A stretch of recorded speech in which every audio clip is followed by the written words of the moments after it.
criticize all you like. That's fine.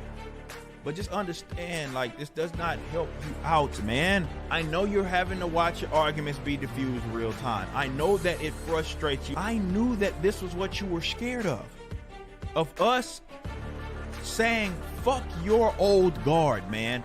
Of all the things, as these guys are coping with this, gritting their teeth, punching earth, like I said, as long as you're exercising, good for you. But you're punching air and you can't stop us. That doesn't, you're not stopping anything, man. $1 million!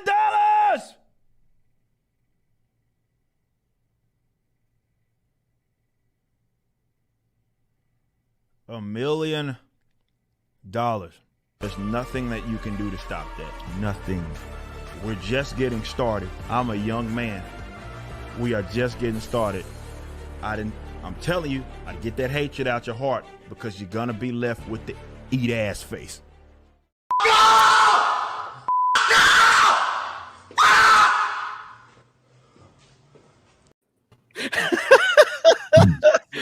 What's going on, everybody? It is Tuesday night main event, and Jay Hailstorm put that together. It was a great little clip, and that's basically what we're seeing on Twitter right now. And it's fantastic. But yeah, we got a few things to talk about tonight. We got a few guests here. And really the only reason we have so many people waiting is because Dan Vasc has his floppy disk. So that's the only reason everybody's We need to figure out some sort of product placement here and put it somewhere. But yeah, shout out to Jay Hailstorm. Go give him a follow over on Twitch where he does his 48-hour live streams like a lunatic. But tonight we got some things to talk about. We got some peeps up in here, but the first thing I got to talk about it, Rippa, you just like changed decorations on us. Like, what's going on? Yeah. We changed. Got a little stuff over here representing. You know what I'm saying? And yeah, it feels good, man. Like it really does. That's fucking awesome, dude. Like you go from having Marvel and DC shit behind you to this whole journey of like, going, I'm ripping that shit down to now you got your own shit up there and what you're doing. Obviously, we're going to talk about that tonight. That's symbolic. That's symbolic. That is cool as hell, man. So, holy shit. Yeah. What the hell, man? This is crazy. This is crazy. Man. I'm ready. RK Outpost Ryan, how you doing, man? You've been talking a little bit about this. Is your video going to get 100,000 views talking about Rippaverse? Probably. I like the fact that when you search Rippaverse, like my videos are like the first fucking thing to pop up on Google right now. So I'll take it. But it just tells you. It tells you. I sent Rippa because I think in the first like hour and 30 minutes, my video had like 25 or 30,000 views. Just talking about it hitting 1 million, and that shows you like how energized everybody is. Yep. It wasn't my video shitting on Taika Waititi and Thor: Love and Thunder for being gay as shit. Like it wasn't my Chris Evans, Buzz Lightyear stuff. The number one video tracking for me was Rippaverse hitting $1 million. And that is cool to see that much energy behind it. It explains a lot about why we're seeing the results we are. So I'm fucking hyped, man. I'm hyped like for the Rippaverse itself to like get to learn more about these characters, and we're not gonna have to wait very long shipping in August. So that's crazy. Yep. Hell yeah, man. It's been a wild ride, man. I talked to Rippa right after he's getting email signups, and then before we went live on FNT, and I'm like, dude, this is gonna happen. But like I was overhyping for him just because I felt like the hype was there, but I was in. Now that my overhype has been surpassed, all these crazy people out there, it's insane. You know what I mean? Like I never would have imagined that it would do this. It's incredible. But Rippa, how you doing? My other co-host on Tuesday night's main event. Dude, I want to distract right with the goddamn Bud Ice, man. But nah, seriously, man, this has been unlike anything that I've ever obviously experienced. And I say that like not as like some cliche or just speaking in hyperbolic terms. Like I've never seen some shit like that, and I've never been a part of something like this. So, before I even talk about everything else, let me just say thanks and shout out to everybody that showed love. We had a lot of people in this community that share this information. I know somebody told me the Quartering just got through talking about it as well. So big shout out to him. Everybody that's in our space that's that is shared, it shows just how much, real influence that we have, certainly on our corner of the internet. This ain't just some little shit, and you guys actually see this. And this is why I said this is certainly much bigger than I. Don't look at it just like that. There's going to be a lot of opportunities that come out of this for other people, but just it shows just this is for real. This corner of the internet has actual. Maybe it's not just a corner. Maybe it's actually something legit, which we all assume that it was. But this is more tangible as you get to see the numbers continue to go up. So thank you to everybody. I mean that for real. And I just been stoked, but I've been working, you know what I mean? I know I go these periods of time where I don't even post anything on social media. And some people are like, where is he at? Like, what? It's because I'm like literally working as all the shit's hitting the fan. I am working because I want to give y'all the best user experience. And, thankfully with the website smoothing out, somehow I was able to get my servers back on track before EA ever gets their fucking servers to work. So I'm proud of Nintendo. Or fucking Nintendo. So I'm glad. I heard you bought out Ubisoft servers. That's what I heard. That's why they had to shut down all those games that people are so upset about. Rippa bought their servers. But yeah, so we finally got to a point to where we can maintain. So the site works, password resets, you're good. People are, we're going through help desk stuff right now, help tickets, getting all those resolved. So we're kind of getting to where we're going to be at a coasting point, and it's just a testament to this entire team and how hard they certainly have worked. And yeah, we're not even 48 hours in, and we're at we're closing in on 1.2 fucking million. I don't know what the hell. I don't know how to react. I don't know what else to say because I was not expecting this. The campaign was supposed to be 75 days. It's still going to run those 75 days. And not only did we get the goal, but for us to be over 1,000% of the goal, and after the first day, you're not going to see that a lot. This is something special, and I just thank everybody so much for all the love. But the fact that there's people just enthusiastic about entertainment is, to me, maybe the most important part of this. Is a lot of important parts, but I just like that I'm seeing folks that are just stoked, that are just like, again, like that used to be what the feeling that all of this stuff that we loved with entertainment, that's what it gave us, to look forward to the next book coming out, or the next movie, or whatever it is, just to see people that are like, I am excited, folks that have been in the comics, folks that have not ever been in the comics, folks that were in comics but no longer are in it because it's a lot of dog shit that's been produced. And to just see the enthusiasm, the optimism that a lot of people have is very, very impactful and very meaningful to myself. So thank you all so much, but don't even got time to do victory laps. I'm fucking working. I was at the warehouse all day today. We finally got it shelved and racked. So I was at the warehouse all day, helping with that, starting to unpack products off pallets and shit. So I'm working. Like, this is not a temporary thing. Like, we're going to take this goddamn thing as far as y'all allow us to take it. So thank you guys so much for the support, and every creative that's in our space, from the guys that you all see here, people that done videos, Yellow Flash, everybody up and down that have done videos for talking about it, that have been streaming about it. Just thanks to everybody that has been part of this project. I don't care who you are, what angle, Blaze, Comics Gate. I don't give a fuck what you call yourself. Thank you. Just fucking thank you. And I like to see that our community is out here just being great. So thank you guys so much. Hey, man, like, I'll say this for real. Like, you would think that Rippa would be completely overwhelmed and over the last 24 to 48 hours. And I always, prior to this, every time I call Rippa, text him, answers, responds. Guess what? He still answers, responds every time I text him. Motherfucker, I don't know how the fuck he's doing it, because I wasn't expecting a return. Yeah. I sent you a congratulations text when you hit right back. How the fuck did you respond? Like, you got so many things going on. It's incredible. It's because he's on the phone talking to his team. Why the fuck these servers down? Dude, I cussed a lot of people out, man, over the last 48 hours, but it's a good cussing, man. You got to kind of get people in step, and people got in step.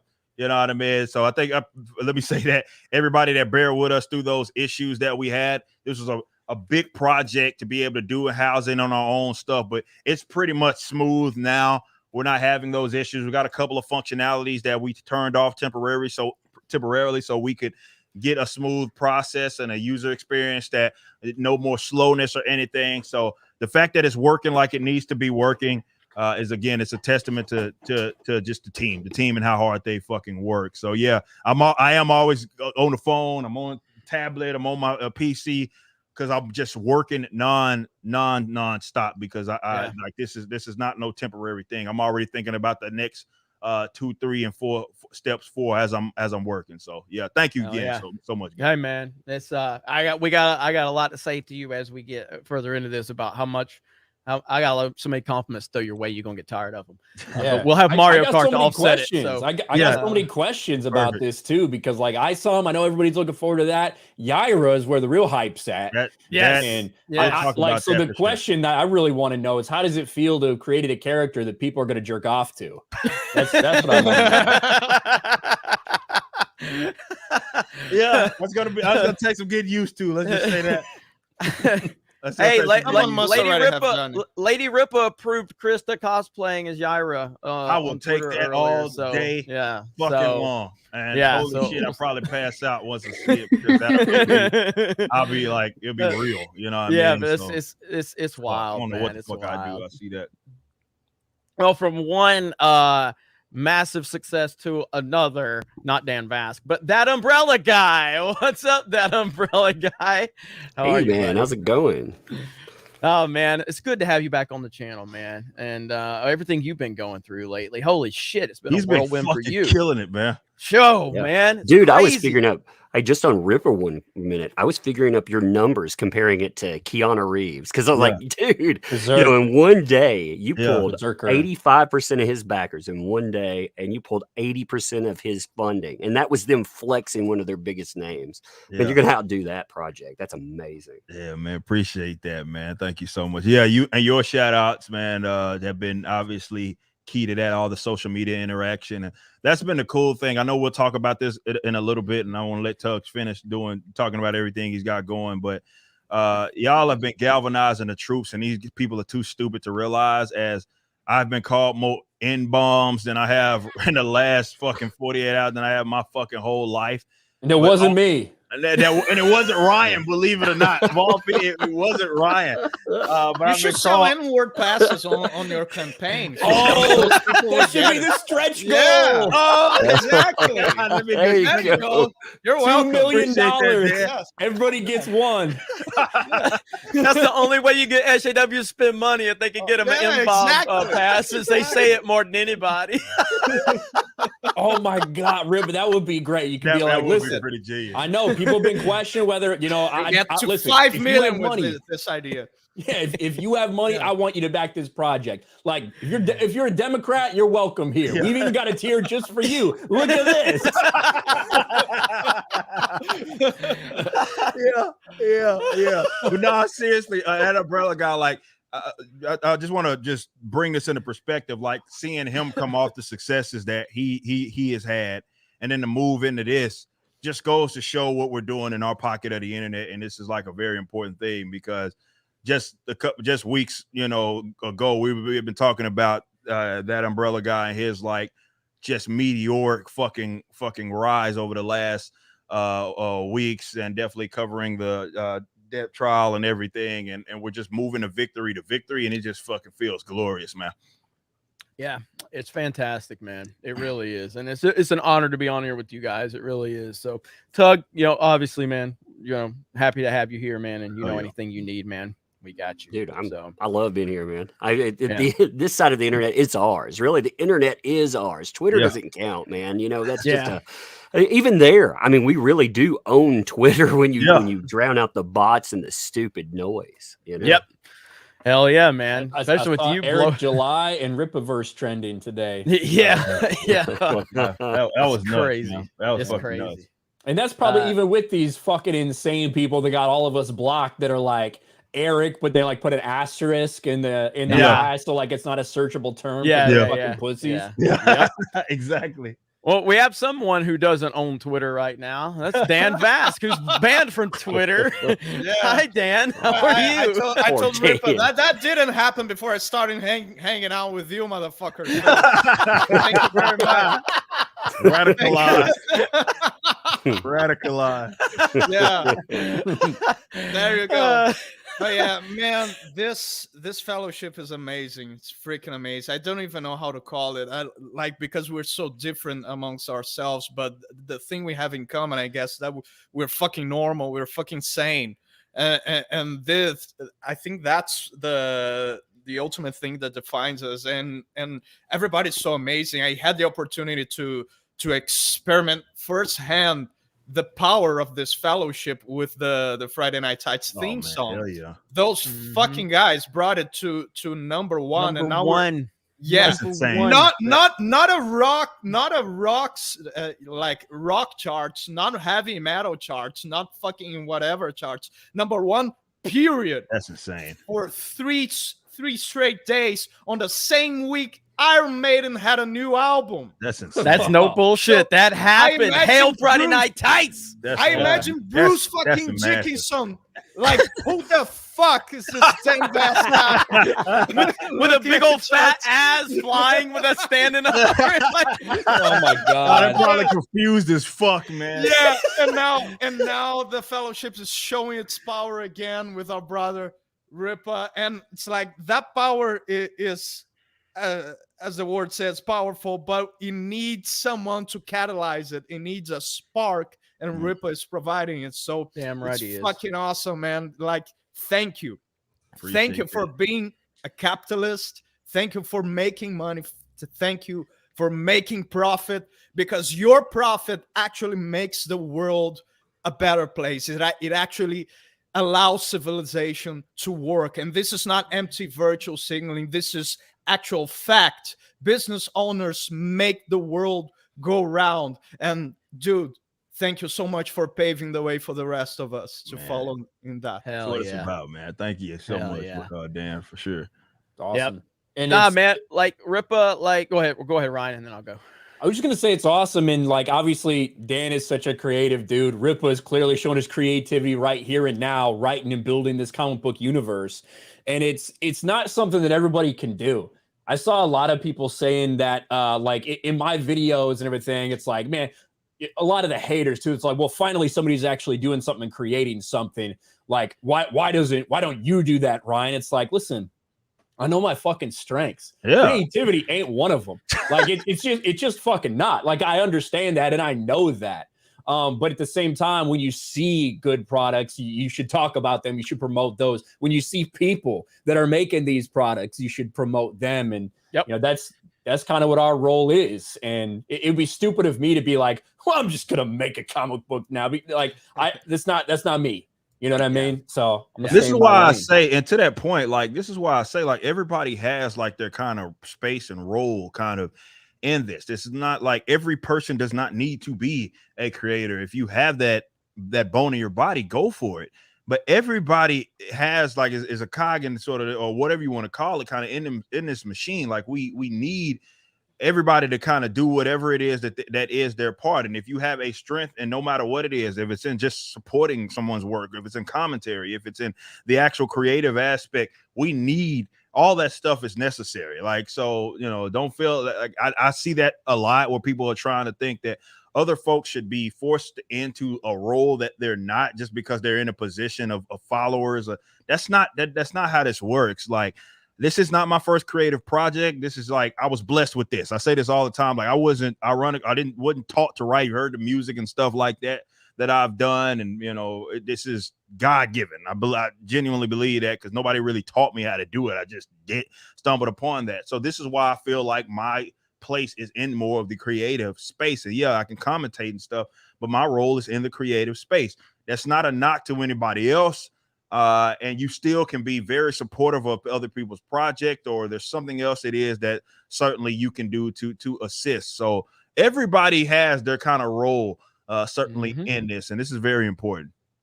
Oh, yeah, absolutely. I mean, I've talked about that many times in terms of, like, you know, I have a lot of aspirations for Geeks Gamers, and I can't go into any details, but there are projects that we are working on. But I can't go in. I called someone today on a project we're working on, and I just said, have you seen what the fuck Eric July's pulled off? And he was like, oh, what's going on? And he's like, holy fuck. I'm like, yeah, we need to fucking amp up what we're doing. Like, we need to, like, I'm motivated as I'm just screaming, you know, because I'm just so motivated by it. But generally speaking, like, Geeks and Gamers is why do we complain about the shield media and all of these platforms? Because they are out there signal boosting the left-wing rhetoric and narrative out there.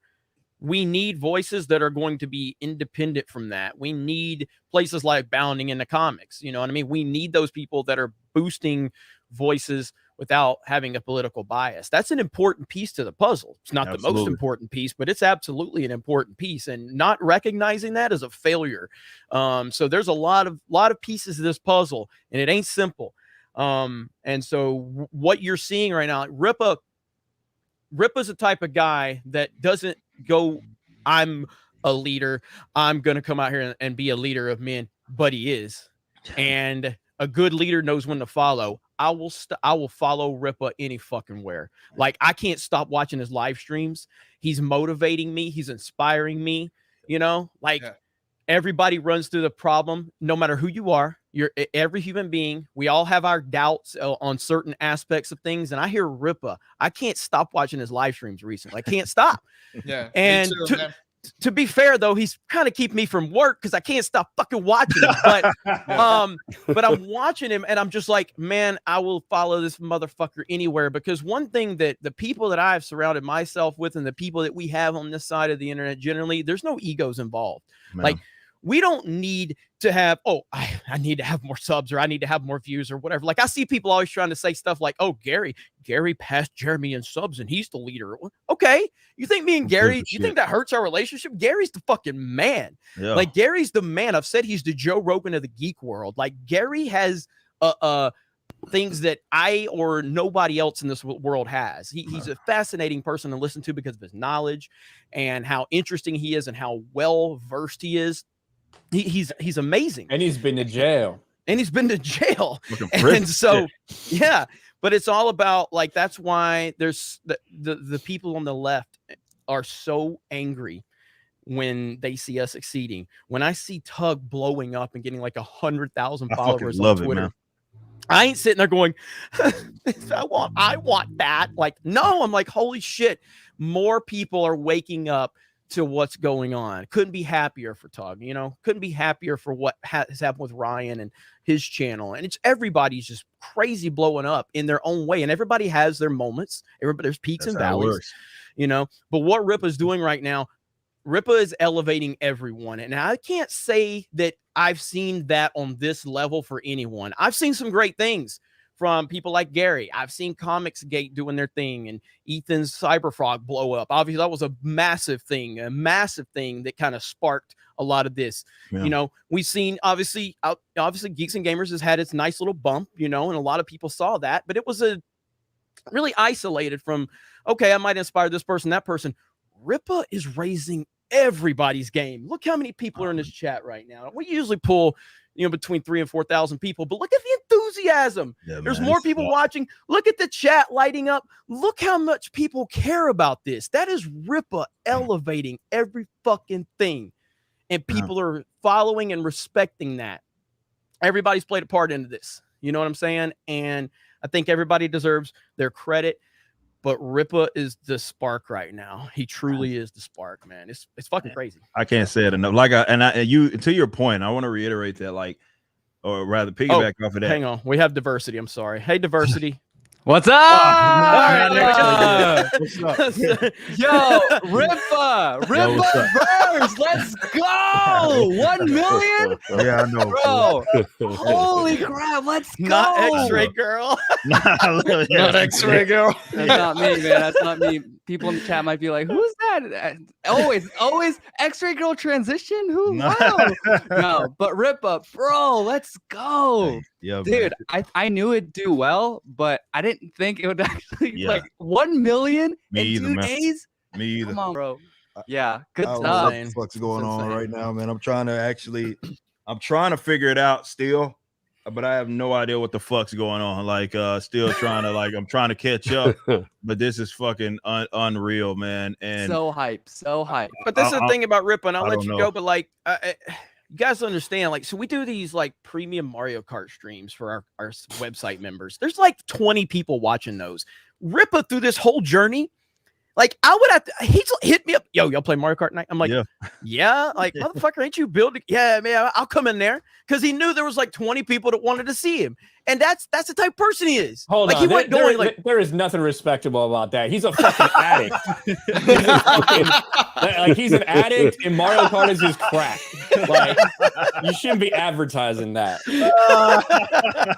Embarrassing. Yeah. I was like, I'm planning on it. But yeah, if you want to come in here, because that's just who he is, man. He's like, yeah, I committed to it, man. You Mario know, Kart fix.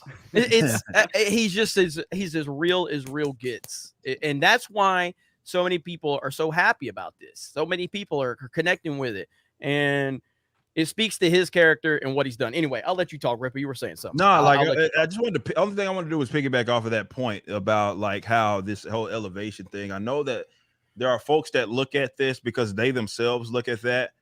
Like other people's success is a detriment to them. And I've even unfortunately seen that today from a lot of people who call themselves or indie creators who are like upset because they look at it like, well, I have been doing this and they're not supporting me like that. And it's like, dude, that's such a dumb fucking way to look at it, because I don't look at anything like that. Ryan has been probably numbers wise kicking my fucking ass on like various views on various like videos on his daily videos. Not once have I ever like been like, well, that's fucked up. That should be. I don't operate like that. I want to see my fucking friends be great. I want to see other people succeed. So I look at folks' success. I get motivated. I enjoy it when I see fucking that umbrella guy. I don't even know what the fuck your numbers are doing that umbrella. So sometimes I don't even fucking understand. I'm like, this motherfucker, this like, is YouTube glitching? This says 56,000 views. And it's been out 30 minutes. Have 100,000 fucking views on this damn video, like that went up like 45 minutes ago. So I'm like, but I like to see that. I like to see that stuff from people that are in our space, because I've never been that guy that believes, as much of a capitalist as I am. Like, I understand the economics of it all. And I understand that the pie isn't fixed. You know what I mean? So, and definitely because we're in this space and we are like friendly with each other, like that does nothing but benefit us. When we do these team ups, when we sit up here and get like amped up for each other's projects, people see that energy. They get to feed off this energy, and then they go do these awesome things, which is why a lot of people in our success are seeing greatness. Why fucking we saw what Ricada Law did during the Rittenhouse. Kyle Rittenhouse trial. Like, we see that, like we look at that, like that's a guy that's in our space. That's awesome. You know, when we see folks have that meteoric ride, it's no hatred. It's no, well, that should have been me. It's none of that shit. It's just, dude, that is fucking awesome. And I'm inspired. You know what I mean? And what it is that you're doing. And that's why I think some of these weirdos hate us so much, because they don't operate like that. They're crabs in a bucket. They're fucking spiteful. They're driven by their sort of emotions. They put all of that shit on us. But as Jeremy always says, always been projection, you know, with those fucking guys. And that's like, they just hate to see us be great. So I do believe there's bad actors who try to sow doubt and try to like create these little factions between, but it's not, that doesn't exist. Like, it's a Cain and Abel archetype. It's like, I hate you not for your faults, but for your successes. Because your successes shine a light on my failures. That's why I hate you. That's how those people operate. And it's ancient as humanity. Those people are like, it's goofy as fuck, if you ask me. Well, and kind of to like your point, Rippo, with like your My channel that you mentioned, I saw what you were doing, like breaking up your live streams into these individual uploads. And I was like, I can do that. Like, I can do that and capitalize on that. And as a result, I've gotten, you know, I'll do my video or my streams on Sunday. I'll get like 7 videos out of that. And that's opened me up to do more other shit and making me more efficient. And like with the same way with this and what we've seen with this nearly $1.2 million in less than 48 hours, like that's going to open up people's eyes to a different way of doing things, because now like this is a comic that you're going to get in a month or two's time. That's already done. That's already written.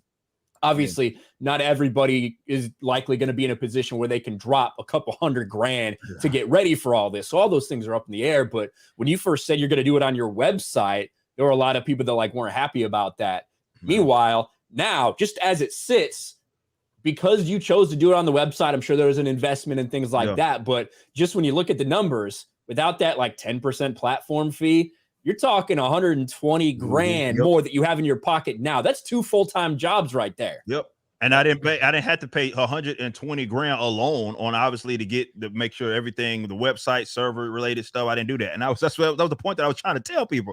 It was like, dude, I understand this, but I believe in this project. And if I invest in the money now, I don't have to pay like some external third party to take off shit off the top. I don't have to do that. We can do it all ourselves. And my teammate magic work. But going to the kind of theme here, like I plan to be very transparent about that process. I've talked many times about this like content series that I want to do to give people insight on the process, like from the creative end and the business side, because maybe there's something out of that people can implement in their own projects that are like in our corner of the internet, and they can make that better or more unique to tailor-made rather for them. And then they can themselves see greatness, because again, I'm not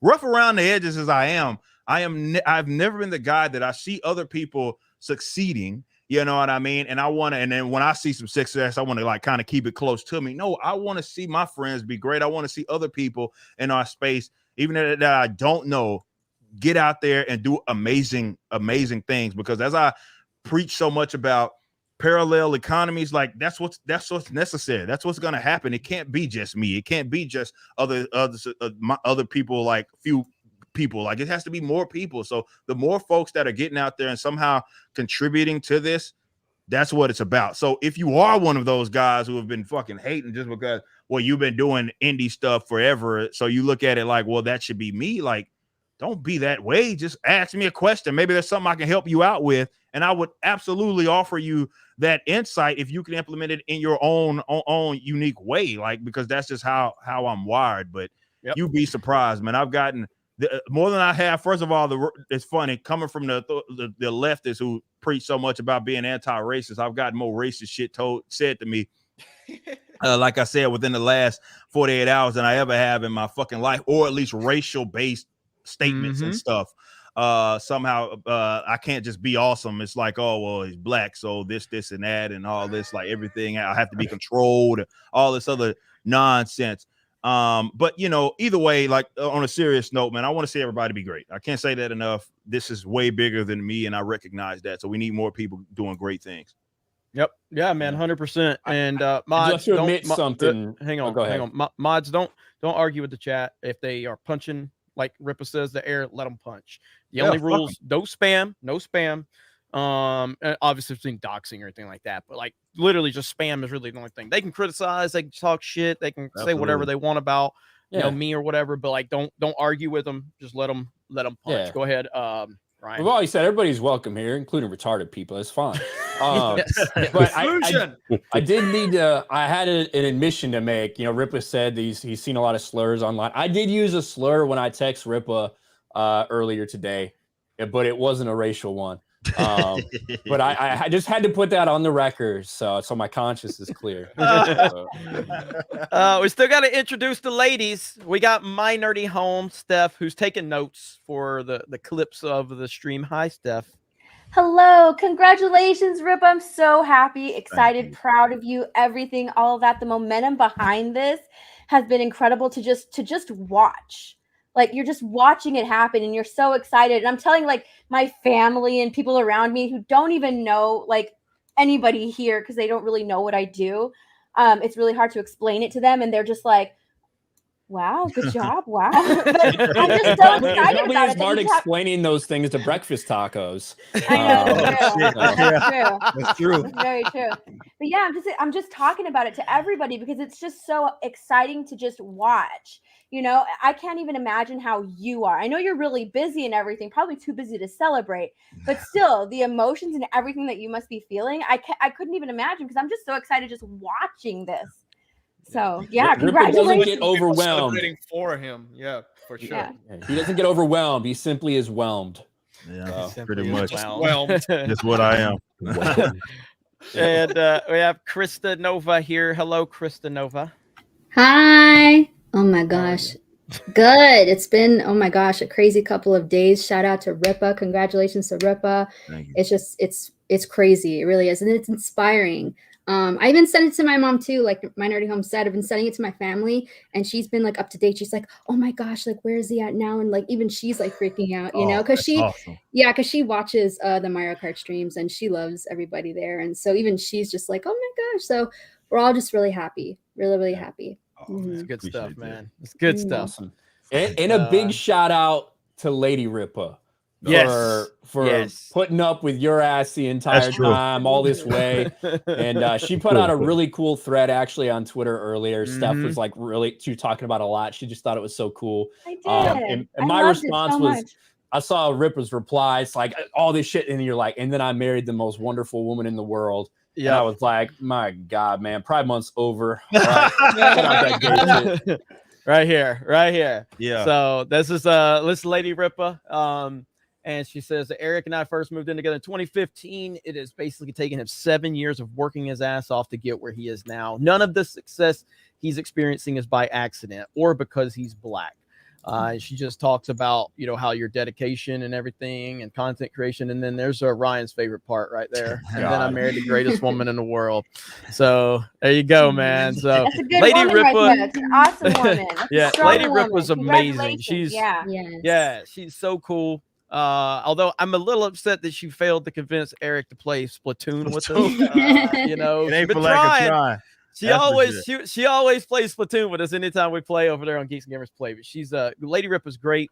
Yes. It's awesome to meet her finally in person. And I mean, she's awesome. Rippa's just winning in life. Yeah, so she's awesome. Seriously though, like a lot of this shit, like you'd be surprised, man, just keeping me grounded. Like in all that shit that she's been able to do, just I just doesn't happen like having without someone like that in your corner. Simply, definitely, if you guys know how I am and wired as well, like, you know, you need something to offset that shit, man. And she's perfect. She's certainly perfect. So yeah, obviously big shout out to her and being able to certainly include her in our corner of the internet has been cool as well. And how she's been embraced by everybody and you know, she's look, all this has been awesome. She's been with me every step of the way. She's very involved with you know, not necessarily the creative stuff, but anything I ever need, man, she's right there. So yeah, man, big shout out. This doesn't happen without having someone like her in my corner. So that's for sure. That's good stuff, man. It's good stuff. And we got not X-Ray Girl here, Kongman. Hi, Kongman. What's up? I just want to say, Rippa, thank you for making your first hero Black. Because as the #1 advocate for Black people on this panel, I just want to say I love Black people. So, on a real note, though, like this is the first American comic that I bought. Like I've never bought any other American comic before because I've been a webtoons guy because it's Korean, and then manga because that's Japanese. And as a Asian guy, that's kind of more my vibe. But I'm so excited for this. I think there's so much momentum behind it. And there's a lot of people, man, like there's a lot of people out there who aren't necessarily super political, who are going to be looking like, man, like I'm so tired of how woke DC and Marvel has gotten to two big giants. And I want something new. And this is why so many people have been flocking to manga, right? And anime. But then you're giving them a way out. And I think so many people are excited for this. So I'm super excited. First comic book that I've bought. Can't wait to get next month. Man. Heck yeah. Thank you, man. And it's been so many people that have said that as well, you know, like I don't really do that. Or they wanted to get in. They didn't know where to start because Big Two don't exactly make it easy for you to jump in because of everything's just all discombobulated. People that, again, have felt ostracized. So, again, just seeing the enthusiasm and seeing people be enthusiastic about just American entertainment again, it's just fucking, to me, what it's about. Like, that's a special thing, and we certainly need more of it for more people. So that I love to see. I certainly love to see that. Yeah, it's so interesting because these people don't understand us. It's like they're like, "Oh, your first superhero is Black." I thought that was woke. We're like, "No, that's not woke, you idiot." Yeah, I've saw that so many times. It's like, "Oh, I'm surprised they would support that." It's like because you ain't been listening. You never listened to what it was that we were saying. You just had argument that was already made up that you needed to be true. So you just applied it to everybody that you thought was opposite of you on any given argument. That was never the argument. And for folks that knew, I'd say this. Did they expect us to act like this character that they invented? Yeah, exactly. They expect that, and they didn't know how to react. I saw a lot of that in response because it's like, oh, I'm surprised you're shilling this comic when you hate black people. You hated the Batman because of all the black people, and I was like, no, I like the Batman. Yeah. It's like that meme. Okay. It's like that. It's like that meme. Why are you gay? Who says I'm gay? You are gay. You are gay. All right. I don't know what the fuck is going on here with you guys and these Hollywood Scholar fans. I got 3 different $50 super chats saying that they will donate $500 each if I bring Jed on this live stream. Jed's a writer for geeksandgamers.com. All right. So I got 3 different super chats now saying they're going to give me $500 each if I bring Jed on. You put your money up and it'll happen. But also, there's going to be something else you got to add to each one of those $500. You better back the Rippaverse. All right. Yeah. I want backing of Rippaverse, and I want confirmation sent to my email. All right. And then Jed's awesome, by the way. I like Jed, but listen, I've seen his streams. I've seen how many people are in his streams. I don't know where all you guys are coming from. I'd be wondering to get to the email behind some of these accounts. It might be HollywoodScholar@gmail.com. There's 3 different accounts that sends $50 that says they'll give a $500 super chat. So let's see what happens. But I want Rippaverse backed as well. So you got to make that happen. And by the way, just to be clear, and I want to put this clarification out there, Rip ain't paid me a fucking dime, and he ain't gonna pay me a dime. I'm a shill for Rippa just because I'm a fan. Okay, I'm 100% fan. Someone brought that up because like you got all these confused weirdos who are like, how is this trending? Like, how on earth could someone just original? So it couldn't be organic. They're basically like, there's no way this is organic. Is there a commission? Someone's like, some people don't have that much money to spend in marketing. It's like, dude, I've literally spent $0 on marketing. None. I have not. That's why you haven't. Hey, you were talking about that. You were talking about that in your stream earlier, like a literal organic thing, like just you talking about it. And again, it goes back to the character of the person involved. Rippa has, created some like relationships. I can't describe how me and Rippa came to be friends. Like we introduced Anna, and that SOARS girl introduced us. We had a stream on her channel.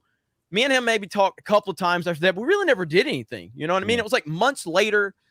And then I think I had you on the channel at some point. You know what I mean? I did an interview, and then me and you shared a few messages like, hey, we should do something together. We should do something together. And we never really did anything because you were busy. I was busy. And then Mario Kart's actually brought us together, really. Yeah. And playing stupid Mario Kart. And then me, you, and Ryan talked about like, hey, I need to do a stream on Geeks and Gamers. You want to do something, you know what I mean? And so me and you, Ryan, talked about doing this every Tuesday, and we worked that out for our schedules. And that's kind of how it all kind of came to be. But it took a long time for us to really develop our friendship and everything. But it was like, that's just what Rip was like, though. He's just a cool guy, and he's not like overkill. He lets things work out how they're going to work out naturally. He ain't trying to force nothing. And that's how, like my leadership style, like with Geeks and Gamers, is kind of like, I kind of tend to just throw people in and see if they can swim. Like if you drown, you drown. If you swim, you find out where you go. Like obviously Ryan can swim laps around the fucking anything. That's why he's still here, and being even as racist as he is, he's still here. But when you get 1 million views in 3 days on Sports Wars, you tend to, he's basically Randy Moss at his peak. He can just pull his pants down. It don't matter. He's getting, he's getting 3 touchdowns in a quarter. That's Ryan. You're not completely off base there. But and it's been awesome. And Rip, a lot of people are like, how much is he paying you to do this? You ain't paying me shit, but I'm getting good views out of it, so that helps. Yeah, that works. But I did say at the end of my last video, like to close it out, I'm like, listen, I'm excited for this. I hope it's good. I hope it's good, because I'm going to be honest about it, because I know Eric would want everybody to be upfront. But just like knowing you, I think makes a lot of people confident that you're not somebody who would release a product that you didn't have full confidence in. And that's why it's taken so long to get to this point. You know? So hey, Rippa, I have a question. Yeah. Like, what fascinates me the most about all of this is the entrepreneurial aspect of it all. It's like, of course, the art itself fascinates me too. But I'm like, I'm a businessman. I think this is art too. This is some form of art too. Yeah. And would you say, like, it's really amazing that you created sort of a relationship with your customers long before they became customers? Would you say that was 100% a thing that you did? 1,000,000%. I mean, I talk about this all the time about how we have a direct line of sight with our audience. You hear me use that term all the time. And what I mean by that is that because of these different basically technological advancements, the social media, and the fact that everybody basically has a computer that they can fit in their pockets, it's allowed us to be more connected than ever. So being like this personality, which is literally just me being me, and putting that stuff out there, and because of the music stuff, so with the band and all that, like I had this journey that everybody could see. I say it all the time, dude. Of a lot of people in our space, I've probably been on YouTube the longest. You know what I mean? Because I was 16 years old when this YouTube got created. You know what I mean? When I was first started posting videos. So I had been here forever, and people saw me. I saw a cool post of someone retweeting one of my first videos, which was me in high school running 100-meter dash. And then they showed the latest one. I was like, that just goes like, that's a long time. You know what I mean? From what that, so everybody basically effectively saw me grow up. And then all these different communities just came to the content because I was doing so many different things. So building that relationship and building that rapport with the audience, and this is why some people are so enthusiastic about it, partially because again, this is not my first creative project. I mean, the biggest project that I did up to now was the music stuff. When we released our first album, #1 alternative new artist, #2 Heat Seeker album, that was fucking massive when that happened for a band in the metalcore and hardcore scene to trying to just come in and just be like, yeah, motherfuckers, we here with no similar thing, no backing or any of that shit. We just came through and did our thing. Like, everybody saw that, and I put my heart and soul. I mean this so much, man. I put my fucking foot in everything it is that I do. Like, I don't do anything creatively half-assed. Not one. If I think that I can't dedicate what I feel is everything me in that, then I just won't fucking put the shit out. Period. Like, if I can't pay attention to the detail that I need, I won't put that out to the public. So the audience knows that. From everything it is that I've done, they know that, and this wouldn't be any different. If I'm gonna do it, I'm gonna do it the right way. We can't fail. You see the team. I got a team like this. I just picked some fucking artists off of fucking Fiverr or some shit like this. These guys are industry vets. Gabe El Taib, and big shout out to him. You want to talk about someone taking the leap? He was part of that whole fucking gay Superman fucking fallout shit. That was him. You know what I mean? And he was like, you know what? I'm fucking out. And thankfully at the time, I basically said I was gonna start this shit. I said, hey man, I'll pay you. Let's make shit happen. Cliff Richards, who's a Brazilian, you know what I mean? So shout out. But who I was able to get, these are industry vets. These guys are some of the best in the business, and to have them a part of the project as well, and to know that they've seen what they've seen.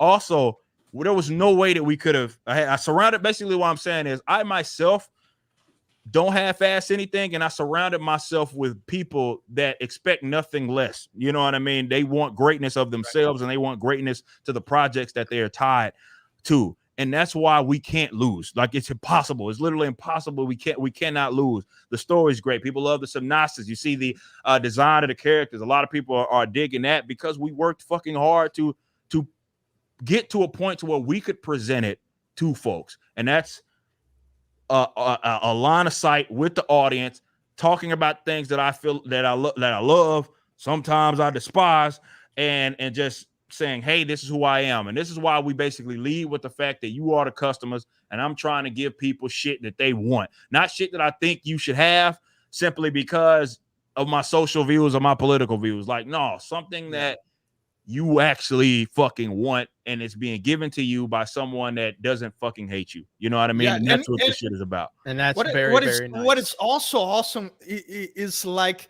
the naysayers who complain like, oh, why doesn't this happen to me? It's because he's black, it's because of whatever. Yeah. They have no idea about that grind to create that relationship. That's a good point. Yeah. Like, how many years it takes to create an audience, a loyal audience that trusts you. They have no idea of that concept of long-term commitment, of working for that sort of relationship. And that's 100%. Why they fail. Well, I wanted to ask that umbrella guys. So obviously you're very much don't support these woke mother effers, you know, and go out there and create your own stuff. And you've had your Indiegogo campaigns. And so like, how does this, so seeing what Rippa's done, like, what does that mean to you? Like, how has that changed your perspective, or at least amped up your motivation, or what has that done from your perspective? Obviously a person that's blown up in the past year with your own following. Well, first, it helps us improve what we do. Like, I've seen what he did with his own platform, and I think, man, I can add those lessons to what I'm doing. Yeah, everybody would, every success that people have, and like Rippa said, we bring our own thing. Like we do kids books essentially, and we see the success we have here. And you have people like Rippa who create his own universe. He creates his own type of content. It's amazing. I mean, it is amazing when you see everyone succeeding at basically everything they do. We own this stuff. I mean, it may sound egotistical, but if you want to see us flex sometimes, Ricada and I got drunk one night and we decided to stream a hashtag.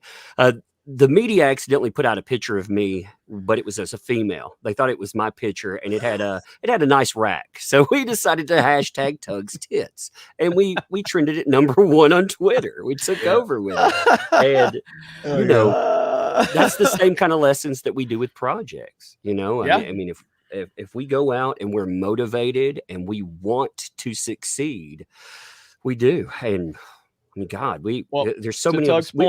To Tug's point, I just tweeted. I'm sorry, Tugs. I just tweeted out Rippaverse. Let's just continue to push that one. There's 5,000 people watching the stream right now. Just get Rippaverse going, or hashtag either one, man. It's been fucking crazy. Yeah, hashtag Rippaverse, just like Tug said. Not you, Dan. I can't. Not you, Dan. Not you. But no, like Tug did that, and he's streaming, and you seen like, and I think the cool thing about what that umbrella guy did is how. This is what I appreciate so much. Tug, I didn't know that's where it came from. By the way, dude. Go ahead, Rippa. We'll talk about that in a minute. No, because I was gonna pass it back to him anyway. But no, like him being able to trend, and I think that's why they hate us so much, because guys like you had everybody. I mean, Tug had something that was a different animal, because you're talking about like fucking access media, mainstream media, just these fucking weird publications are coming at him, and he's like taking that shit fucking in stride. He's like, I'm about to get a platinum grill on you. Yes. I was like, dog, this is how it is. Like, and like he said, we own it. Like, that's real. Like, because it showed like these motherfuckers cannot stop us. They can try. They pull all their dirty tricks, and you can look no further than that umbrella guy who just really just like, yeah, we see you, but watch fucking this. I'm monetizing you. You're galvanizing our troops, and they fucking are irate because they're realizing that, damn, we can't fucking stop this goddamn guy or these guys. Yep. And then Tug, I'll let you go. But I did want to pull up this picture that Tug used, which I loved so much. Right here. That one, that was so good. He's counting the money. No change, shit. I love it. I love it. With the stocks in the background. Yeah, with the stocks. I didn't even see that. I never noticed. Oh, that's good. That's fucking good. They came out with these hit pieces complaining about how much money we were making. I was like, hell yeah, I'm making money. Fuck all y'all. I'm making money. I love love seeing that whole thing develop. And he's talking about he's about to buy a platinum grill. I was just fucking dying, man. Now, what was funny is they were quoting this stuff in like Newsweek had that as a quote from me, and they were like, and he responded when cornered by saying, I like to monetize simps, and maybe I'll buy my house and a platinum grill. Yeah, like you just like a fucking like some obliterating roast on Twitter, and they're like, this is how he responded. It's like, you think that made him look bad?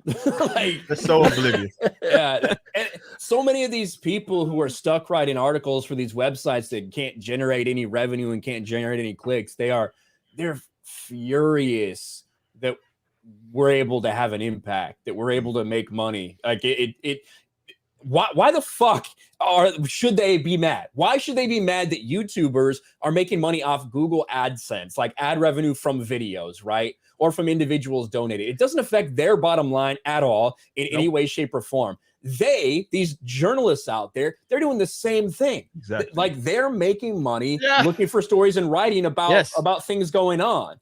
But they're just mad that other people are getting more attention than they are. Also, they have no. That they wrote being mad about this. There's ads running. Yes, exactly. 100%. Well, and by the way, they have no idea what YouTubers make. I honestly, some of the rates that they're giving us for like per 1,000 views, I'm like, really? What fucking planet does a YouTuber make that much per 1,000 views? Because it's like I want to go to that YouTube. $50 per 1,000 views. Like,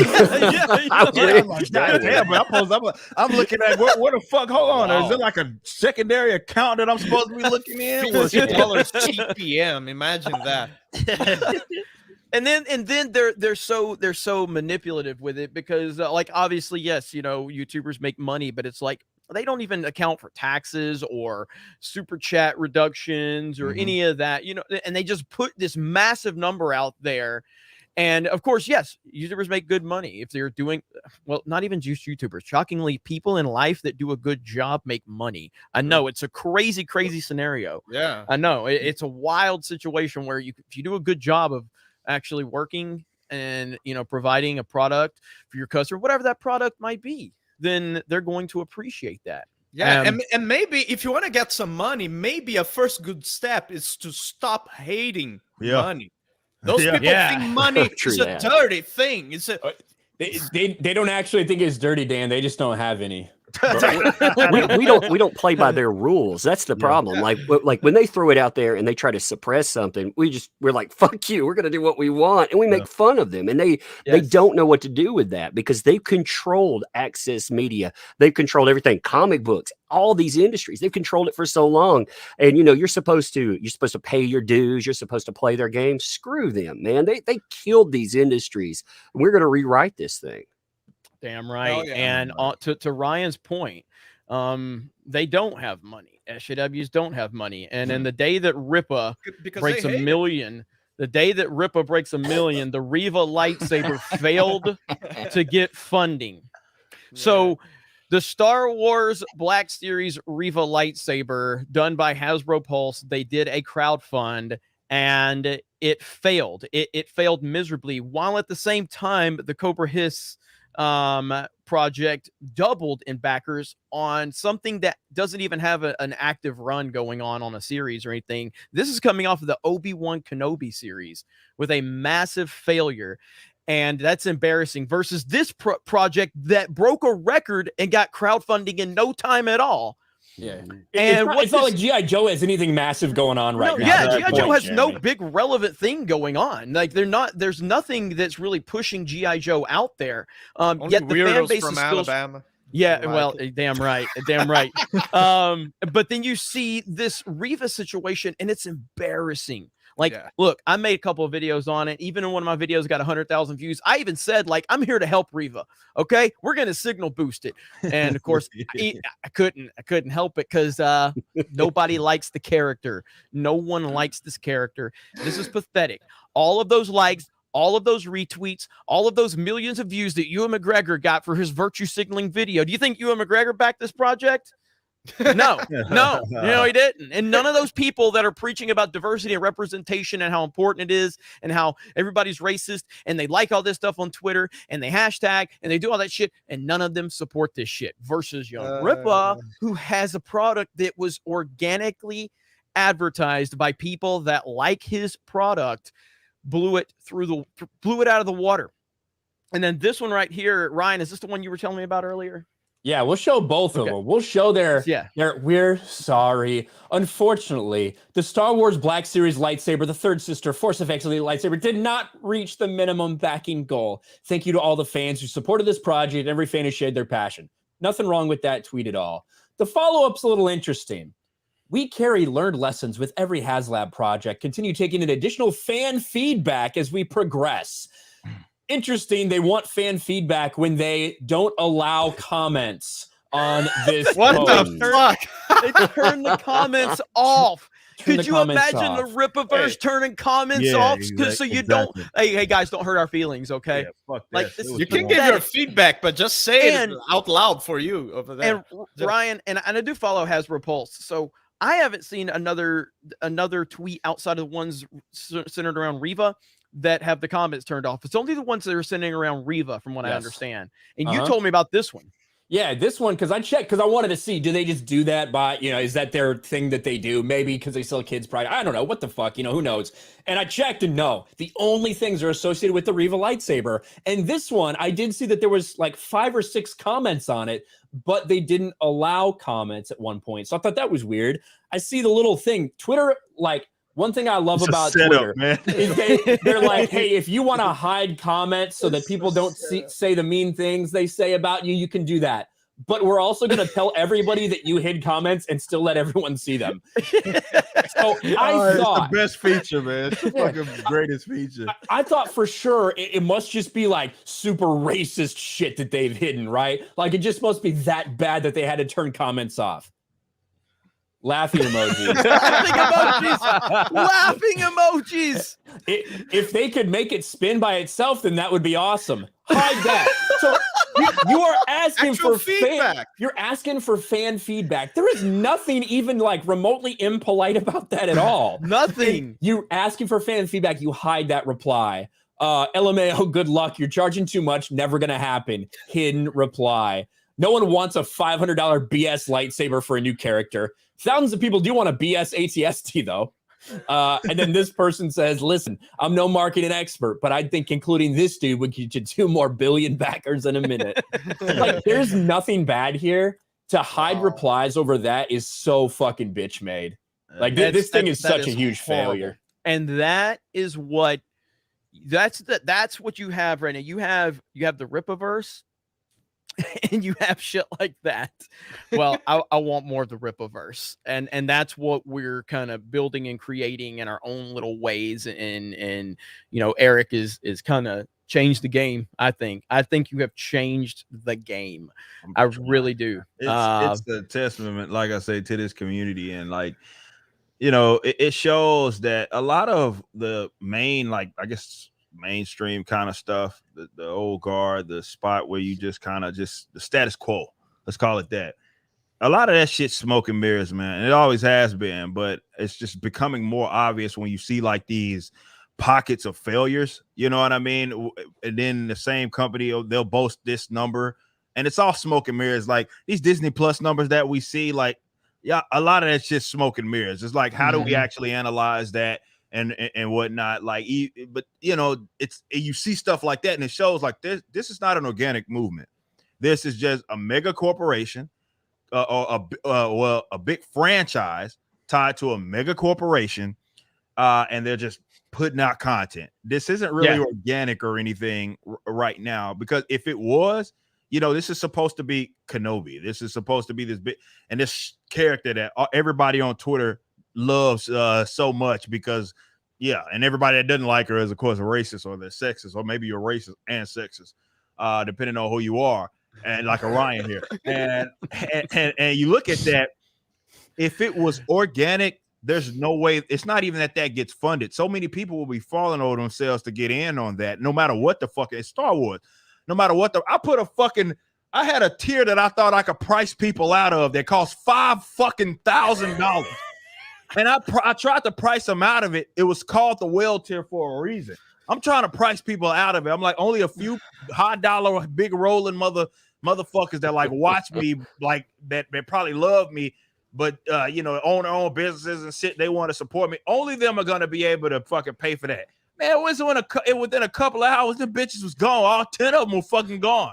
You know what I mean? So if people are actually enthusiastic about some shit, it don't matter what the price point is. They're gonna get in. And for something like something being tied to Star Wars, then being tied to this movie or rather show that just got released, and for that to happen, that's fucking embarrassing. That's got to be fucking. Hey, Rip, I'm gonna let you read this one right here. Here you go. Yeah, it is, my man's Gabe. A lot of people. All right, so people who don't know, that right there is Gabe El Taib is the colorist that you see. Shout out, Gabe. On our shit, former DC and Marvel. He did a lot for Spunk. He's talking about Star Wars stuff. He did a lot of Star Wars stuff as well. He's an insanely talented colorist. He did the color work for the covers as well. He is absolutely amazing. Is what absolutely amazing. Is what he you is. know what? I'll get just because you said it. I'll drunk free on the super chat. Here we go. Here we go. Oh man, it was absolutely amazing. Absolutely. I'm gonna read. He says, "Hail Geeks and Gamers. I love working on ISUM. Very excited for what's next. Get ISUM one now. Get Truth, Justice, and the American Way one now. That's his comic as well. You can go check that out and go grab that. But Gabe El Taib is, I think people need to understand, it's not just that he is with our project. That is important, of course, to me. But understanding what he did was very risky. Like, you have to understand, like that, like he was part of. You look at DC, you look at Marvel. Of course, they run the American kind of comic book space, and for him to say, you know what, this is not what is right. To see the whole gay Superman thing as he's being a part of that whole fucking shebang, and for him to be a part of that and say, you know what, I'm fucking out. You know what that was a risk that he took. And thankfully, you know, we got him forever. He ain't gonna stop having gigs with us. That's for sure. But that was a very risky thing because he stood on principle. He saw what a lot of this stuff, what a lot of this shit was going down, and he was like, I cannot do this. As a lot of those quacks would never fucking do that ever at all. So he spoke his mind, and thankfully we could have him a part of this project. What he did was very, very fucking risky. And that took balls, man. And Gabe is like, him and I like see, so like just on a personality shit, like we're like right there. Like Gabe is like right there with me, man. So big shout out to him, man. And yes, go support both ISOM and True Justice and the American Way. But he did the color work for all of the art, not all of the art, but the cover and the interiors for the entire book. He did all the color work for that. Hell yeah.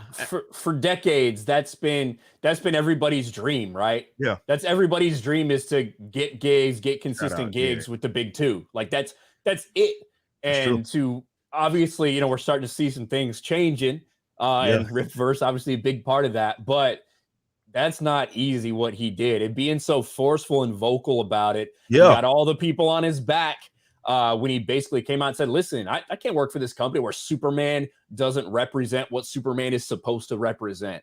And he got called all the fucking same names. They've called all of us.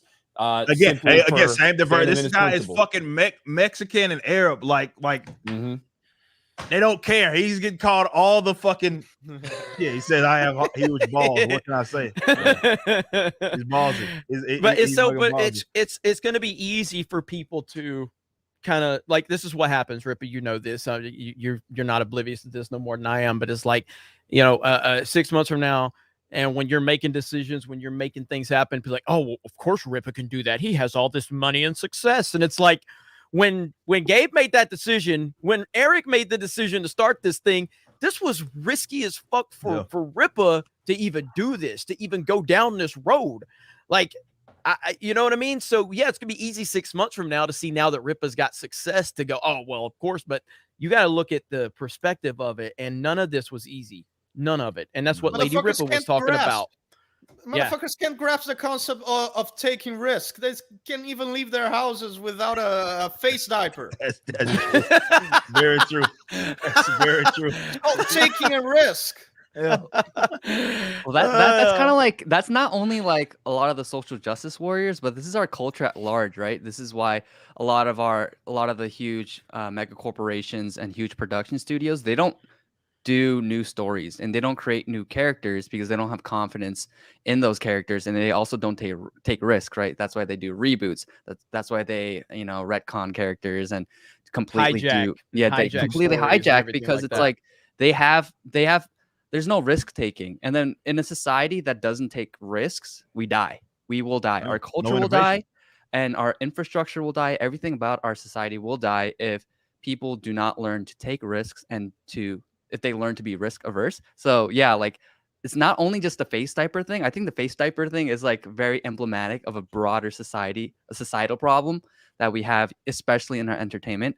And then so for a lot of people who don't understand, like Rippa took a huge risk with the Rippaverse, right? But we see right now it's huge success. Over 12,000 people already bought something in the first 2 days. For like weeks, Star Wars with millions and millions of followers throughout all these social media platforms couldn't get even 2,000 people to back this Riva lightsaber, right?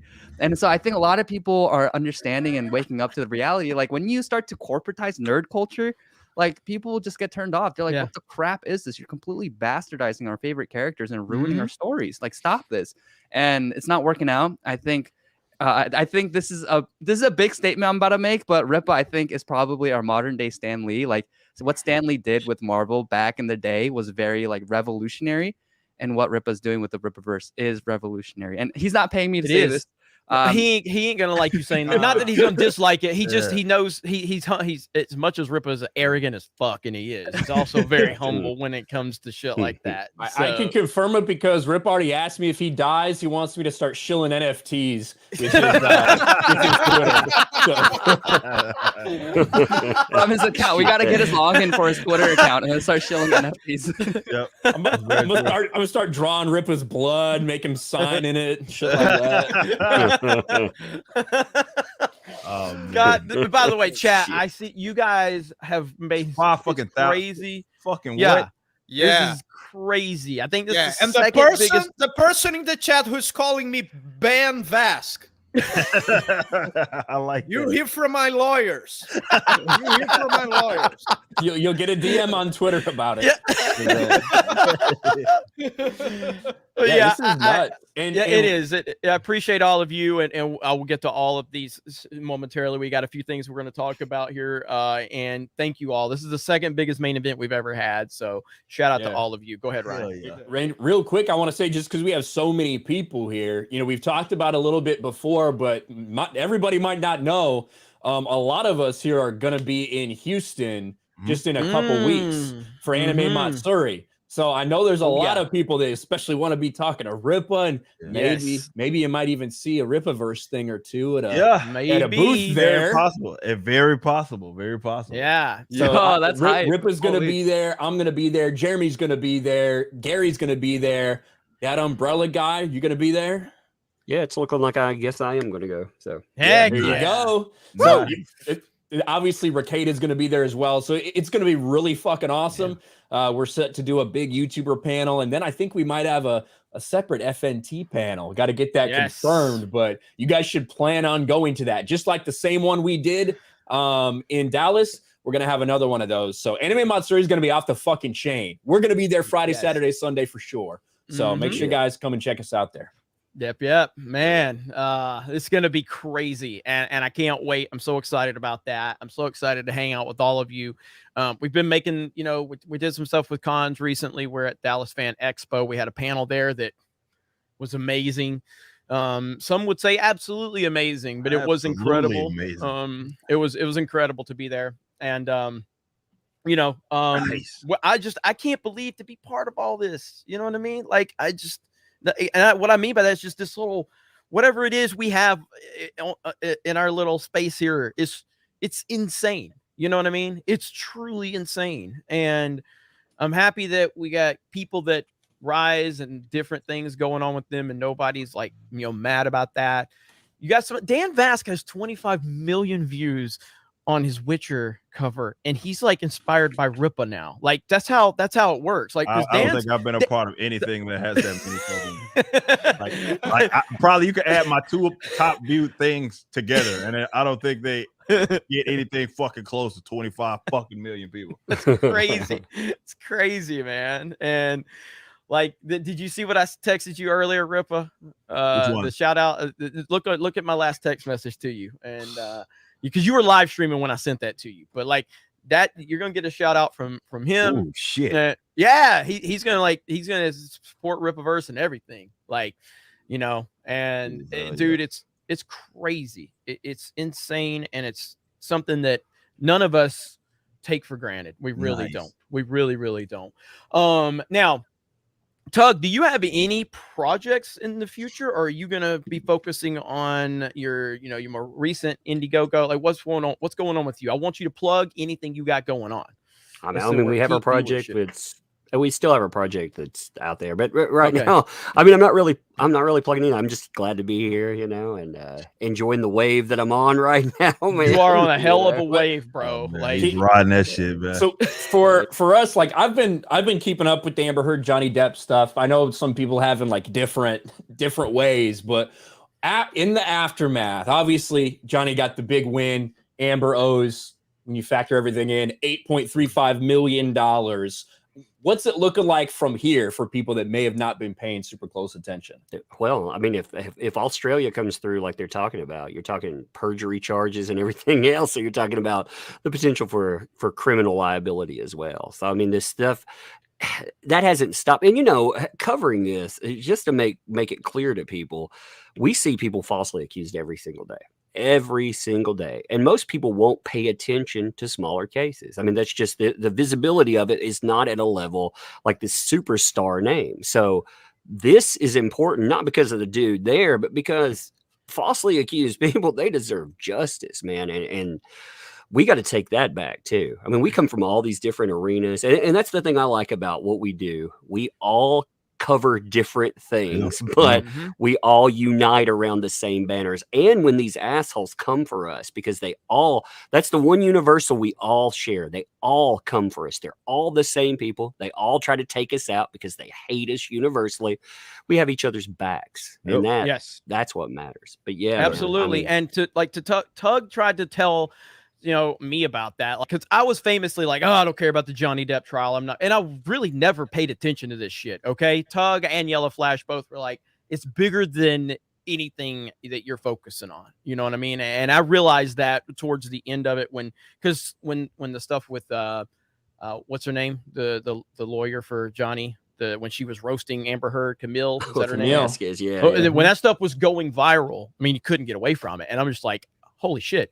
Like, this chick is destroying Amber Heard, and it's beautiful. You know what I mean? Because we know how much of a bitch Amber Heard is.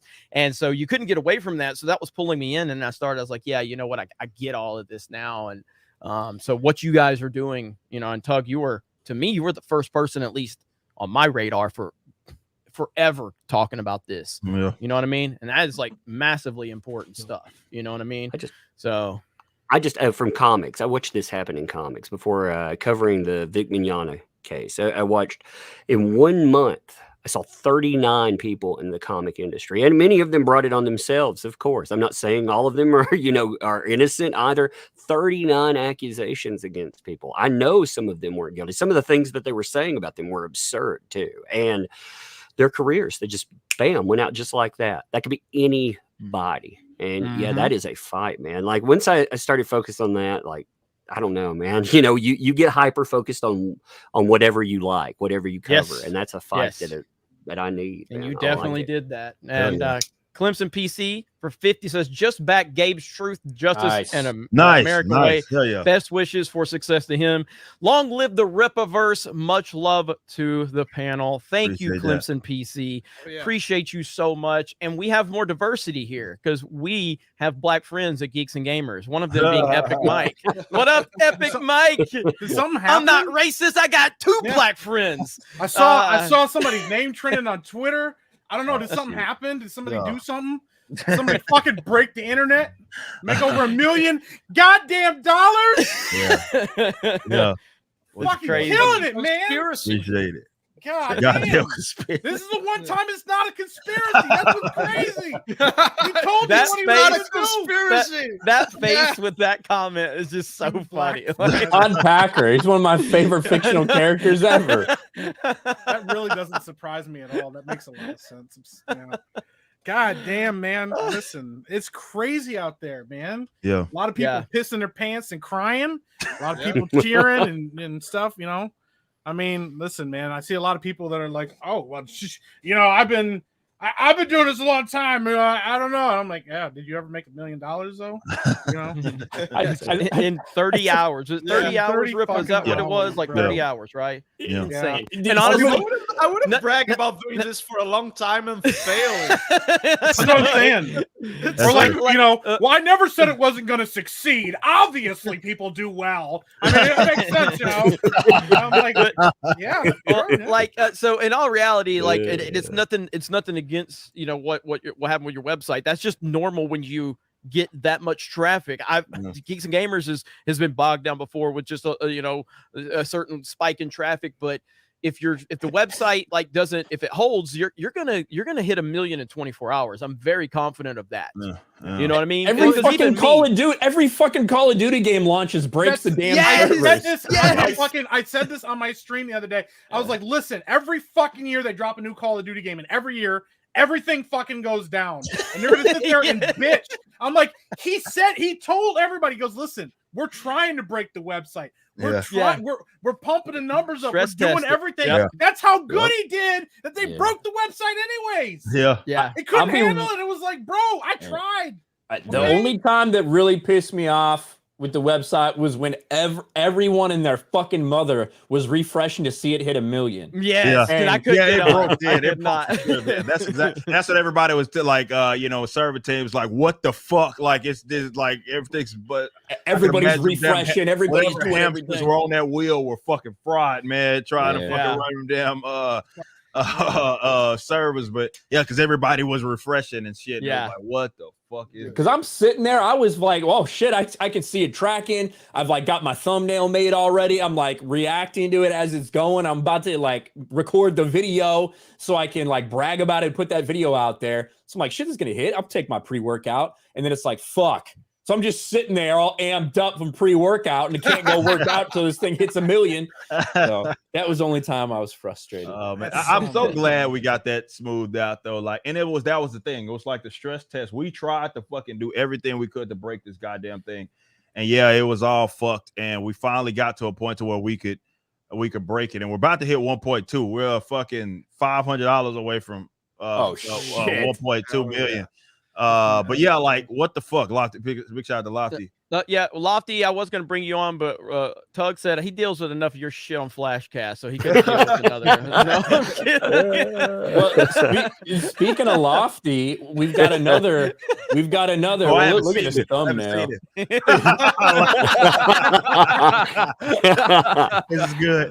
That's pretty good. Let's see. It's here we go. Eric July's Rippaverse speed run. I'm Eric July, founder, owner, and writer.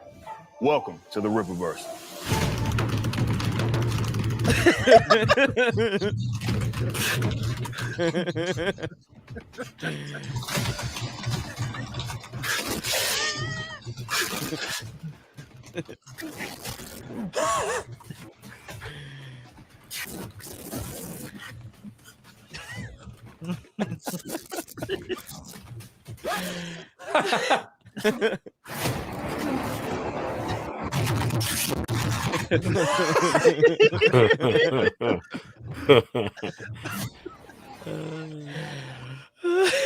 Oh shit. Oh yes.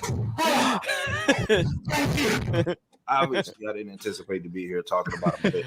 Oh, that's great. I appreciate you guys so very much.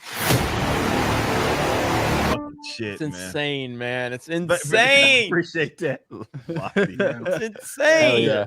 Listen, man, we've been talking about this for a long time. Like, community is important, and that's the thing. We get there better together, and this is nuts. Like, this isn't, they can say nobody in their right fucking minds can sit there and go, this isn't a massive success. beyond anything that anybody expected it to be. I mean, like, listen, 48 hours, and this is what we're seeing, and it's not done. Like, it's not like people are just gonna go, cool, broke 1 million, let's stop. They're still going. You know, But like, that tells you, like, though, that these people are not like for anybody. They're just out here hating. They're just out here just trying to like hate on everybody that they can, and now they're bitter, and they're bitter about something that they should be excited and happy about. Like, this is a big deal. All this shit, all the stuff they've been posting all over Twitter the last 3 days, talking about, oh, blah, blah, blah, you know, and trying to post the boys memes and shit like that. I'm like, the bad guys are Marvel and DC. Like, Vought International represents Amazon and Disney. And you're fucking telling everybody that they're the bad guys when you're supporting the company that produced Homelander in the first place. He made it. They're the bad guys. And they're like, nah, this independent creator who's trying to do his own thing and funding this all out of his own pocket. Listen, man, I saw every excuse in the book. I saw a guy post a video. He goes, you know, it'll be, who knows when we'll finally see any of this stuff happen. He probably doesn't have it printed. He's not ready for any of it. Running a crowd, they're like, he did it all himself. He already paid for it. It's already ready. He's like, oh, well, I mean, my bad. Well, I didn't know. How am I supposed to know? Like, these motherfuckers didn't even read. They didn't even read the campaign stories right there. Yeah, they're like, oh, I bet. Let me know when it's a year late. It's like, no, it's already written. It's already written. It's already ready to go. Like, and that's what I try to explain to people. Like, we talked about this. We talked about this here on this show, Rippa. You know, about like, you guys don't like. A lot of people didn't understand. Like, he was doing it the most difficult way possible to ensure that he had all of the control. That ain't easy. As Rippa always says, that ain't cheap when he gets the super chats. That ain't easy. It ain't easy cheap to do what he did. There is so many different ways he could have done this that would have been easier, quicker. And it's not to say that it's easy to do any of this. No. So the people out there that are doing it other ways, I'm not saying that they're doing anything easy, because creativity is not easy, and creating a product that people want to give their money, no matter how they're giving that money or the method they're using it, that is not easy to do. But a lot of people are like, well, he's been talking about this for a year. Where's it at? You know, it's like, guys, like, it's complicated what he's trying to do. But you don't want to follow CD Projekt Red, you know? You want that shit to be ready when it comes out. Right. You know? And it's incredible. But I think the sky's the limit at this point. And everybody, every single person, I don't think Rippa's ever going to get used to the comments or the compliments he's getting, but like he has.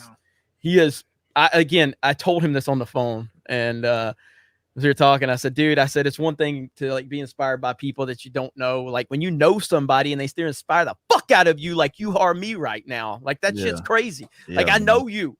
Like, I know you. We've hung out. We talk all the time. And you just are inspiring the fuck out of me right now with what you've done. You know what I mean? Because, you, like, building up to this, it's like, okay, Rippaverse is coming. I'm happy my friend's going to do something. I'm happy. I think it's going to do big numbers. I think this, but like, this is next level.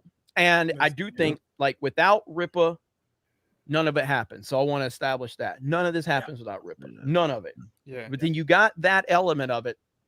And then you got people out there like that Umbrella guy who got such a following. He already had a nice following, you know what I mean? But then he's out there fighting the battles on another front that has literally nothing to do with anything. It's not like Rippa was like, I really need to create this comic book company so Tug can go out there and build a following off of Johnny Depp so he can promote my that's not like in the psyche of what was going on. Just like Rippa wasn't going, I really want to create this comic so, you know, Comicsgate can promote this for me. I really want to get this comic so Ryan can bitch about Star Wars and get a following so he can promote this for me. And I really want to build this comic so Friday Night Tights can bitch about Marvel and build a following. But all those pieces were just things that were part of it. Everybody's doing their own thing.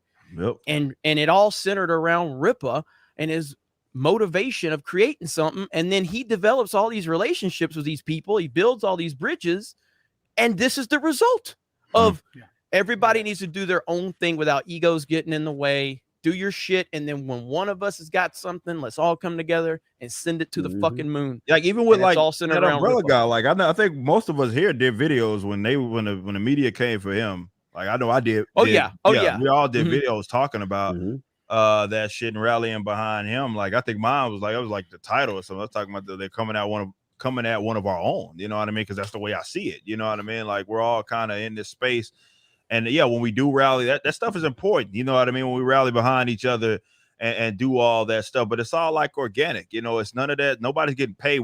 It's not like there's some mega corporate entity that is like making us kind of work with each other and shit like that. And that's not what this is. Like we all kind of did our own thing and we got brought together. Like great points when you mentioned the fact that we all kind of focused on different things. My stuff was like comic stuff. I did political commentary and stuff. And then, you know, with you guys and Star Wars and everything. And, you know, obviously an umbrella guy, you know, he's talked about a lot of comic stuff as well. But, you know, then with him going with the Amber Heard Johnny Depp trial and going in on that, like we're all coming at this from different angles. But, you know, we're kind of, we're on the same side on this. Like definitely when we understand how fucked the mainstream is. And I think people are just tired of being insulted as like customers and being insulted as people. Everybody recognizes something is wrong. So it's important that we do kind of back each other when we certainly can.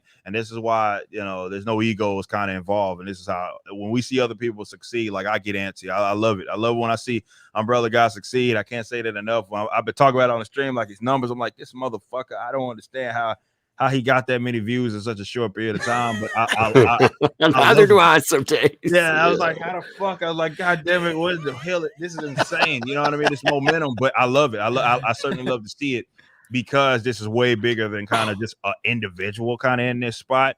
We know what we're certainly trying to do here, and we're showing as each thing becomes more and more like real. We see tangible things that really are. This is like a metric, I guess, is a better way to call it. Of okay, this resonates with people. There's a market for it, and we whatever we're doing here, it's working, and we need to keep doing it and see if we can do it even better going forward. So I'm stoked. To be fair, he did more than give me a run. He actually beat me because I'm a fucking idiot and did that last round. That's your damn fault. Own damn fault. You wanted to do another round, man. I'm so fucking pissed, man. Like I was. I don't think I'm gonna live that one down. That was me. Like that was the one time. Ego child. I was like, don't test fate, and it was like I barely was ahead of him, and I was like, you know what? Because Dan Vasquez is a piece of shit, wanting us to run 150. So I was like, no, I got to get 200. Because I beat him yesterday on bragging rights as well. So he's a double loser. Man, you know, we've had a lot of good news tonight, but unfortunately, I just saw this super chat. It came in earlier. I'm sorry about this, Rippa. Rippa, did you hear Freddie Mercury passed away? Oh, man. Oh, damn, no. bro. Thank you, Samurai Vader, for letting us know. Unbelievable. Oh, man. Also, 13 feet is going to be a new meme, by the way, Rippa, after Mario Kart, where you're like, it's 13 feet away. And then afterwards, Rolo from Locked and Loaded Latinos, we were talking and we'd play a Fortnite. He goes, I'm going to say Rippa's full of shit. It wasn't no 13 feet. It was like 3 feet at most. So now that's a whole new meme now. 13 feet. Well, how you would have to do how tall is Mario? There's got to be an official canon like dimension for Mario. Yeah. Oh, yeah. He's probably like 5'3", 230 pounds or something. I don't think 5'3". I think he's shorter than that. He's 5'1". He's 300 pounds. Jesus fucking Christ. But he's athletic as fuck, man. That motherfucker jump, man. Yeah, legs. I watched a thing one time about it, and him and his ability to jump is like higher than any basketball player. He's basically like Zion Williamson. Yeah, basically. I bet his knees are fucked too. Yeah. According to Mario RPG, he has very muscular legs. Athletic. Athlete, man. Hey, shit. there's one bad thing about all of this. Now I cannot use Rippa as my black friend argument because now he's my rich black friend. So I can still use Mike, but he's not that black. He's not black enough. Shit. We gotta have two more or another light skin. Yeah. Combined. You just say, I have one black friend. They're both here today. So, Yeah. Oh, God. I like how, Hassan went and bought his Porsche or his Lamborghini or whatever. Rippa, you bought a cargo van. Yeah, that's what I'm getting. And people were more upset about that than they were about Hassan. Which Socialism. is insane. Like, I had a stretch goal for car. the context there. If you look at the stretch goals, we're going to first of all, I want two things. We're going to come out with videos talking about those. Obviously, those happen way faster than we anticipated. But also, we're going to add some new ones to give you guys something to certainly push for. And like this has been people got upset that we had two of the stretch goals they got mad at. One was the we're buying a cargo van, and the other one was the one about me turning people full time. So I don't know. I still don't really understand why. I was like, okay, so I'm telling my customers what I'm going to do with the money that they're investing basically in buying a product. You monster. Yeah, I know, right? Giving people jobs. Why didn't you buy a mansion, Rippa? Yeah, you should have. That's what you're supposed to do with that money. Apparently, 5 of them. 5. Yeah, exactly. And I was like, what? Like, why y'all upset? I got some pretty happy people. We're already talking about it. Pretty happy people that they're going to be able to, kind of walk away from their kind of corporate shit and be able to come over here and do stuff. A lot of people are happy because of that. And I don't see anything wrong. And I told them, like, they keep fucking around at the 1.8 million mark. I might fucking add a second van. And and now let's see how mad they're gonna get at that, because they're gonna be at peak efficiency there for sure. Someone in the chat told you to name your van desk. Bro, okay, right now I got two of these accounts have sent me the receipts of supporting the Rippaverse. So I got one more. And then I got to get 3 $500 super chats, and I guess Jed's gonna be on the stream. What the fuck? You're gonna send him a link. He's gonna be sleeping. Of course, I mean, obviously he's trying to run all 3 of these accounts, but no, obviously, I mean, look, money's money, though. Jed's a writer for the site. You don't have to spend $1,500 from fake accounts to get on. But now at this point, you've put me in front of 5,000 people. I better get $1,500 or you ain't appearing on the stream. So I've already got 2 receipts for supporting Rippaverse, though. So now I need one more receipt. So there we go. So I'm not racist. I got my black friend sales on his website. Doesn't count anymore. I like this one. Workout gym, $1 million. You already had yeah. Oh man, put it in the warehouse. All the employees can go out there and get a little workout in. Get out there and work, fat motherfucker. Yeah, it's true. That'd be like a requirement for the contract. Like, if I'm putting this motherfucker in there, y'all better be in it. Rip hasn't been to the gym today. That's true. I'm gonna do it after the show.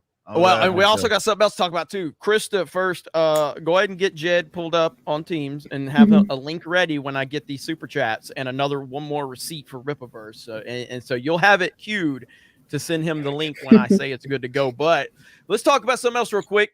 Rippa he's supposed to shave his hairy shoulders on stream tonight. That was an agreement. I think I heard. I thought it was a stretch goal, wasn't it? Yeah, like I remember that agreement being made. Like, I don't know if we can confirm or deny that. That was for 10,000 signups. Hey, he's over 10,000. You can't afford a razor now? It's the source of his powers. You gotta do it. You gotta do it. No, but y'all, the woman's gonna be fucking pissed if I fucking do that.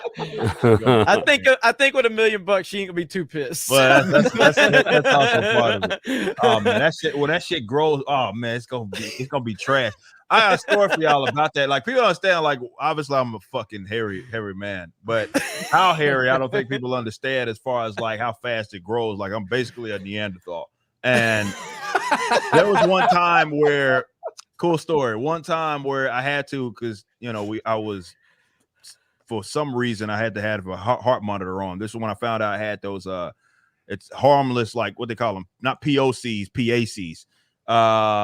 Basically, where you have that every now and then your heart will beat regularly. And I had to get a heart monitor to see, kind of basically confirm that. And it wouldn't stick. It doesn't stick because of the hair. Like, it wouldn't stick. So they had to fucking shave that shit, and I had to put the heart monitor on.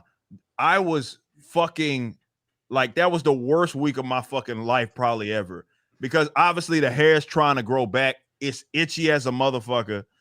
I was in so much. It wasn't even, it was so painful. Like, I was like itching. I can't scratch it. I'm like, I want to take this goddamn thing off. And because it was growing back like so fucking trying to grow back so fucking fast, and it needed to breathe, man. But yeah, like I'm like fucking like really like hairy, like really, really extremely fucking hairy, werewolf. Like basically, and like it's just what it is. Must be nice. I can't relate. Can't even grow a mustache. Have you seen that episode of Seinfeld? He's like, wow. Have you seen that Seinfeld episode where he like sees that his chest hair is like uneven, so he like tries to shave a little bit of it even out. He like can't quite get it right. He just fucking shaves. He just has to shave his own chest, and then it's fucking itching like that. He's going crazy. Dude, that sucks, dude. So if I shaved this, man, I would probably, goddamn, I'd be in so much pain. It's so much fucking pain.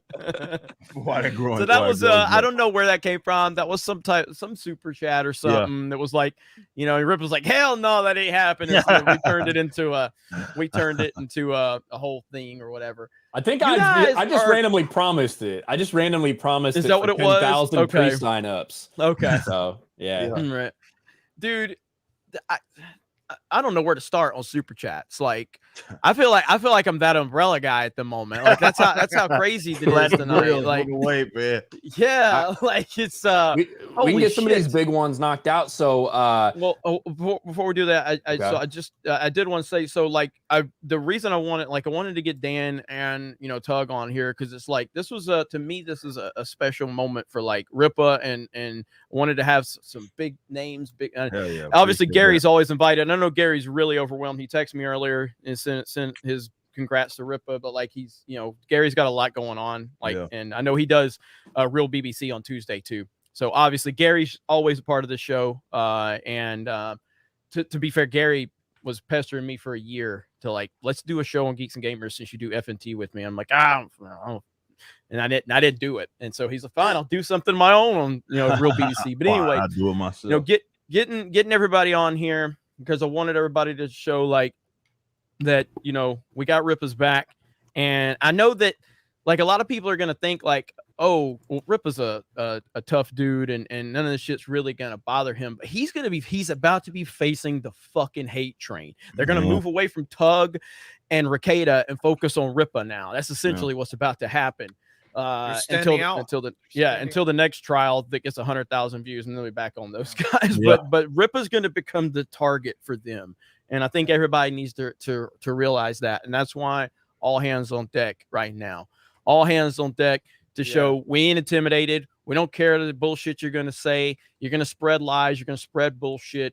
We've been through it time and time again, and we're just gonna keep on going, and Rippa's gonna make more money. That's how it works. And it's like too late. I'm sorry. The market has spoken. Yeah. The market has spoken. It absolutely has. Like, I mean, well, Tug, I think this probably directly more than a lot of us, like what these fucking people are capable of. Like you've been victim of a lot of this shit. Yeah, man. I mean, well, they find whatever you like or whatever you care about, and they go after it. They don't go after you because people like Rippa. I mean, I consider myself, I'm like Stone, man. You're not going to hurt me. But man, I mean, we have things we care about, and that's what they aim at, and it is good to have people's back, because sometimes every now and then these people can wear you down. They don't get in your head, but you're like, my God, these people are insane, because they have nothing in their lives, nothing else at all. And that's why, they are going to come hard at Rippa. They're already coming hard at him. And when they are, we got your back, bud. Damn right. Damn right. Well, one of my favorite things about the stretch goals, the first stretch goal at 125 was put the industry on notice. And we're well past that. They're looking at this shit. They see this. This is a threat. Like, this isn't, it took us about a year or something. This 48 hours is still going. Like, these people have something to lose. They actually actively have something to lose when somebody succeeds like this and is putting out the kind of stuff that is going to keep growing and keep getting better and keep blowing up like this. They're nasty. They're not nice people. They're terrible people. We've already seen how they act. Like, listen, Rippa on his stream today, every name in a book that they can think of. They're going to call you. Yeah. And when that doesn't fucking work, they're going to get into the news media. Like, it blew my mind when that Umbrella guy and Nick were like releasing articles like, look how much money these guys are making in super chats. I'm like, you're a multi-million-dollar corporation. What the fuck are you talking about? Literally, you do the same thing that they do, and nobody wants to listen to you. What are you talking about? People. The money argument, though, it isn't a problem. Like what these people do is they do it like a first move. I was talking about this before the show. The first move that these people made, like against myself, was they called Child Protective Services. They went after my kids, and that's who they are. Like forget the money and everything else. That stuff, man. Words, who cares, dude? But when you know, I mean, we keep 2 lawyers on retainer for stuff like that we deal with in real life. Like we pay people to make sure to operate on YouTube. We have people that watch our back. 10% of our revenue goes somewhere to do that. I mean, that's what it takes. But you know, there's sometimes like even with that, I mean, we have to rally the troops, and that's I mean, that's why this kind of stuff like it matters. It does, you know. Like I can't say enough about that. You know, sometimes when they can get in your head sometimes when they move into your real life like that. And like I said, those days, seeing just how big, how powerful stuff is, seeing, you know, hundreds of thousands of people mobilize, because that's what you see it across, you know, you can look at the metrics of YouTube views. We don't share the same audiences. You know, we have crossover audiences, but you can look and see how much, you know, new members are coming in or new people are coming in. And you're talking about hundreds of thousands of people that are mobilized every time something happens. So I mean, you know, it's amazing, and sometimes it's very necessary. Yeah, absolutely. Yeah, 100%. You know, and you know, look, man, like Tug has mentioned it multiple times. Me and Tug, I don't know, I think probably less than 10 times we've been on a stream, right, Tug? Total. Yeah. I'm going to say less than 5 times. Really. Yeah, like we have not streamed a lot, we have not collaborated a lot, but the moment that either one of us has needed something, the others had their back publicly. You know what I mean? And that's built a mutual respect between me and him. And no, we don't have to always stream together. We don't always have to talk about stuff or whatever. But like when the going gets tough, we both got each other's back. You know what I mean? Yeah, and that's what it's all about right there. That's what it's all about. And he's said that multiple times, you know. And I appreciate that. I really do. I consider at worst we're all allies, but I mean, we may not be on streams all the time, but man, you know, the idea of friends online is a different concept. In real life, you know, you're hanging out, you're doing all this stuff. Friends online, man, to me are the people who watch your back, and there are some like everybody on this panel is my friend because of that, you know, for sure. So props, 100%. Yeah. 100%. All right, so we are going to try to read through some of these big super chats, and again, thank you. While you guys. do that, I'm going to update this. Do your thing, browser, because this shit is retarded. And Chris, I know like you're separating any specific stuff that's like, you know, for Rippa, so we'll get to those a little later on for Rippa or Tug. So yeah, do your thing, Rippa. Thank you guys. Holy shit. I'd say the second biggest overall number, but the most probably consistent number we've held throughout a main event. And this show, remember when we first started it, you guys, like we'd get like 1,200 people, you know what I mean? And that was good, you know? I mean, hey, you know, I'm shocked that anytime 5 people watch me when I go live. So yeah, I mean, and it's just built slowly. And to Gary's point, Gary was like, Jeremy, go live, stay consistent.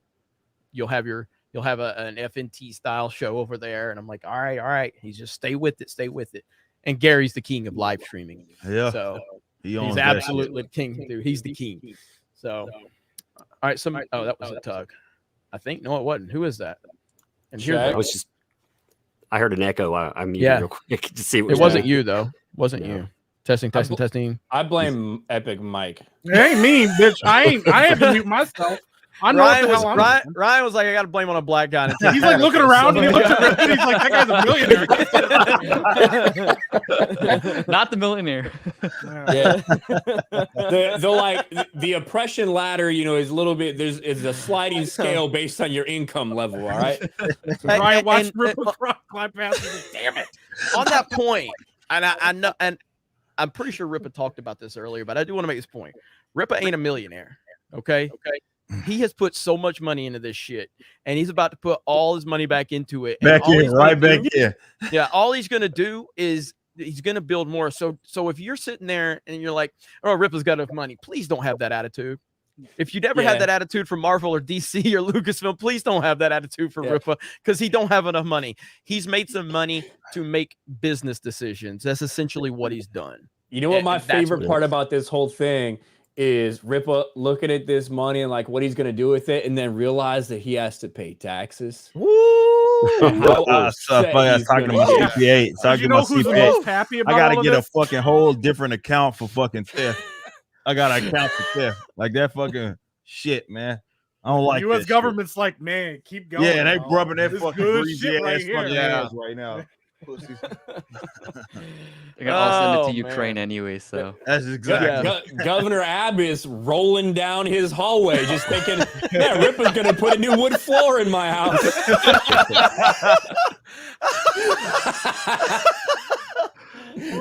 Hello, business partner. How are you? Hail Rippaverse, man. He's like, oh man. Leave it to Ryan to bring the negativity in. Now racist, sexist, ableist too. Hey, we gotta get all of them. Equal opportunity. Yep, you gotta get all of them. Hey guys, I gotta bounce. It's midnight my time. Man, Dan. Yeah, I'm kidding. I'm Now, kidding. I shouldn't even be here actually, but it wouldn't be right. I needed to congratulate Rippa and celebrate celebrate with you and Appreciate with all you, of you. It's truly an epic moment, and I truly think this is history being made. So I had to be here. Appreciate you, man. Yeah, thank you guys for having me. It's been great. Tell them where they can find you, Dan. Yeah, Seriously, man. YouTube, not on Twitter, but apparently for saying the name of some breastless chick. Come on, Jesus. And but you can still find me. Breastless chick. Yeah. That's why I'm not on Twitter. That's the truth.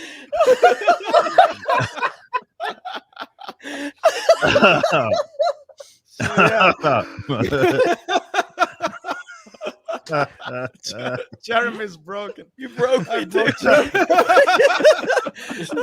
Like before you go, Dan. So speaking of that person, he who must not be named, I suppose. Did you see how they did that? I don't watch that Umbrella Academy or whatever that is, but I saw the clip on Twitter. The way that they did, now known as Elliot Page's transition in the show, was they went to a barber and they thought, I've just never really been me before. That's exactly what it was. Yeah. And then Elliot Page got a haircut and then went to the rest of the crew and they called Elliot Page by their old name. And they were like, no, I'm this person now. They're like, oh, okay. And they just moved on. Yeah. Bitch got a fucking haircut. And that's how they explain someone changing genders between seasons. They looked in the mirror and they were like, don't disagree, she will stab you or something. Just I'm doing my best to work within the confines here. We have a new meme. You created a new meme. Okay. So first of all, shout out to Nick. So it's an evolving meme. So it's something that Nick Rekieta has kind of created and popularized, and now you have evolved it. Unbreasted. On paper? That's rough right there. That's rough. So Elliot Page is unbreasted. Oh Jesus! I really gotta go. But great. I appreciate you, Dan. YouTube.com/danvask, danvask.bandcamp.com. I appreciate you guys' support and I appreciate your guys' friendship. And yeah, have a great night. Take it easy, buddy. All right, man. Bye, Dan. I'll talk to you later, Dan. Dan Vask, everybody. Dan is awesome. Love that dude, man. Talk to him all the time. He's a good friend. So, all right. So, where are we at now? Ryan? You want me to read super chats? All right. You're Brianna good at Watson. This is the first Hollywood Scholar super chat from beginning of the stream for 50. Why isn't my boy Hollywood Scholar on the stream? I'll send you a $500 super chat if you bring him on the panel for the night. Thank you, We've got Brianna. multiple ones of those, so we'll see. We'll see what happens. Our boy Sheep Cityan says, just send some ducat your way because actual fans got money. Also, wanted to reach to this side of the YouTube universe to say, check teams, Eric. Oh shit! All right. I mean, that was like hours ago, so maybe you saw it. I don't know. All right. Shout out Sheep Cityan. He's awesome, dude. Yeah, he's fucking. He's on my team, man. He's been on there for a while, man. He's fucking awesome. Hell yeah. Jake the Movie Geek for 50. Eric, today I bought 2 copies of all three cover variants. 3 are signed. I bought 2 t-shirts and the trading cards. I did buy and get charged for the concept art book. I know you said on your live stream it's out of stock, so I hope I still get that item. I mean, it depends when you probably bought it too. Which item is he referring to again? The art book. The concept art. If do you see it on your order? I mean, I will say this about that. It was funny. It was slow. It was a slow crawl to get it. But you know, yeah, here we are.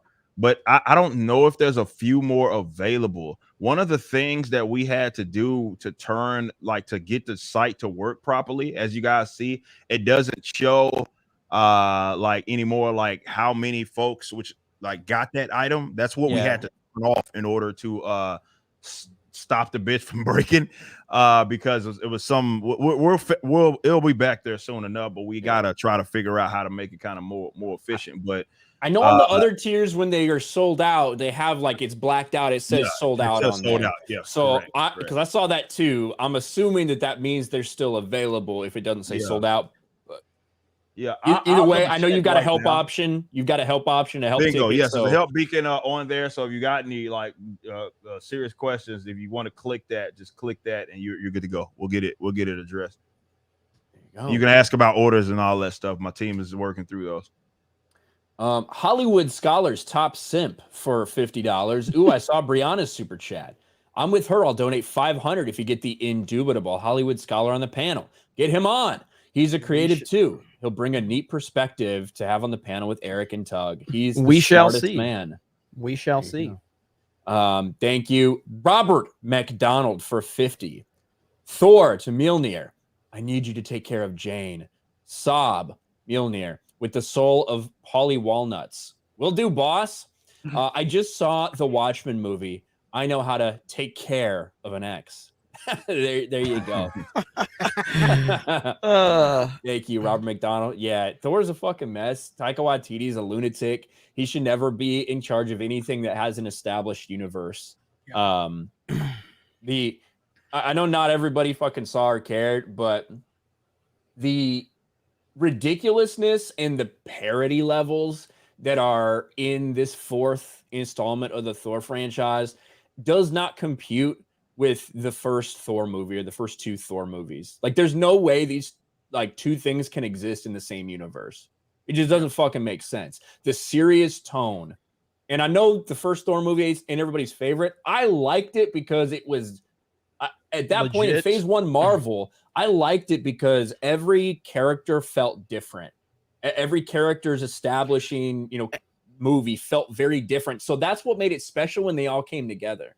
Well, that's the whole thing is what Hollywood does is they will, and I'm not saying I don't fall for this and I haven't fallen for this, but it's just understanding this is what they do. They will create something that you like. They'll pull the fan base in.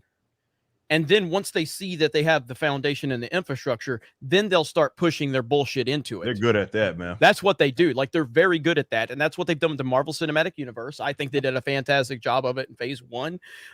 Not so much and the rest of it was okay. It's hit or miss for me, but this is what they do. And when they can build something, they will dig their claws into it and they will ruin it with their bullshit. And they've done it time and time and time again. So there's good stuff out there occasionally, and we see that's good stuff, but you can never, ever fully invest in it because they will do it every fucking time. And that's why so many people have... Rippa is getting this response for 2 reasons. Number one, because his work ethic and who he is and all those things, everything he brings to the table. But without Hollywood being a piece of shit and the comic book industry being a piece of shit, he's not going to get $1 million out of the gate. It shows you that there's a hunger for this shit right now. That's the whole thing. 100%. Because people are tired of it, and more people are waking up to it. And it's something I have to realize every single day. Like every day, somebody new learns about Geeks and Gamers. Every single day, even if it's one motherfucker, that's one more person. Right now, what's going on with Rippaverse? I guarantee you, there's a lot of people that never knew Eric July existed 2 days ago, and now they know his name. And a lot of them are fans. A lot of them are going, holy shit, listen to what this guy's saying right now. Holy shit, look what this guy's saying. Oh, he's friends with this person. Like, it's opening people up to a whole new world. Oh, yeah. And then slowly and surely, those people will open more people up to that world. Like, that's what's happening. It's a slow process. It ain't going to happen overnight. And nobody's saying we're just like, oh, we're going to end Marvel and DC tomorrow. No one's saying that. No one. Right. But it will happen over the course of time if they continue to fuck it up and we continue to show them good products. Yep. To be fair, I kind of did clickbait a video like that, but hey, well, there's nothing wrong with that. It got these people really fucking mad. They get fucking pissed, man.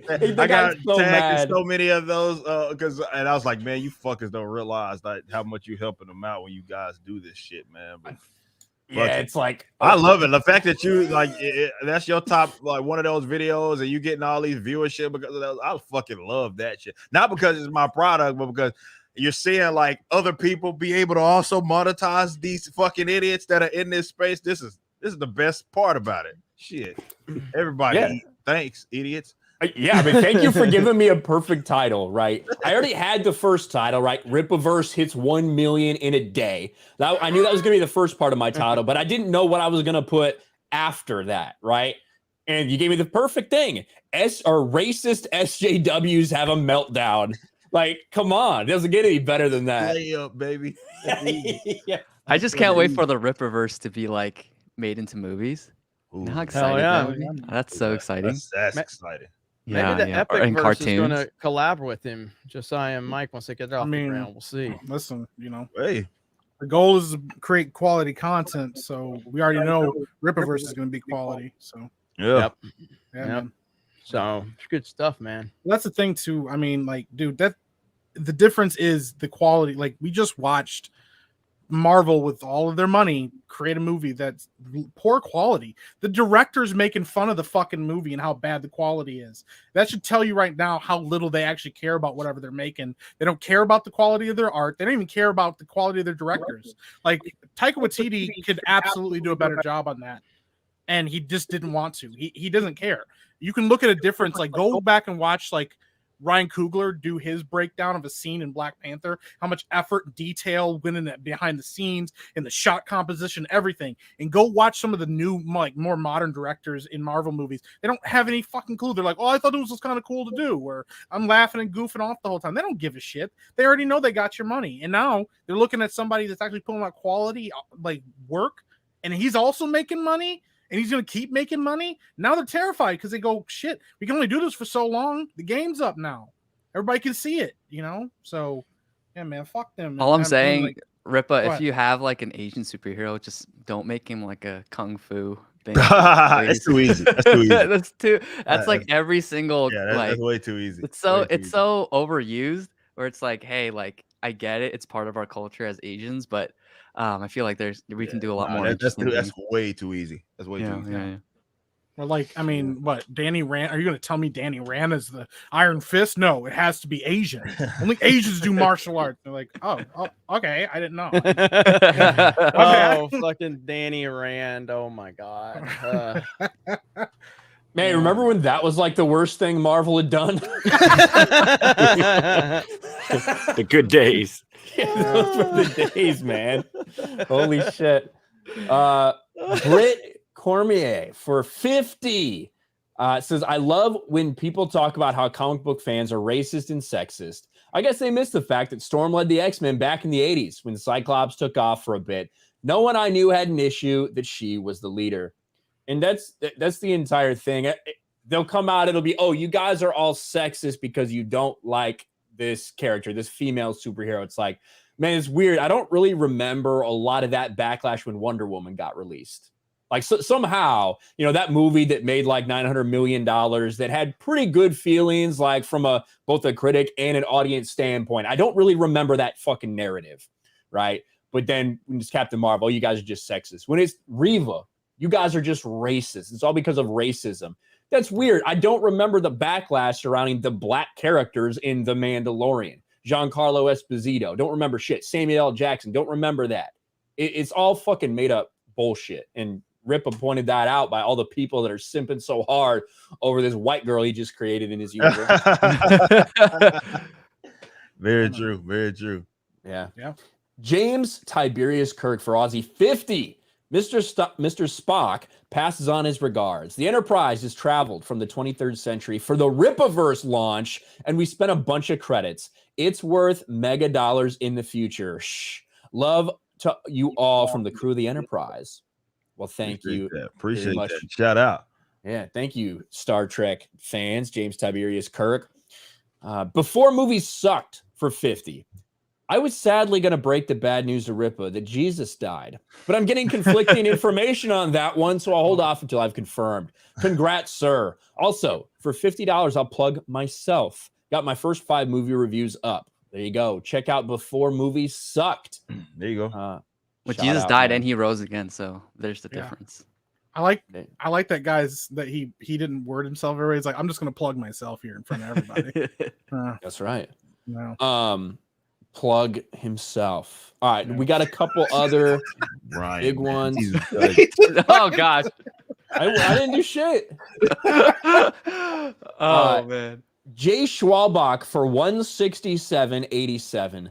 I wanted to buy in at the 5,000 tier, but it was sold out. I was not expecting that, man. Yeah, but having Chrissy Mayer read the comic topless sounded great. So I bought in at 475. No boobies, but it's okay. Ryan, the jersey, thank you. Unexpected. I'm humbled. Yeah, Jay Schwalbach sent me a really cool jersey from from the Negro Leagues, actually, because he thought I'd appreciate it more than anybody else. Damn. All right. That's right. And he also sent me a book about a guy who was involved in the Negro Leagues. His name is Cum Posey. Because he thought I could, a guy named Cum needs more recognition. So shout out to Jay Schwalbach. Then he says, now call me a stupid fuck so I can sleep. Go to sleep, you stupid fuck. Thank you, Jay Schwalbach. Was that Jay Schwalbach sending more Streamlabs? Yes. Did you ever, didn't he send you a sex doll? No, he didn't. I was hoping it was. I was gonna fuck the shit out of that thing. But he sent me a Negro League jersey. That's what he sent me. So, but yeah, if he had actually, if he had sent me one, it would be very rude of me not to. It's a gift. You have to use the gift. Yeah. We would have checked it out. I don't know if I would have wanted to do the cleanup afterwards, but hey, it is what it is. So you didn't pay for it. You just throw it away afterwards. Anyway, Brian for $25. Damn you, Eric July. I got out of comics in the late 90s, and with the retcon time travel, got to buy 8 titles for 6 weeks to follow a crossover event. Money grab.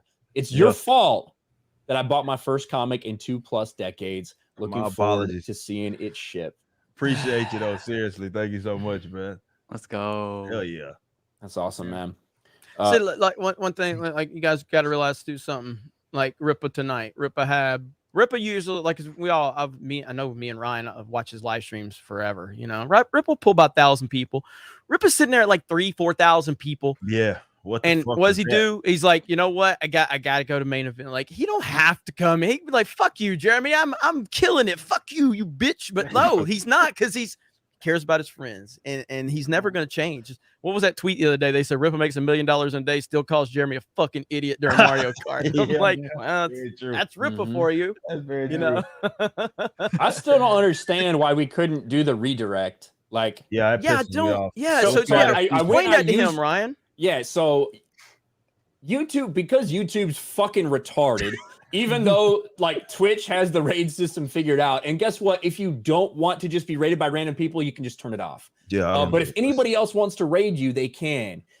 YouTube has it so you can only accept raids from people that you have gone in the back end, no pun intended, manually, and added them in there. And that's so for you the have to use safety their of the channel creator. URL. We don't want any hate rates. We don't want any hate rate. Hate rates, give them to Bro, me. hate Somebody rate fucking me. hate Yeah, that's rate what I'm me. saying. Yeah, long. why would I want someone to give me viewers? Like, bring that shit on. Yeah. So I take your URL, I put it back in there, and it doesn't add your channel. It adds Capture the Crown. Whatever the fuck that is.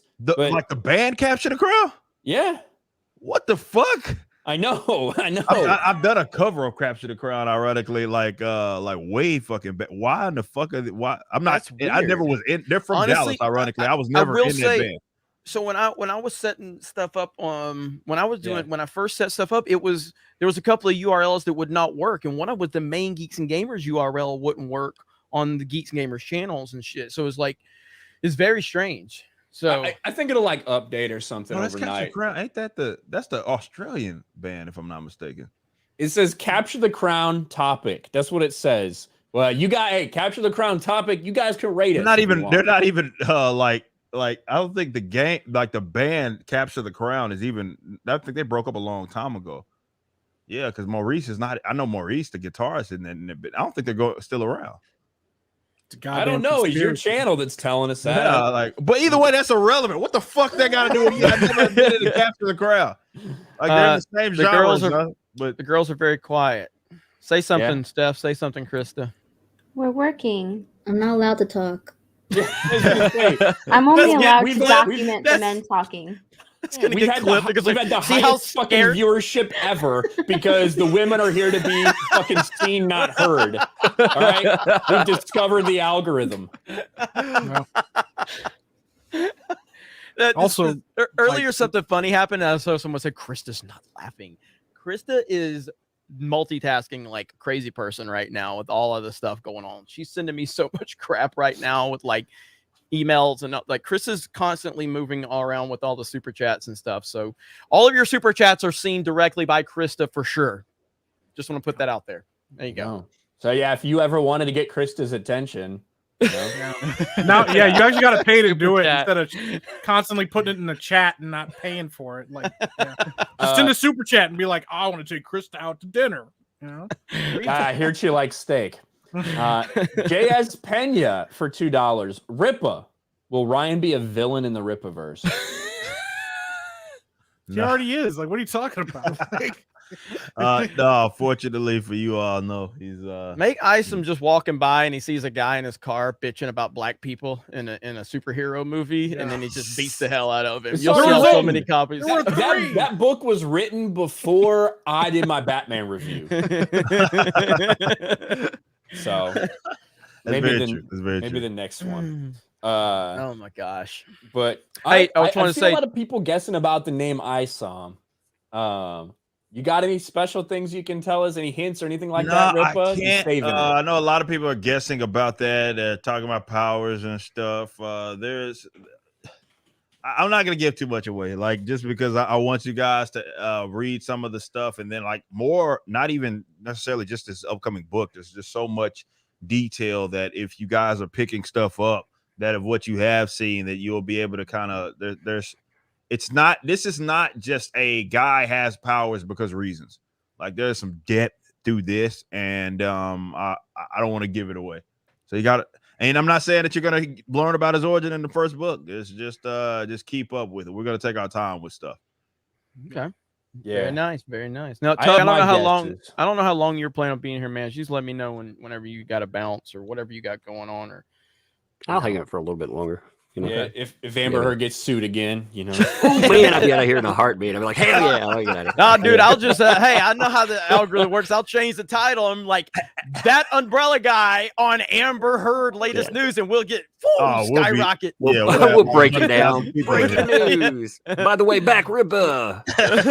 But as a matter of fact, though, me and Tug did talk about potentially like trying to do something like here on the channel, like a video where he can kind of open me up to more of that world and you know stuff that you know is going on, because obviously he's versed in that. So Yeah, yeah, man. I we mean, still well, I mean, yeah, we've talked a little bit. You know, I think that's good. Like you, I don't come off my platform very often. You know, I kind of keep to myself. But I'm like, yeah, man. You know, I think it'd be good. I like what you guys do. You know, on Flashcast we all hang out like friends, and you all hang out like friends, and I like that, man. That's what I think. That's what appeals to people. You know, it's the personality of people. They do their own thing. There's certain things we move against, but also when we come together, it's having fun, man. Yeah, no, to that point, and I'm glad you said that. You reminded me. I meant to pull this up earlier. Like, this is how friends talk to each other. Even though Rippa's going full Orange Man bad in this clip because he's got his orange skin. I don't know what was up with your I don't know what was up with my camera, man. Yeah, your Trump filter. Yeah, he had his Trump filter. Becomes a millionaire and he starts modeling that. He's gonna grab the comic industry by the pussy. They let you do it, man. But to Doug's point, like this is how friends talk to each other right here. This is so funny. D-Day Cobra, my man's $100 fucking dollars from Jeremy. Says 1 mil before tomorrow night. Let's fucking go. Woo! What a psycho son of a bitch. Big shout out to Jeremy. Awesome fucking dude. Been very supportive of everything that I've done. Him and his team, Geeks and Gamers. Thank you guys so much, man. Holy shit. You psycho motherfucker, man. I remember the first time that Krista ever rated Rippa, and everybody knows Krista. She doesn't cuss, and she rates him. He goes, "Krista, you motherfucker, Krista, you motherfucker." I've never been called that in my life until then. Oh man, he was just yelling it. It was so funny. Oh, it's so good, dude. Fucking love it. But yeah, to Tug's point, like that's what we do. That's why we're not politically correct. You know, we just, and that's what the real Regular world, people. the real world is like that. You know what I mean? Like, God, like, and we have to get back to that. We have to stop walking on eggshells, and we have to stop going, I can't have this opinion. You know, I can't. No, you can have that opinion. You can have whatever fucking opinion you want. You just might get challenged on it. You might have somebody argue with you or challenge you, but you can have your opinion.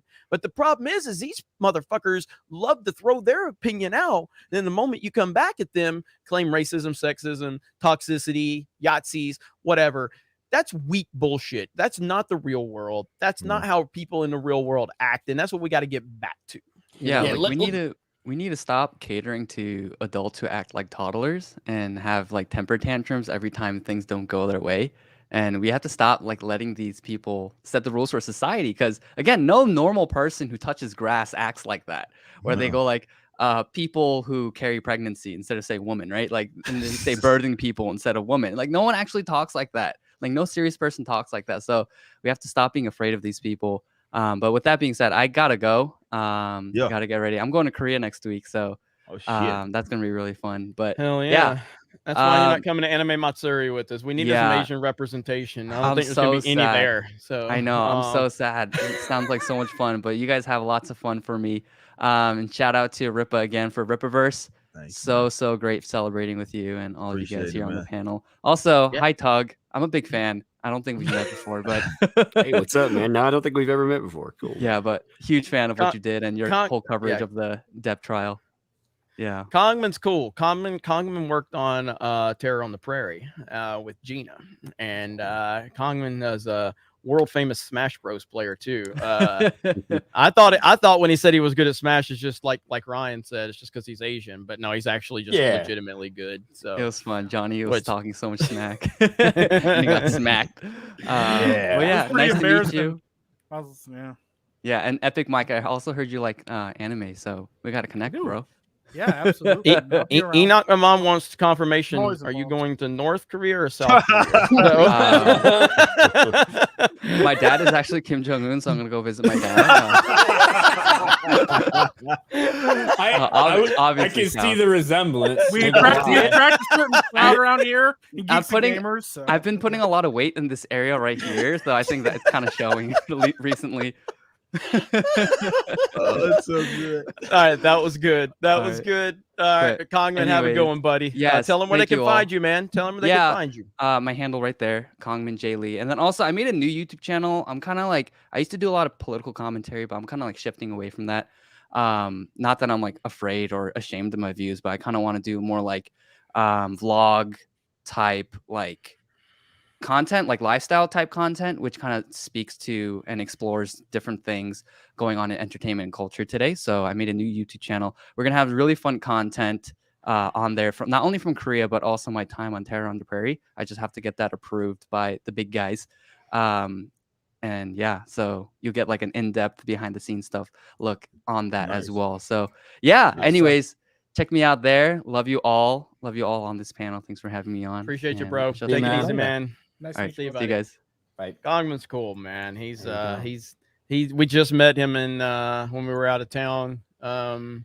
And where did we first meet him? It was at Nashville. We first met him, then we hung out with him in Dallas. And yeah, he's just a great guy. I really collecting diversity. He's like, oh my god, an Asian guy, like hell yeah, yeah. The bigger the field, the better. Speaking of diversity, I've been warning Jeremy, like you collect too many diverse members, they start asking for shit. Look at this. Look what we have already. It's a conspiracy. That is so good. Demand tryout with the Rippaverse. It's just because it fits. It just fits right in, like because of the fro, like that. So it worked out.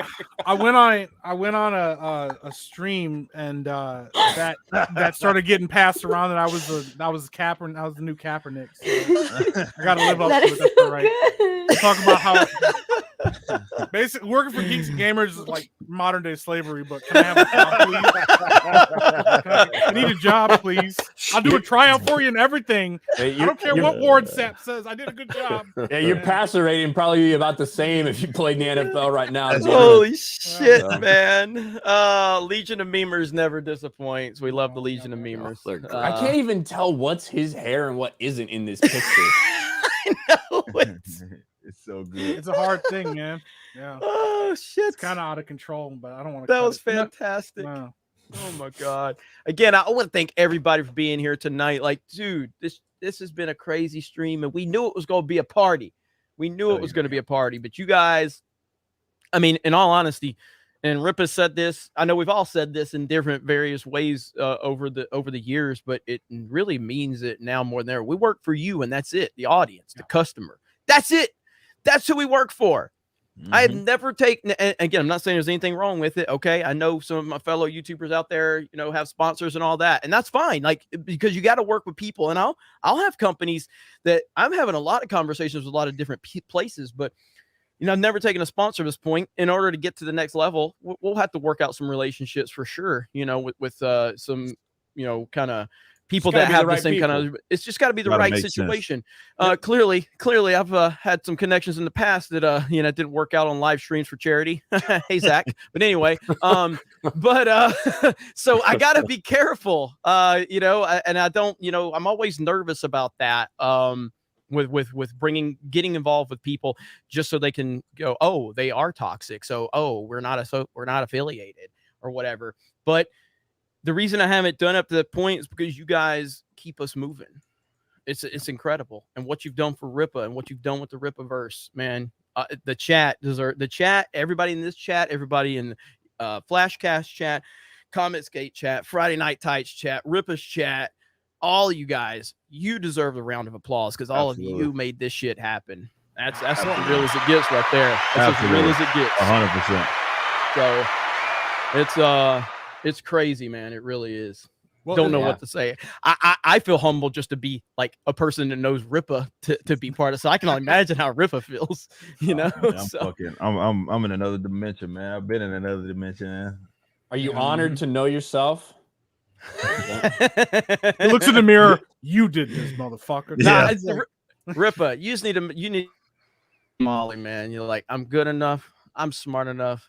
And doggone it, people like me. And you just need to upload that. Yeah. Hey. Yeah.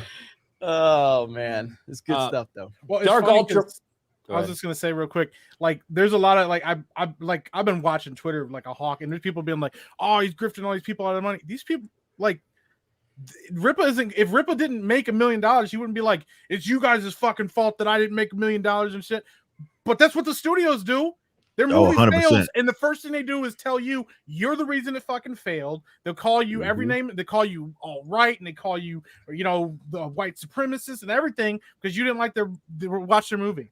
Fucking director of Buzz Lightyear. Oh, it was the trolls. See, he didn't. It's funny because he actually responded to one of my tweets. He didn't respond to the one where I was like, "What about the international audience?" Nobody fucking watched it overseas either, motherfucker. Like nobody watched your fucking movie, but they'll come at you about it. But we're not doing that. We're not. Rippa isn't going, give me your money. I need it. He's just saying, hey, here's a product. If you want it, buy it, and you did. Like, but they can't handle that. They can't conceive of that because they've been trained that they have to give their money to these companies. It's the only legitimate thing to do. So And he was wearing Drunk 3PO's chat in his thank you video, which I knew made Jay happy. So the welcome. Oh, the hat. I was. Yeah. I know Jay was like, "That's my hat. That's my hat. That's my hat." So, I wear that fucking hat all the I know it. It's a good hat. It's a good hat. Shout out to Drunk 3PO. We love Drunk 3PO. We miss him. We'll be seeing him soon. So that's right. I called him the other. Well, no, he called me the other day, and I could barely hear his ass because he's in the middle of fucking nowhere. He's got terrible cell service. But. But he's hanging out. He's hanging out with Jake the Viking. It's good. Spilling stuff, shit in man. his truck. Yeah. The fuck! I get a new car. First person in it spills her goddamn coffee. It's Drunk 3PO. Oh man. We've only got one new member, so I can't. We can't do Canadian Barry yet. So we need a few. We need gifted memberships on this channel. I really don't. I'm pissed off. I don't have it yet. So I don't have it either, man. It's Yeah, they're just rolling it out in a weird way, but I don't know. Did it take you a while to get the super thanks Tug as well? Yeah, I did. Okay, because it took me forever. Jay's the first one that gets everything. Drunk gets it like even Park Hoppin', the channel he runs for Geeks and Gamers, got the super thanks, but Geeks and Gamers didn't. I'm like, what the hell?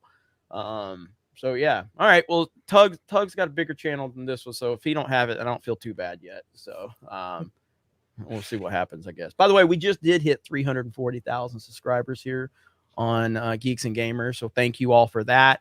Ryan is right for once. He was right about something. He said, Jeremy, make more fucking videos for Geeks and Gamers so we can get back to gaining subs. It's like, yeah. Pretty interesting how that works. Yeah, it's one of my most prophetic things I've ever heard. Hey, guess what? Channel won't grow if you don't make fucking videos. Weird. So many people were so happy about that. They thought the channel was dying when I literally was not making content. All we had was like 3 live streams a week, and I would occasionally do something. And now I'm back to making videos for it.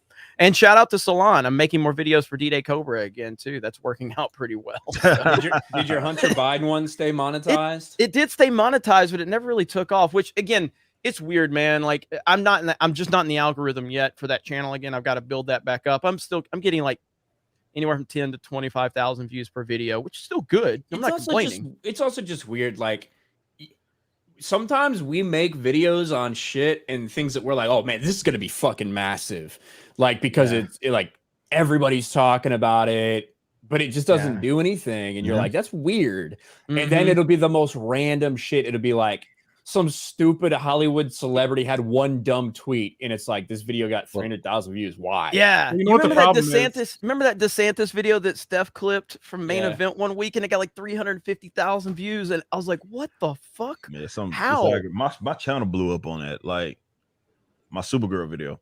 Yeah, like half. That was the video that did it, and that was like, I think at least 6 months after I did it. It just took off. It just fucking took off. Yeah. And I was like, I feel like somebody that was about to bail, like one of these little algorithm motherfuckers, was like, watch this. And he like pressed whatever switch and fucking got fired and left. And then I got the blessing. Because I still to this day have no idea why that, because I was trying to figure out, like, did another Supergirl episode come out that it didn't? It was like, why the fuck why did that just start popping up in people's feed? I was like, I didn't understand that. So it was probably honestly like a fucking season finale or something like that. That was like bad and cringy. There was a couple people complaining about it or something, and it just fucking went. I had like a Sylvester Stallone video that did that one time. Like 2 months after I made the video, it just took off for no fucking reason. Yeah. Yeah, it is weird. I mean, like, Tug, what is your prior to the whole explosion of your channel recently? What was your experience with the algorithm? Was it kind of hit or miss? Yeah. If everybody's talking about it, especially there is something in the algorithm that gives preferential treatment to any mainstreamer, like any mainstream outlet. First of all, they bragged about that with the whole authoritative figure shit. Yep. Yeah. So I mean, they overshadow, and you can see it with anything that we cover. I mean, that they get top billing, but the random stuff, it is so random what they decide to spotlight. Yep. Yeah, it is. It really is. It's frustrating, but we have alternative platforms out there too. I know we're live on Rumble and on Odyssey right now, so shout out to those audiences as well. I like what's going on both of those platforms, and we need more of that. We definitely need more of that. And so, shout out to all of you. I'm looking at the Rumble chat right now. So hello, everyone. Hello. Hello. That was just like Ryan usually like Jeremy's way to end the fucking sentence. Ryan usually picks it up really quick, and then he just like looks hello. So Ryan's usually better about picking up. I'm fucking trying to upload Sports Wars videos and shit. Yeah, I noticed you were uploading something because I could tell that your signal went grainy. I was like, he's uploading another fucking video. Yeah. Dark Ultra for 10. Hang on. What's funny is Ryan was so mad about Sports Wars because it hasn't been in the algorithm recently, and then he like shits out a 1 million view video in 3 days. But then like my next video is like 4,000. Fuck that shit. You remember when Sports Wars was like the #1 channel in our entire world, like for like a 3-month period when the NFL ratings were so bad and we were trashing them for kneeling for the national anthem, and like every video was crushing on that channel. We got like crazy. We got like 11 million views one month or something on that channel alone. It was stupid. It was insane. And I'm sure that'll happen again. But yeah, like the algorithm giveth and the algorithm taketh away. That's what I've learned on YouTube. Unless you're Gary, because Gary can just upload a video of him sleeping and get 500,000 views at this point. Very true. It's true. You guys just need to start putting Tom Hanks in the video. Or James Wood. Yeah, even if it doesn't have anything to do with him, James Wood. Yeah. I took a shit yesterday in my bathroom as a picture of Tom Hanks with red eyes. Yeah, everybody's like, "What is this video?" I'm like, "Yeah, you clicked on it." So yeah. And the new guy on Sports Wars isn't bad. Yeah, Fear the Beardo. Shout out to Fear the Beardo. We had him uploading his video. Yeah, we need to get Fear the Beardo to 1,000 subs. I think he's close. So. We got 4,000 fucking people here. So if we can't do it, I don't know. Mods, drop links to Fear the Beardo's channel. Also, be dropping those Rippaverse links all night long. Because it's in the description as well. It's the first thing in the description. So and that's the thing. Like when you guys see mods dropping stuff all night long, the audience constantly is changing. You may see those numbers kind of staying relatively the same, but people are dropping out and hopping in. And so and that's another reason why, at least for me, when I do a solo stream, I just try to repeat myself every 30 minutes. And that's kind of like sports radio mentality from back in the day. Like I would listen to sports radio when it wasn't woke, and every 30 minutes they would repeat the same shit. And you learn that's because they have a new audience every 30 minutes based on their analytics. So yeah, that, and I'm just not that smart, so I just have to repeat myself. There it is. The truth comes out. Dark Ultra for 10. Spent over $400 on Rippaverse website, and I don't regret a single cent. I can't remember the last time I've been this excited for anything. I'm so ready for this thing to soar to the moon and beyond. Thank you, Dark Ultra. That's awesome. Desert Outlaw for 5. Grats on 1 million Rippa. Thank you, man. Thank you. Slade, I love when Rippa does the just drop 50, didn't say nothing. I respect it. I respect it. Just drop 20, didn't say nothing. Ball move, respect it. So yeah, throwing money around, nothing to say. Yeah. Slade Lawton for 10. So I celebrated my 21st birthday yesterday. This is a two-parter. I celebrated my 21st birthday by purchasing some Rippaverse stuff and going to the casino. At the casino, I learned Ryan's completely right about women. Well, you're welcome. Next part, I had a decent winning streak on a slot machine until a lady sat down next and played the machine next to me. Then I immediately started losing. Ryan is right about women. At least my hangover wore off. I'm trying to tell y'all. Inverse look for 20. Spent over 500 to get all the Rippaverse stuff. Can't wait until August. Jesus Hell yeah, Christ, man. Appreciate that. That's Jesus. crazy. And I want to give Rippa a shot for Locked and Loaded Latinos. That's the reason they're on the team right now. Yeah, because Rippa knows them, and so awesome.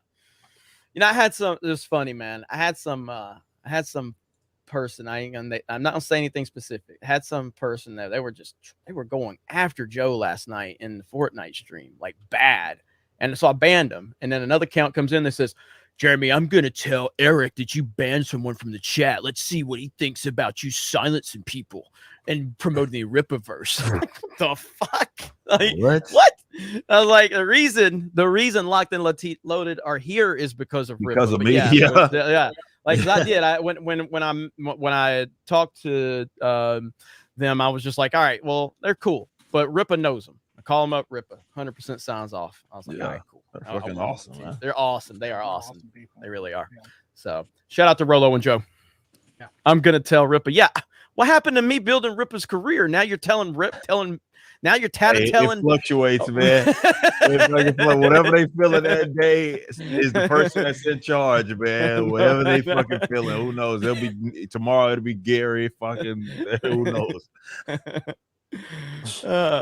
I like how somebody was like, shit. That's what they don't realize. Tug's in charge of all this shit. So Tug's behind this. Can somebody get a Tug meme? Legion of Memers, can we get a Tug where he's the puppet master and it's just got all of us on there? You know, You're not allowed to say that live. What's up? Jeremy just disappears off the line.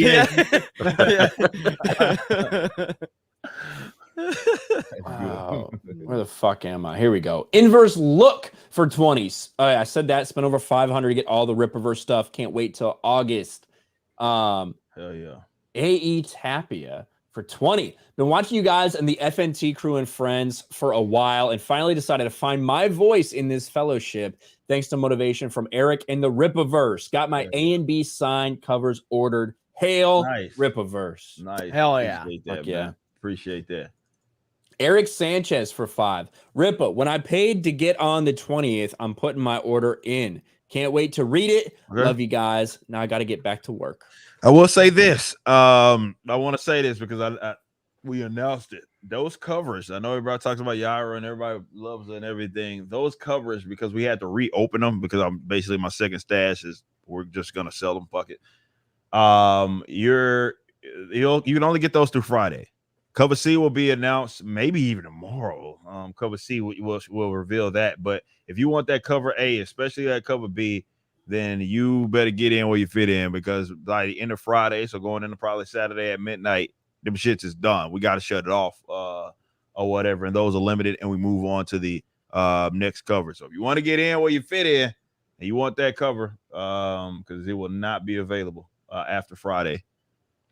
Hell yeah. Well, I saw somebody on Twitter complaining about you reopening that till Friday. I know. I did see that. It was only going to be for one day, and they sold out, and he did it again. He's grifting these audience. It's like the only reason that we did that was because it was not fair. Yeah, the website was fucked, and all those 20,000 people, of the 20,000 that were trying to line up and make sure that they got a book, it was fucked. They couldn't get in, and it's just unfair. So that second, we had another stash that we were going to use for promotional stuff. So we're not going to use that anymore. We're just going to sell them. So that was only fair to everybody else. That's the only reason why we did that. That was only fair to everybody else. So it's still the same number. That number wasn't going to change. And we'll be announcing all of that. That's another part of our little transparency project is that as we start to get to the latter half of things, we're going to be like, hey, it's this many from us floating around to give people kind of more of an idea of how much is it worth and all of that sort of stuff, because the collectors the collector's part of comics is very well something that we want to make sure that we embrace. Yeah. And I love the just the pack that had like read and collect. You know what I mean? Yeah. So you get one copy that you can just frame up, and then you get another one you can just throw around. Yeah. Because like that's what it's about too. Yeah. So you heard it here first, Rippa. You heard it here first. Never made more money, Jeremy. So he's the leader of Geeks Gamers. It's over. That's how it works. We'll find out on Mario Kart. Only if Tug approves it.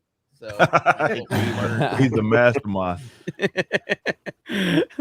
Sean CW Korsgaard for 5. Congrats on 1 million, Rippa. Another self-funding success story today. Larry Correa raised 100K on Kickstarter. Check him out too. Oh, nice.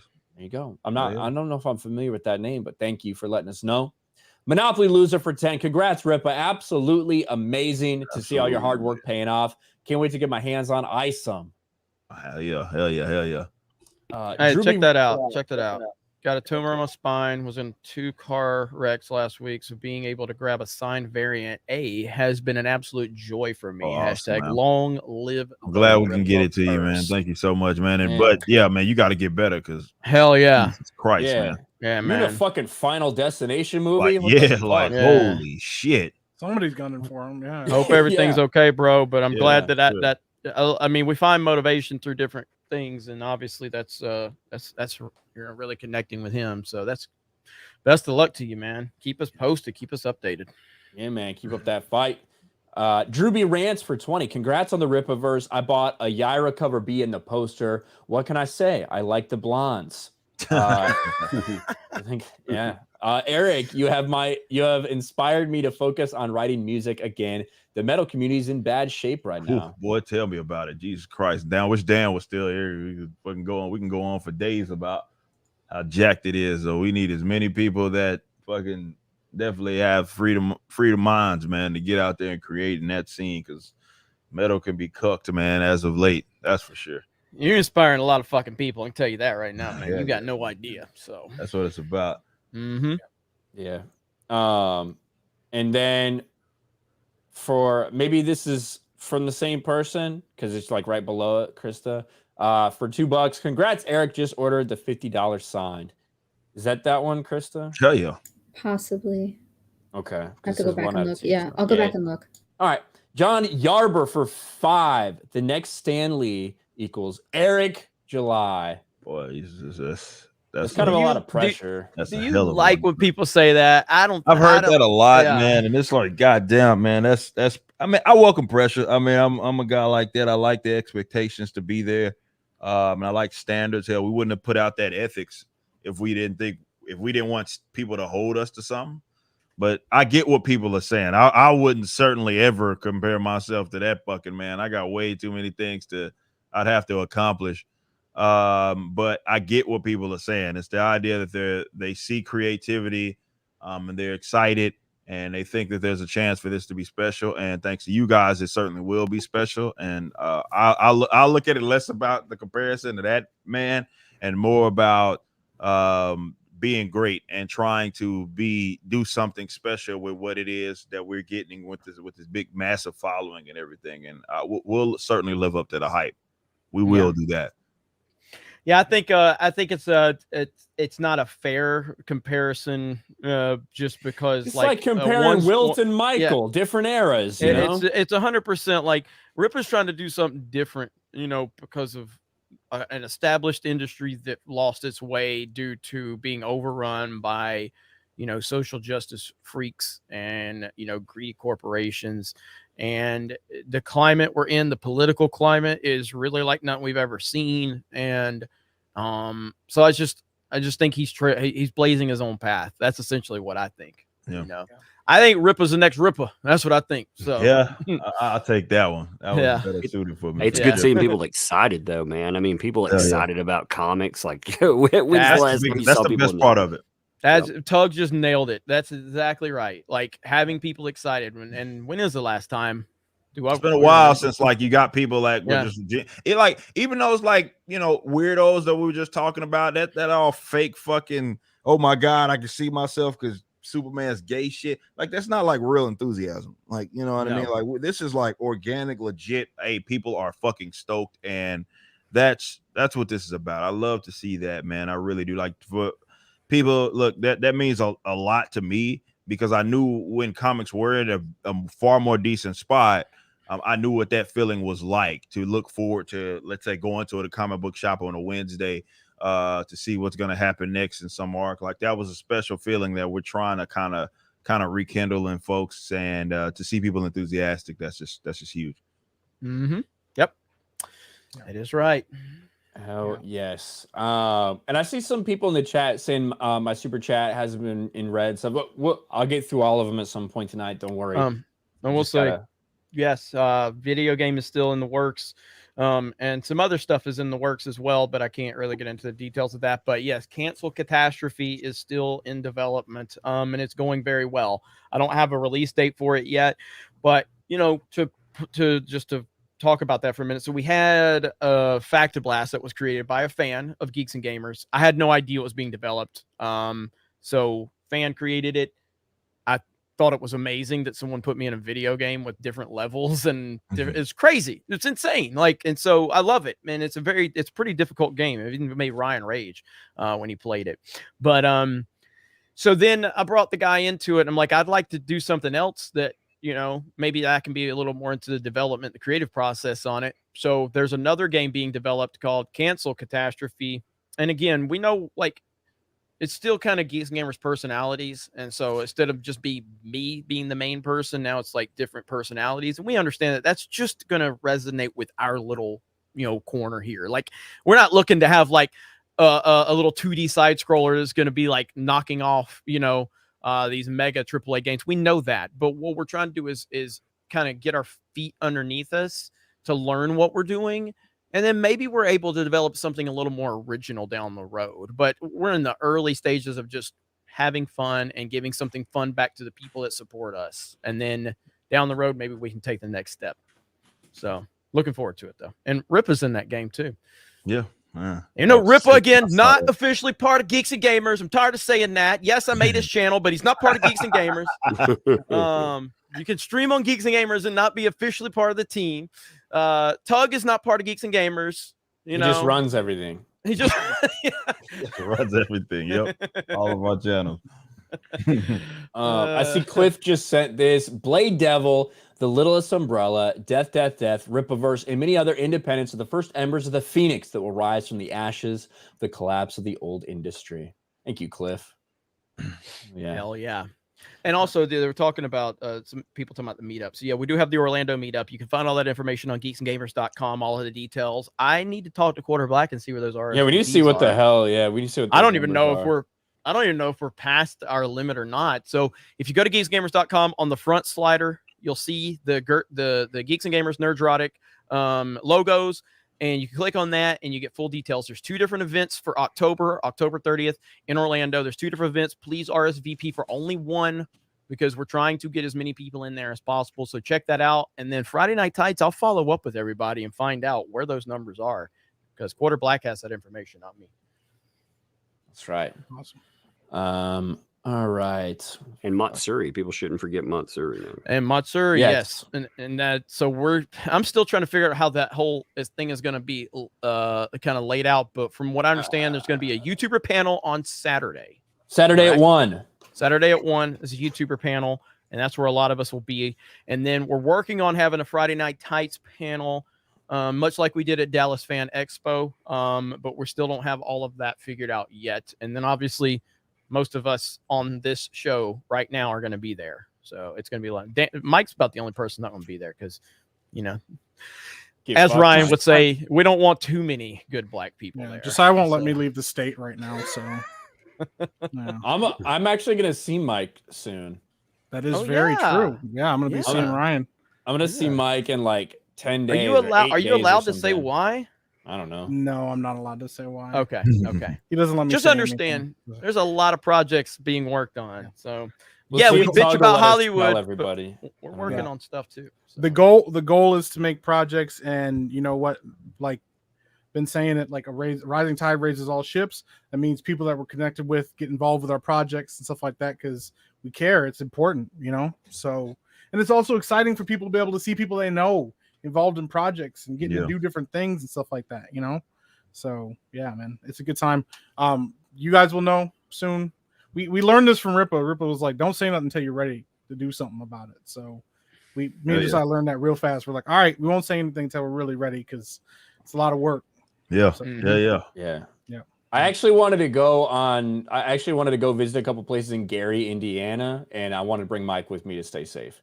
So that's the real reason. I wish I could keep you safe in Gary. Ain't nobody safe in Gary, Indiana, man. Last time I drove through there, I just sped through the whole city. I was like, damn, this is terrible. Like, you know. I've actually fucking hung out in Gary a couple times, like several times. There's a minor league baseball team there. There's a lot of memes going to be created from that line right there. But there's, that sounds weird.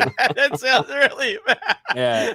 So I've hung out in Gary, Indiana several times. But there's a minor league baseball team called the Gary Railcats. That I used to go all the fucking time. You get murdered right outside there, so you didn't want to go to night games, but yeah, it's fun. You gotta risk it sometimes, but yeah, man, there's certain places even in Michigan I don't want to go. They don't care.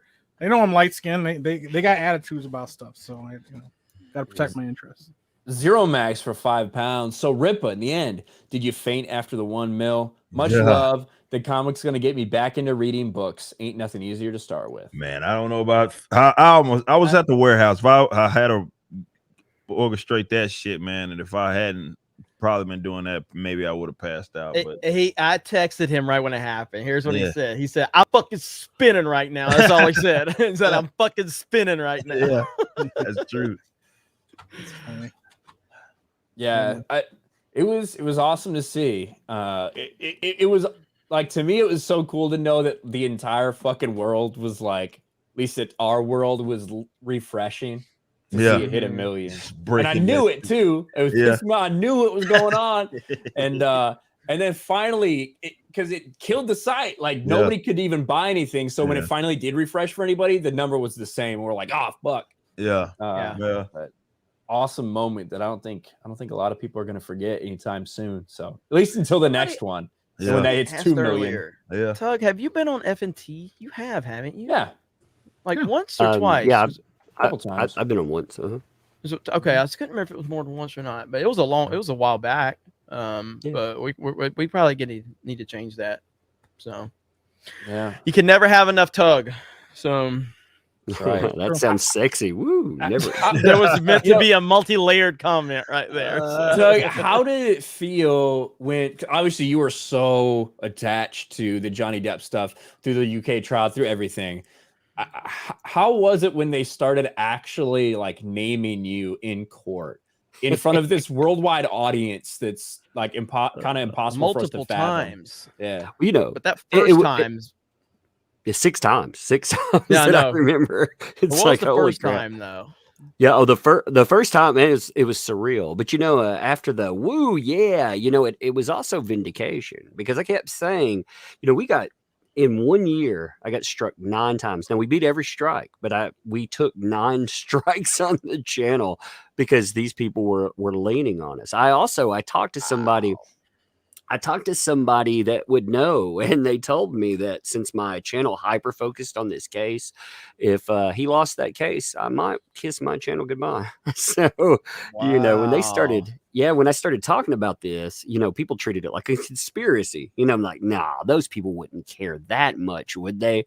But when they started bringing you up, in that, we're talking about just somebody out there, just a random person covering this, but it tells you how much power that our channels actually have when we can sway something at that level that's that big, and I don't know. It was surreal. It really drives home though. Like I said, that idea that we do impact things, when you see again, different levels of it. When you see people make $1 million, that's a huge number. When you see things brought up on the biggest stages out there, I mean, again, it says that we got to keep pushing because we are impacting this. Yeah, it's very true. And you think back to like some of those like moments, about like what's had impact and I remember it's like when Ricada hit like 100,000, live concurrent viewers on Rittenhouse. And I'm like, dude, I remember when our little world, we were just happy if we got 1,000 people watch us. And now Ricada's getting 100,000 people. And obviously that's such a massive number that a special occasion or something or whatever. He's done it twice, I think. He did it with the Amber Heard thing.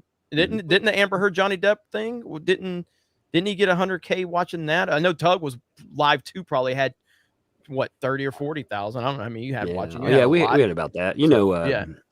A person, if you have a face, it helps. Yes. I was like Signor. I know Signor had like 100,000 watching at that moment too. Like it was crazy. Yeah, there were a few people that pulled massive numbers, but I mean, Ricada, he was I can't remember if it was the second or the third largest person, covering that. And again, considering how like Ricada, just like yourself, all of us really have been bad guyed by all of that. The other people, you'll notice the other people that were covering that, they kind of get a pass, but people like Ricada, and they don't, and they still grow.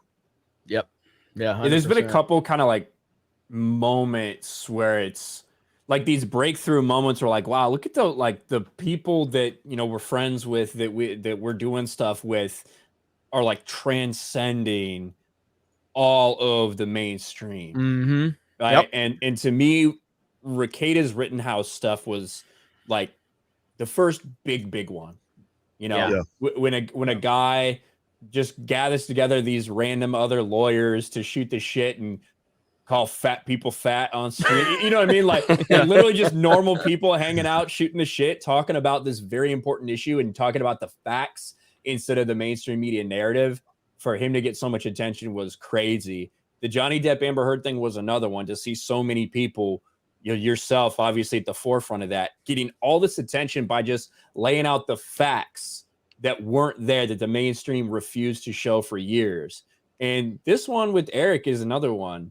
$1.2 million in less than 48 hours, where we've never seen anything like this. You guys brought up the Keanu Reeves thing, the Berserker comic. That was like 1.4 million total on Kickstarter, right? Yeah. Like, and that's with Keanu fucking Reeves, dude. Yeah. That's Neo. That's John Wick. That's Keanu. And holy shit.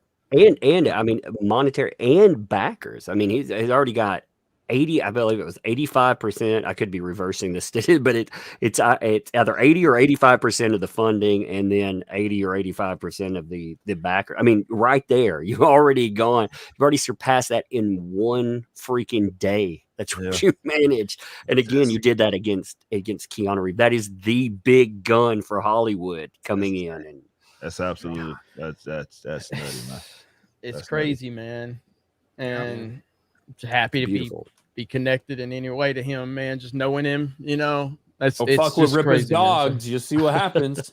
Like I knew Rippa back when. Oh, yeah. Oh man, so funny. Well, that's it's like when. Oh, go ahead, Tug. I was going to say I've never known so many millionaires. Actually, I know these comic millionaires. Like, holy crap, man, that's amazing. Oh, yes, dude. I saw somebody the other day that was hating on FNT, and they were like, every one of them are millionaires, and I'm like, Jesus, what? Yeah, like, what? Are you kidding me right now? Is that really the perception of FNT, that we're all millionaires? That's a good perception to have, I suppose. I mean, it's not a bad perception to have. It couldn't be more wrong, but thank you for, I guess, thinking that highly of us. But yes, it could be more wrong if I was homeless. That's about the only stretch that'd be more wrong if I was literally cardboard boxing it up. They're grifting masters. They're all millionaires, and I'm like, holy! If I was that fucking good, I wish I was that good at grifting. Yeah. Jeez. But what I was going to say, there's Gary in the chat laughing about it. I forgot to tell you about that, Gary. But so Ricada, I think there's going to be a lot of this, like with Ricada and Rippa, and how like Ricada blew up and kind of this whole new audience found him. But he was still just as politically incorrect, just as like saying whatever the fuck he wants, saying all the people. I'm sure a lot of like distinguished people were like, oh, okay, this guy's an attorney and he covered this and he's just like talking shit, you know, and it's like, you know, and that's how Rippa, like they're tuning into like, oh, there's a respectable black man, okay, and you know, I'm gonna support this black voice, and you're like, you psycho motherfucker, you sending me $100, $500, what the, and they're like, oh my god, Rippa's just gonna be like, man, these crackheads, these bad body bitches out there, these fat fucks. Dude, Rippa, when you call I was on Twitter, some woman or something, you're like, these bad built women. Yeah, bad built women. Heifers. Hey man, I wasn't wrong, man. I'm just saying. Bad built women. Yeah, that was the funny thing for like all the people that found. You're right. The people that found Nick through the Rittenhouse stuff, like would tune into his late night streams where he's just drinking and railing about the federal government and fucking unbreaded. Oh God, when he was on with me, man, I get some funny comments with that. You know, you're better than that. Like he's complaining about people being fat. I'm like, if you not listen to us, fuck, man. You know, I mean, really, you should tune into Flash. Oh my God, the first time I directed people at Flashcast, and all of us were, you know, that was the night that Flash was so drunk he was kazooing in the microphone. He's like, woo. God, and railing about woke white women. Yes. So you sent your probably 70% female audience over to Flashcast. Mm-hmm. Yep. And they still remained. It was like, wow. But I got some very interesting commentary out of that. What is your female audience right now? Tug, am I close? Actually, yeah, it was something like 57% last time I looked. Let me check real quick. Let me check. Makes sense. I mean, like every time I talk about Johnny Depp, Amber Heard, mine spikes. So I have to imagine it's. I will never forget that one night. Or go ahead, Tug, and then I'll say it. I've always held like a 30% at least, though. I mean, even with comics, it was kind of interesting. But yeah, after the Depp stuff, it's like wow, that's a large percentage. Let me check. Yeah. Now it is actually at 57%, still hanging there. So that's crazy. Yeah. What's up, Gary? Our buddy Nerdrotic. He's building the house in his studio in his house. Eric, how sad is that? Oh man, what a pathetic man. Come on, you supposed to pay for it with Section 8 off property, man. What are you doing, man? At least my buddy's and you gotta get bitches. And you gotta get bitches, man. What are you doing, Gary? I'll never forget that Flashcast that Ryan was on. That Flash was drunk as fuck. Like I wanted to leave so bad. I wanted to stop watching so bad, but I couldn't because it was such a train wreck. And he was threatening to fight everybody, and he was like, "Come to Tennessee, I'll beat the brakes off of you. Yeah, I'll beat the brakes." And then Ryan is. You guys have no idea how good Ryan is. Like Ryan is so good at like his understanding a situation and knowing how to navigate through that shit. Like he's really good at it. And so I knew what Ryan was doing, you know what I mean? And I knew he was trying, and every time he would try to get it back on track, Flash would see another comment and he'd go on another 30-minute rant. Yeah. I'll fucking beat the brain. It just kept, and it was like 4 o'clock in the morning, 5 o'clock in the morning. I was trying to go to bed by 1 a.m. and I'm like, I can't stop listening because I don't know what Flash is gonna say next. Yeah, it's just an endless cycle. Like he was stuck in a fucking time loop, and so they got to the point where like I just kind of gave up, and me and Nick would, if he did happen to like start down a path, we'd be like, that guy kind of seems like a pussy, don't you think, Flash? Yeah, y'all started nudging him a little bit. Yeah. Oh man, that was good. Flash will be at Matsuri too, just a note.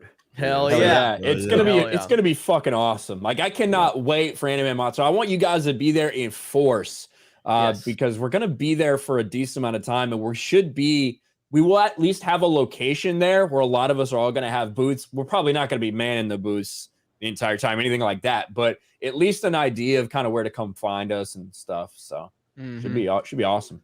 Yeah, I can't wait. I've never met Flash in person. Never met. I'm gonna go mask off that time. I've never been in public without a mask on. So. Oh wow! Yeah, so I'm gonna go part of it. Now, not all of it. Awesome. I still like the mask. The mask is fun, man. It's just goofing off, but I don't have to give a shit anymore. So, hell yeah, man. Hell yeah.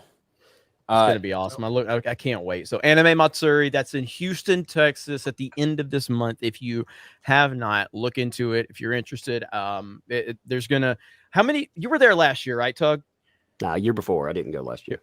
Okay. How many people were there roughly last year? Do we know, or the year before? Like, what are we talking? I'm not sure how 40,000, something like that. It's like 60,000, I think. It was huge. I don't know what the beer bug restrictions. They opened despite that, but I don't know how bad it impacted. I mean, they were like, screw it, but everywhere was locking down around them and causing them issues. People couldn't fly out as easily, so I'm sure the numbers were skewed. But when we went before that, I mean, it was pretty huge. I haven't been to a lot of anime conventions myself, though. I don't know comparison, but they also give us a lot of freedom. They were like, do whatever you want, basically run around, you have access, record, have fun. And when people come out, that's the kind of atmosphere. We have this giant atmosphere, and we can actually have fun. Yep. And that's the cool part, is they're really giving us freedom to do whatever the fuck we want. So we're like, could we get another panel? They're like, yeah, sure. Yeah. Perfect. So that'll be a blast. I mean, Ricardo was sticking jelly beans through my mask that year. I remember those pictures. Yeah. So that was during all the Vic Monica jelly bean bullshit. Yeah. So hell yeah. All right. See, I'm making thumbnails and shit. Zero Max 19. Go ahead. I was just going to say, Matsuri. I mean, the reason supporting them, not just because they're inviting, but because they've seen the false accusation. They've seen that level. They've stood up to that wave of woke weirdos. They were the only place that didn't back down. And I'm proud to say people should go there and people should support it. Even if I wasn't going, I would say go there. Yeah, and that was cool. Kind of talking to the people that run it. It's not some fucking corporate bullshit. It is like just a couple individuals doing their own thing. That's how they give everybody that many freedoms, like when they're doing it, to just do whatever you want. So I gotta read this one real quick. This is Splack Pack Sports for $9.99. Says, I've given Rippa $400 in the last 2 days. The least I could do is give the whitey some of my black dollars. Hail the fellowship you've created. We don't commune with color. We commune with logic. That's what's up right there. We're gonna need some damn reparations after Ripper fucking takes us to the bank. Yeah, I heard that. All right, Mike has the bounce. Mike, let them know where they can find you. Thanks for hopping in, buddy. Yeah, man, it was good to see you guys again. Once again, congratulations to Rippa, killing it. Big one is hopefully, if he's not too big for us now, he's made $1 million. He might be on Epicverse Live with us this Saturday on Josiah Rise's channel, because he's going everywhere. And we're promoting him everywhere we can because he's killing it. Everybody's got to know. So yeah, I was on Epicverse Live with you guys on Josiah's channel. It's a good stream they got going. So you guys definitely check that out on Saturdays. Good stuff, man. I love what you guys are doing. Krista survived a night with us, so it was good. Yeah. So yeah, man. So go check us out there. We moved the time up, so it'll be at like 2 p.m. Eastern time. That way it's not crazy late for all you guys, and we're not running up against Flashcast, because that's always a good time too. You can check me out on Twitch, closing in on 900 followers now. So twitch.tv, _epic_Mike. Catch me every Monday and Wednesday on the Epicverse podcast, which gets dropped on the Epicverse podcast channel. I'm everywhere. I'm always doing something, and always much love to Geeks and Gamers. Much love to Jeremy. I mean, dude, this community is awesome. I mean, we're getting there together. That's the only way to do it. So, absolutely. Thank you guys so much for having me. You guys have a great rest of your night. I'll see you soon, Ryan. Bro. See you, man. Yeah, take it easy, man. All right. Have a good one, Mike. Epic Mike, everybody. Go follow him. He's good people. All right. Is anybody else? I know Ripper, you got 1,000 things to deal with. I know Tug, you got stuff going on. Definitely says tonight. I mean, I hang out as long as you need to, just because it's a special day, man. So obviously I owe it to everybody to fucking hang out. Yeah, I think I'm gonna, and you guys, I gotta work. So. Okay, yeah, man, Tug, it was awesome having you on, man. And like I said, man, as I said, me and you talked about it even, but like we don't collab a lot, but we obviously got each other's backs. And anything you need, brother, we're here. And I know you feel the same about us, man. So yeah, any of you, man. Pleasure. I mean, honestly, like if anybody needs my help, like hit me up. Sometimes I don't notice it. If I do notice it though, something big comes up, I definitely I'll mobilize whatever I have, because again, that's how we move forward. And Rippa, congrats, man, for real. This is big time, dude. Appreciate you, brother, man. Obviously, man, I love seeing you do your thing, man, and keep fucking killing it, bro. Thank you, man. All right. I'm happy, Tug. I'm happy I learned about Tug's tits because I didn't know the origin. I just knew it was going on. So I joined in on the party, because I'm like, well, I'm going to help. And so now knowing the source, it was literally a fucking meme that they put on some chick with massive tits. Yeah. Like, and they used that picture in Newsweek or something. Yeah, the memer army like put it out there, and they picked it up like it was myself. I was like, oh my goodness, that just shows like all of you guys out there, you guys have just as much of an impact on all this as we do. We can't do shit without you guys. That's fucking amazing. So it trended #1 on.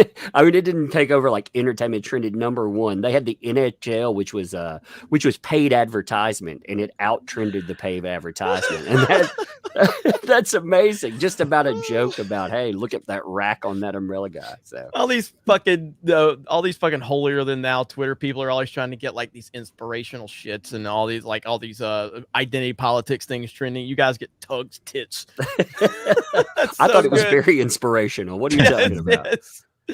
But yeah, thanks for coming on, man. You guys go subscribe to that umbrella guy. He is awesome. And yeah, man, anything forward to meeting you. Yep. All right, Tug, man. Shout out Tug, man. He's such a good dude, man. He's a legitimately good dude. But what I was gonna say is like, yeah, you guys like this thing right here, main event, Tuesday's main event. Like we were like, I talked to Rip about this, and I was like, I didn't know that like he was going to get $1 million in a day, but I was just like, man, we're going to build the audience up on main event. We're going to push Rippaverse. We're going to do everything, and obviously he's got his own massive following on his own channel, but like, this is a collaboration effort with us, like this is Rippa's show, Ryan's show, my show. Like and so we're happy, man. And I was so happy that this is all played out because, I was looking at it and I was like, man, this works out perfectly. Our show, and we're going to be able to celebrate your $1 million. It's crazy. So we got a couple big tent poles, like Tuesday and Friday. We got these pretty big like tent pole things where we can announce shit and do stuff like that. So it works out pretty well for us. Yeah, because we're only a little bit away, either way you look at it, from being able to make a cool announcement. So yes. So all right, let me see. I was gonna read. I've been scrolling down through the ones directed towards Rippa first because I wasn't sure how long you'd be here. So okay, looks like he's gonna be here for a bit. So GJJ for $20 says it's been over 40 years since I bought a comic. I thought we got that one, but anyway, it's been over 40 years since I bought a comic. Today I ordered my first. Might as well get in on the ground floor. Man, so appreciate you, man. I think it goes a long way, like for real, guys. Like, I don't want to, like, this is a serious thing because in getting this, it's not just the revenue that we bring in or whatever from this project. It's more of we are putting ourselves in a position to justify different things that we want to do. So it brings you guys more content quicker. Is more so what it is, because now I can say they want this. And I can make it happen now. So it's so important. Like, no matter, we hit our goal, but all the other stuff is just reinvestment. Like I say all the time, like I'm not a guy that, hey, I'm gonna go buy a Lamborghini or something. Like, that's just not how I'm wired. Like, I'm like, okay, how do we reinvest this stuff into our company and like do something with it to give people more of what they want. So we're not at that stage. I'm not a splurger anywhere, but we're not even there to where I'd even consider it. You know what I mean? What we need to do is we have an entire universe to build, and we want to do it the right way. And because of that, we got work to do. So look at it like that. Like, when you guys, this is reinvestment is more so what it is. So thank you guys so much. Hell yeah. And I love seeing like you got to get the Rippaverse sign back there, you know, and it's like I think you're gonna see a lot of that shit. You know, I think you see a lot of that out there. You know what I mean? And yeah, man. That's cool, man. And that's I want to see that. I can't wait. Definitely, that's why we want to get you guys like shirts and wall art and stuff that you guys can rock, because I want you guys to get in on it too. You know what I mean? It was symbolic for me, like we talked about, to be able to just be like, you know what? This shit is not, I'm not throwing this shit away. Just like I wouldn't burn my books or give my books away or any of those books, you know, meant a lot to me, still do. And they got back issues, those characters and what they meant, that didn't change. But to be in a position where I'm like, you know what, maybe I can put my own goddamn stuff on there. And same will be said for other people, where they take off one poster and they slide this one, the poster of Yairo, the poster of Isom. It's like, that as I start to see that stuff, when people start to get the product next month, man, it's gonna be so special for me, man. So special. Hell yeah. I got everything. I'm gonna have every fucking thing. I'm gonna have both the shirts. I'm gonna be walking around with the black man on my shirt. So I got the sand one and I got the full Rippaverse, the gray heather one. Nice. I've got both posters. They wouldn't let me buy canvas, so I had to get the posters. Yeah. But yeah, man, I'm stoked, and it's cool. Like you said, it's cool just to be excited about it. Oh my god. Extremely gay. I don't have any tattoos. Extremely gay. You do now, and chest hair. Which Gary? Why is the text so small within that circle? Like, that's what so you can look closer to read it. But like, I'm not. Did you see the? Let me give you some advice. Right, if I was going to say what I say, I spent some time in Gary or something. I spent a lot of time in Gary. Why isn't there a meme of me butt fucking a dude and then with Gary's head on it in my head? Like that's what you go to there. That's what I expected. Now I'm just like sitting there smiling, cross-legged. But the witch Gary was funny. That was pretty funny. So it's pretty good. That was awesome. Oh, okay, that's cool right there. I love seeing stuff like this. So hang on, I'll retweet this too. So this is something we saw a lot of on FNT, and I'd like to see a lot more of this on main event. That's just cool. Seeing people with their look at the cats there. You get their food. It's like Kongman's not here. We're talking about. No. No. Oh,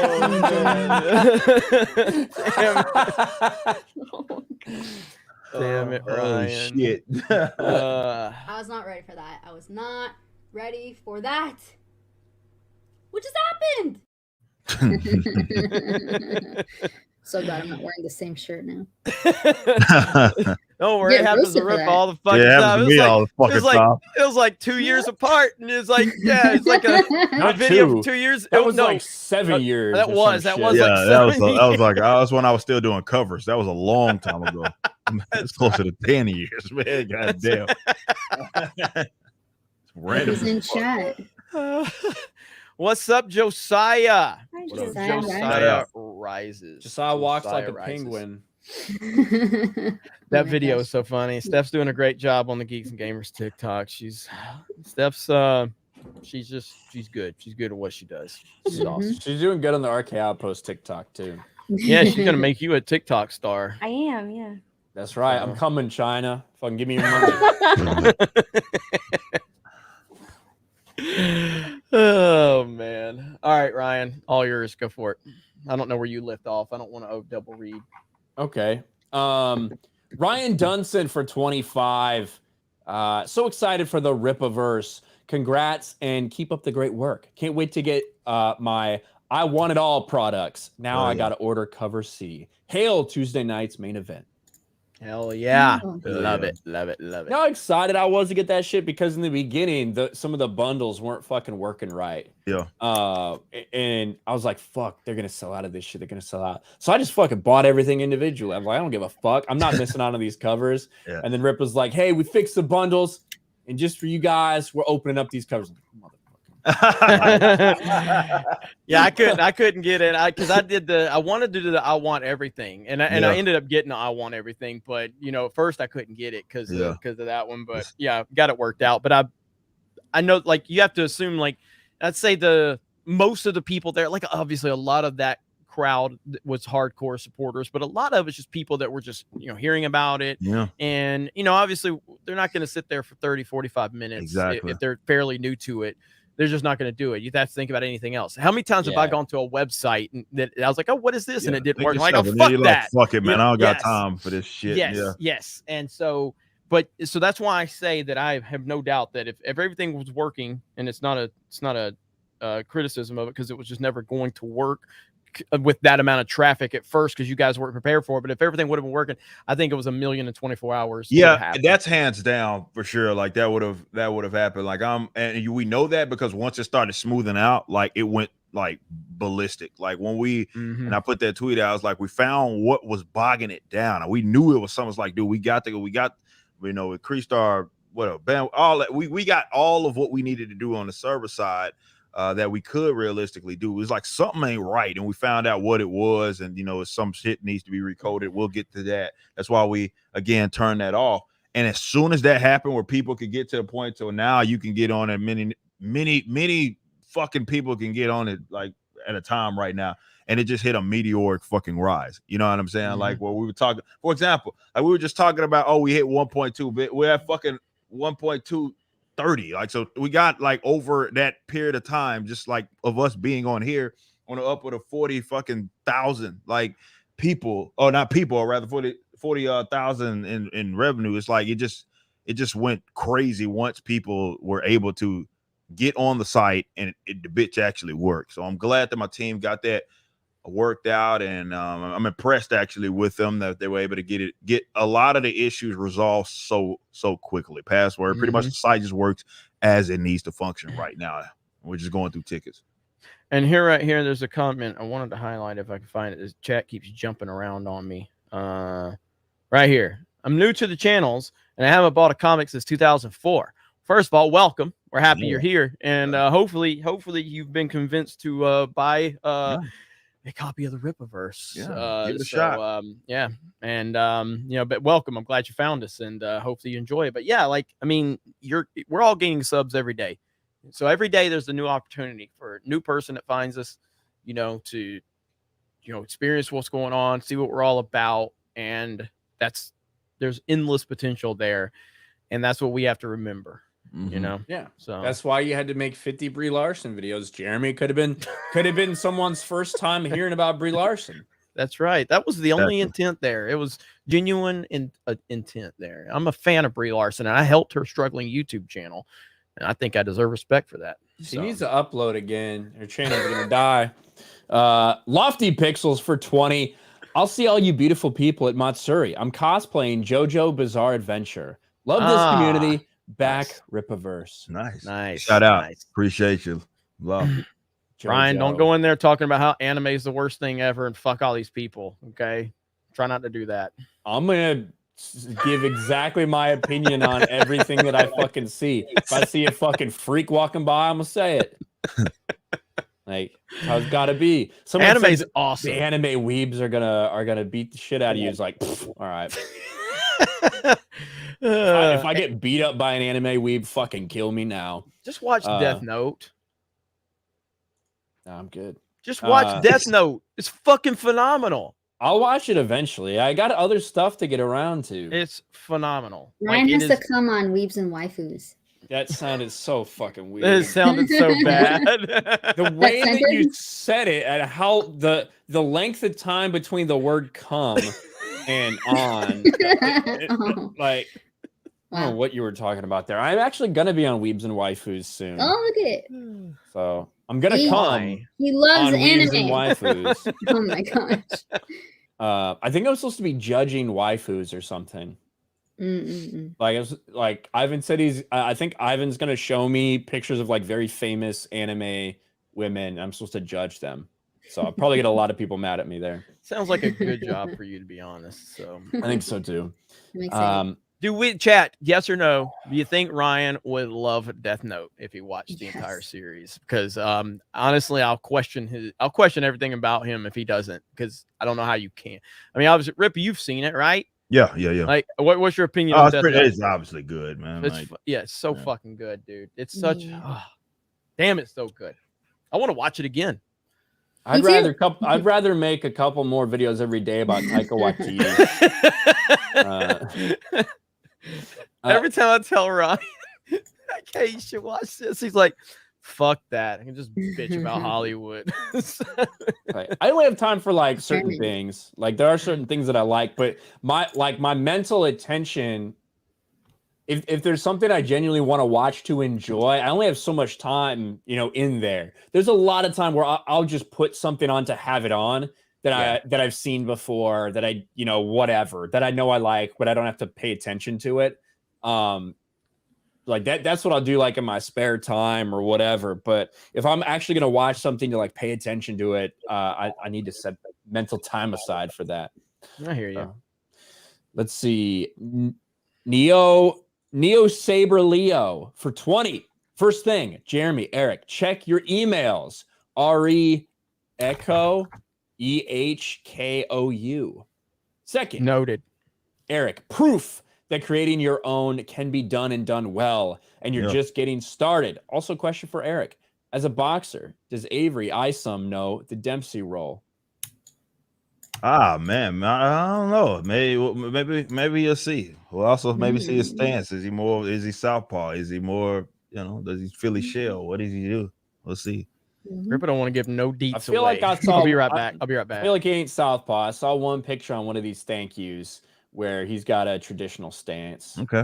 So I don't think he is. I got my guess about Isom though, because I'm thinking of like isometric exercises and like the way fucking muscles work and shit like that. That's what I'm thinking about for Isom.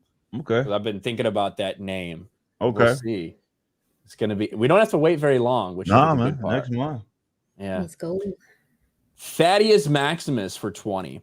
Just got my power back and can finally super chat with a solid connection. Ripple was talking about the interest in Yaira on his stream earlier. Personally, I bought cover B because I was excited to see Isom punch a bitch. There you go. All right. Roger that. You got Rip on that one.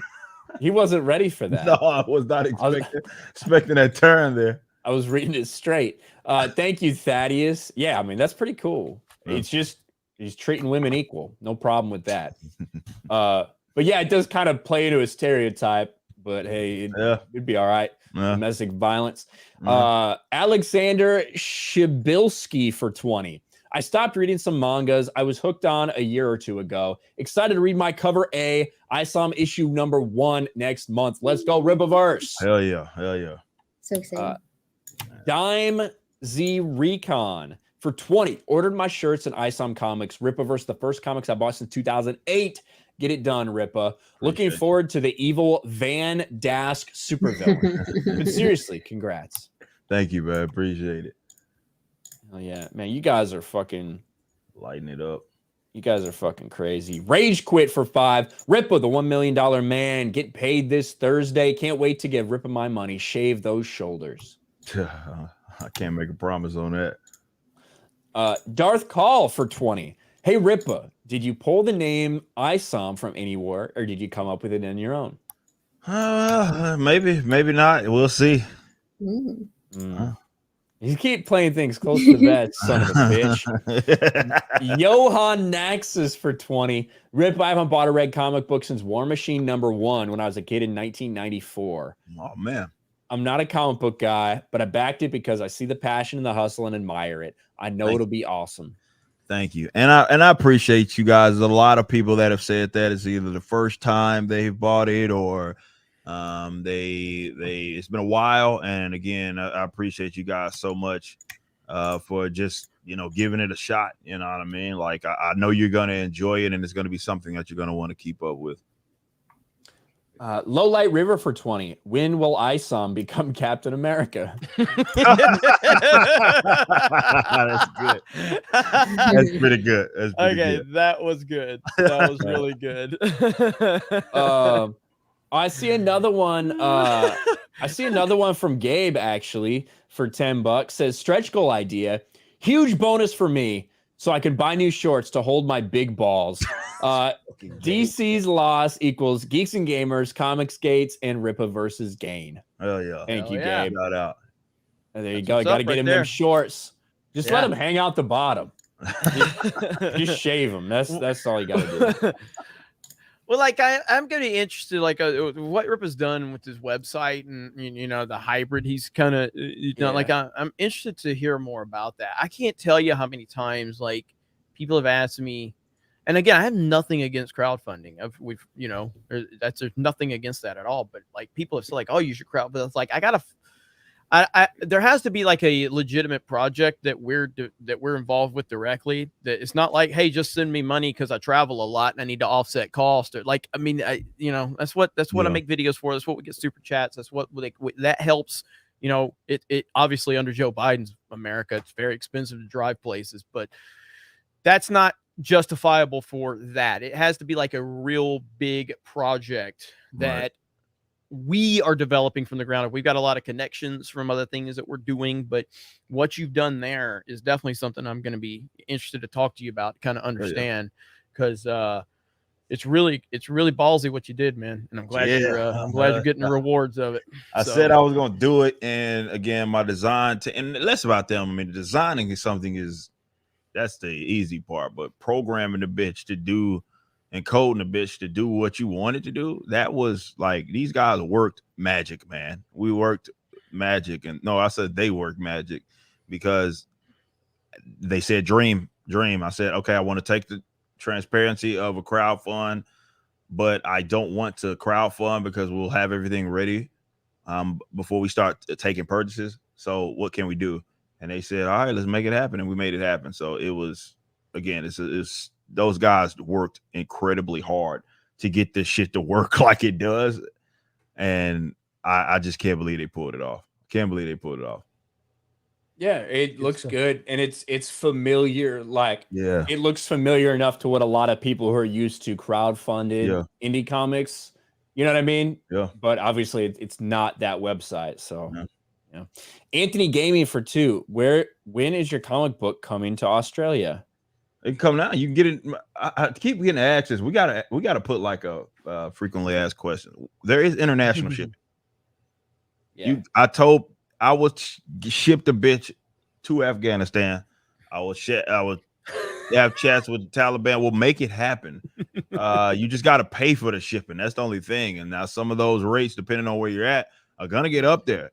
But I will get you the fucking book no matter where you're at. We do have international shipping. That was a big part of what we wanted to do to try to make this happen. And we've gotten so many. I saw, man, we got a huge following of people out there in Australia because a lot of stuff has come out of Australia. So thank you. Lethal Lightning been promoting you over there, man. Yeah, maybe. When you look at our analytics, I imagine it's similar across all the channels. Like, we tend to think it's going to be like fucking probably 80 or 90% US, but it's more like 55. Yeah. You know, 55, 60. You know, there you go, Rippa. It's a big international. You got a new customer right there, Rippa. Hell yeah. I appreciate that, man. You will not be let down when you get this book. Thank you so much. Imagine a person, a creative, that tells customers, yeah, I'll ship where fuck. I don't care who you are. I don't care what you do. I don't care who you voted for. I don't care what you believe. I don't care what your religion is. If you have money and you're interested in my product, I will make it available for you if at all possible. Wow. Wow. Yeah. What a shocker. So, I don't care Rippa, what who you're you saying, are, where you're from, what you did, as long as you buy my comics. Like this bit. So, Rippa, are you so now that you're officially a creative in the industry? Like, are you gonna now vet every person you retweet before to make sure they're not an alt-right Nazi? Yeah, you know? we have to You already told me no more retweets. Yeah, we got to do that. We can't be retweeting. I also need to put like retweets don't equal endorsements or some shit in my bio or some shit like that. But yeah. Oh man, so funny. Emperor Doomsday for 10. The people have spoken, Rippa. Release the Yaira body pillows. As much money as y'all probably would make me, not yet. Bro, you gonna make so much money off of it.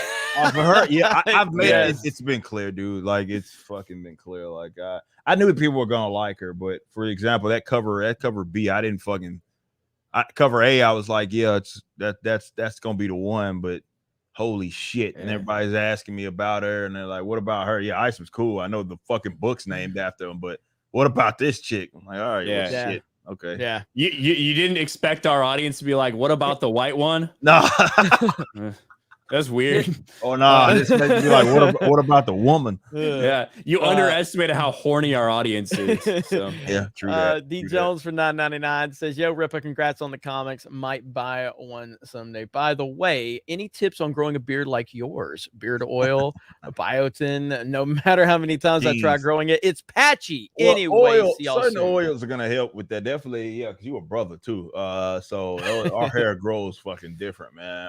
For sure. Like, you got to get like some shit that's like strictly moisturized, man. And but yeah, it's genes for me. Like I said, hairy motherfucker. So yeah, obviously it grows on my face, man. I had like a mustache at like 12. Like, so I mean, not even like joking. Beardo. You sound like Beardo. You sound like Michelle Obama.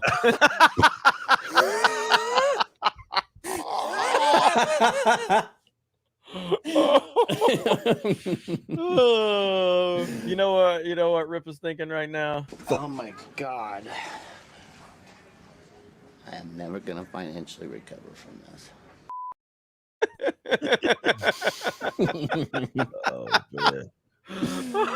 Oh man, shout out Big Mike. Damn it, man. All right, here we go. Brandon, I love this super chat. Found you guys not too long ago. I fell into the trap of conservatives abandoning the arts and thinking it was worthless. I'm thrilled to see the pushback. Now I see we need more of us in the arts. Thank you, Rippa, and thank you, Geeks and Gamers. I'm trying to tell you, man. Yes. Hell yes, man. Like, I honestly, no bullshit. Like, we've had bigger streams in terms of like numbers of, but like, there has not been a stream like this on the Geeks and Gamers channel in terms of the reception, the support since guess what the last stream was that we had something like this, Ryan? It was the post Snyder stream. Yeah, I was gonna say, yeah. Dude, we got, because I mean, you've heard people say like, oh, he embarrassed Geeks and Gamers. Like, first of all, after raising $100,000 for that motherfucker, then after being slapped in the face unceremoniously, the Geeks and Gamers community came over here and floored me. You know what I mean? Like, floored me with the support. It was insane. And it just shows what type of power you have. Because I think every person here understood the circumstances, understood I never meant to put us in that position. Clearly, I felt bad, and I judged myself more than anybody when that happened. Yeah, I felt that was the worst part of it. Was I questioned my decision making. I was like, I fucking made the decision to put us there, and it fucked me up. But it didn't hurt us at all. But it just was an aggravation and a learning lesson. But I haven't really seen like that level of support until Rippa has come along, and I feel like Rippa's making a lot of fucking people a lot of money right now, not just himself. Like, Rippa is amping the game up, and again, man, I just want to thank you, man. You're killing it, Rippa. You really are, bro. Appreciate it, man. And it's the guy, man. When me and Ryan went to Dallas, we were supposed to be on fucking You Are Here, which is no longer around, but we were supposed to be on You Are Here. They had a snowstorm, which mean it was like, I guess it was 45 degrees outside. Nobody could leave in Dallas. But so we kind of went there for no reason. Man. But then Rippa got us the hookup on News and Why It Matters thank you for that. And then obviously we've been on there again, and that was him. I mean, I can be nice and say he's looking out for us. In reality, he was just busy, and he's like, "Hey, I got some guys I can throw on here, so I ain't got to be on the show today." Yes. That's kind of true, but you know. But yeah, man. But it's he was looking out for us, man, and I mean, he wouldn't have put. It would be serious, so it's not like he would have given anybody that. He knew me and Ryan could handle it, you know, because they didn't know who we were. Like they might have known like the name or whatever, but they didn't know. And he was like, "These guys, trust me, these guys know they can handle it. Put them on there. They know the topics." And so he went to bat for us. So it's just awesome, man. It was the day before fucking Russia invaded Ukraine. Yeah, that's crazy. It really was. Yeah. Man. And we told Sarah that when we were there last time. She goes, "What?" And she's like, "Yeah, it was." I was like, "Yep, it's crazy." Seems like a lifetime ago when they were on the brink of elimination. Yes. Speaking of Sarah Gonzalez and the Blaze and Elijah, somebody clipped this out from Elijah's a stream that he did. They tagged us in it. Says FNT gets it right. So let's listen to this. Hello. I just feel like you got to have a hot chick on your show. That's a very basic boys thing, but like meaning even Friday Night Tights gets that right, where it's just like you don't need a woman's ideas, but you need her face. No. Yeah. Sarah knows, man. That's Sarah, man. All right, that was Sarah. good. Sarah's cool. Perfect. Man. Sarah's cool. Well, I mean, we have Krista and Steph muted, so you know. I'm saying it's working out pretty well. We got it figured out. We cracked the code. But in all seriousness, like Steph and Krista they're doing a little show now over on Krista's channel. I think What the Beep is the title of it, and then Krista's doing her late night streams. What is it? Wait, no, late night with Kika. Okay, and then you guys, and you know, obviously, you guys Krista really does need so to learn much, how to like title Steph, your shit. You're supposed to be like fucking woke SJWs get destroyed. Canadian.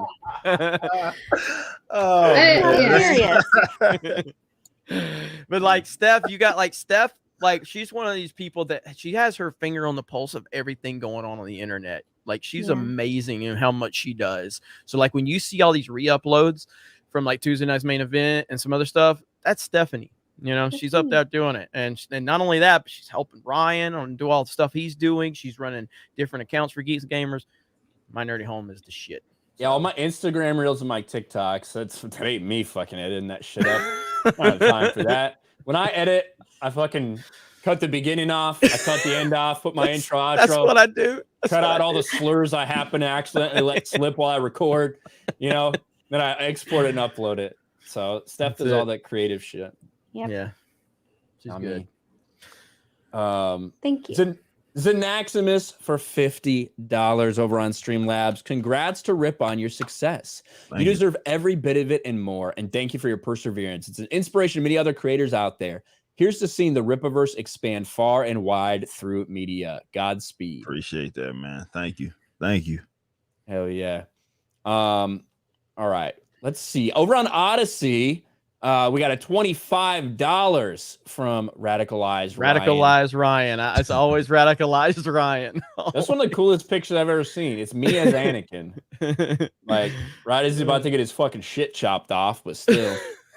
Another Odyssey for $5. Question for Rippa. Is the main antagonist of the Rippaverse going to be an egg-shaped politician who smokes crack? In all seriousness. That's too easy. Too on the nose.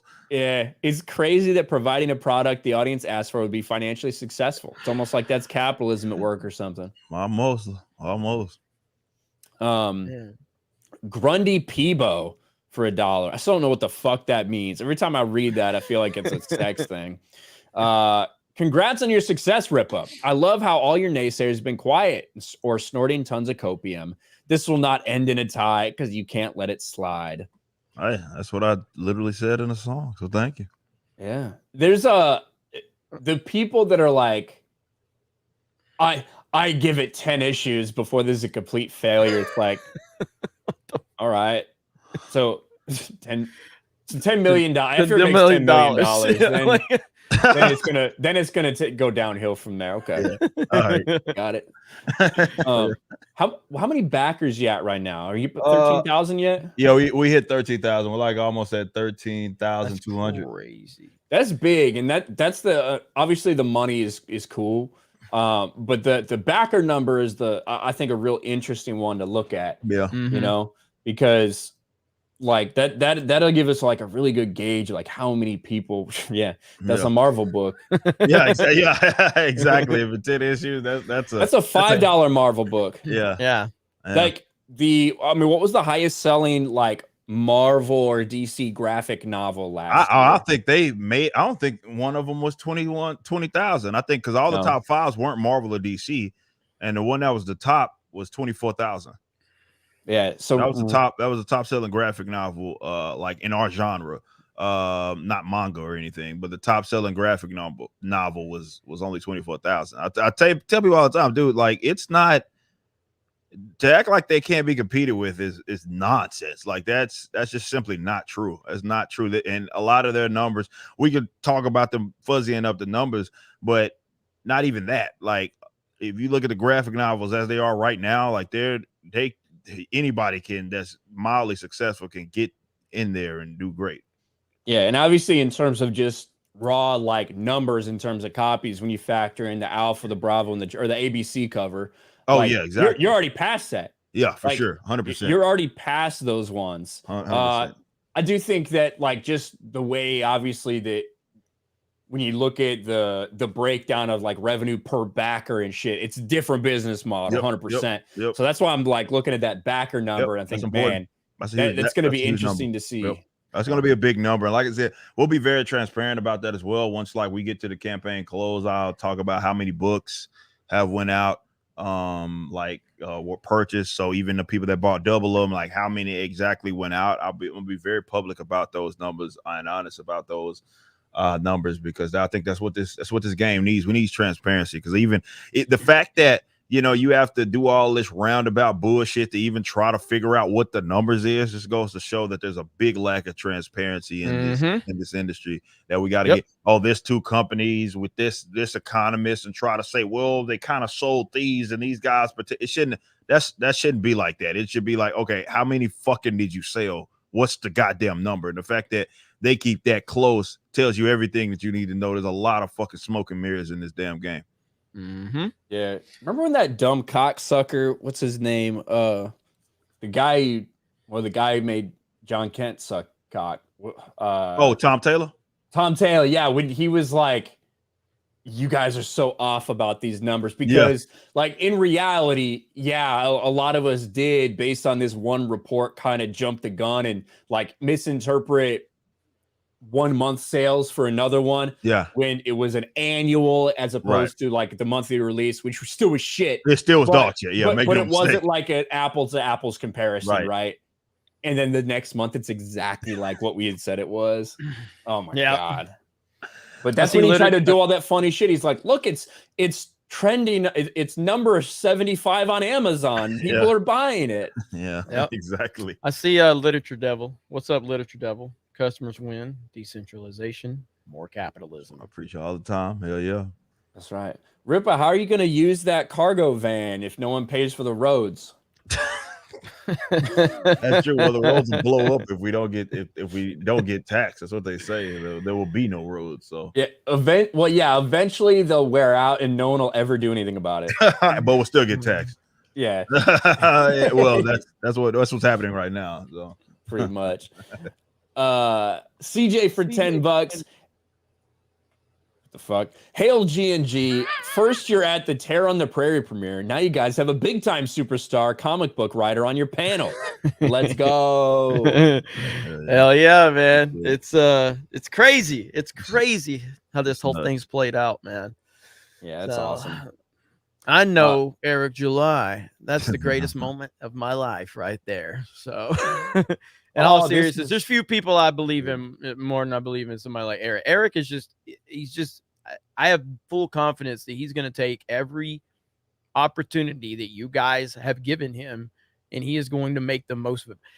Eric July has made $1 million just off of building a good reputation for himself with so many people and, you know, building up the hype the most organic way possible.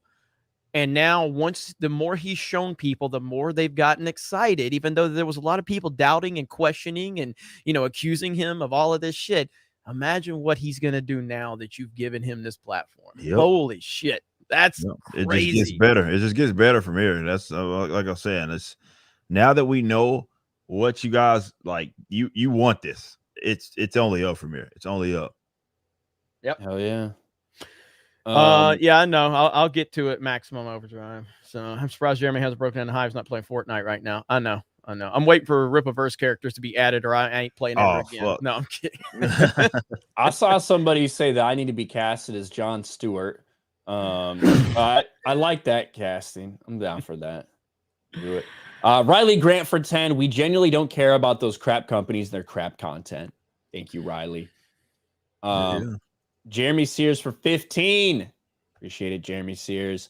Darth Call for another 10. I ordered a signed cover, a book, concept art book, and the cards to stick it to these social justice weirdos. Appreciate that, Darth Call. Much love. Can you talk about the cards a little bit? Because they're Let not me show them like that trading cards. Yeah, a lot of people. Let me go grab it real quick. Yeah. Hold on just a second. Okay. Chen Lee for 10. Thank you, Chen. Matt R for 10. Thank you. Ryan, ain't me. Remember this: rising tide lifts all ships. To be able to see this happen, to be a part of history. Imagine years from now, we can look back and say, where were you when Rippa changed media? Hell yeah. That's awesome. Damn right.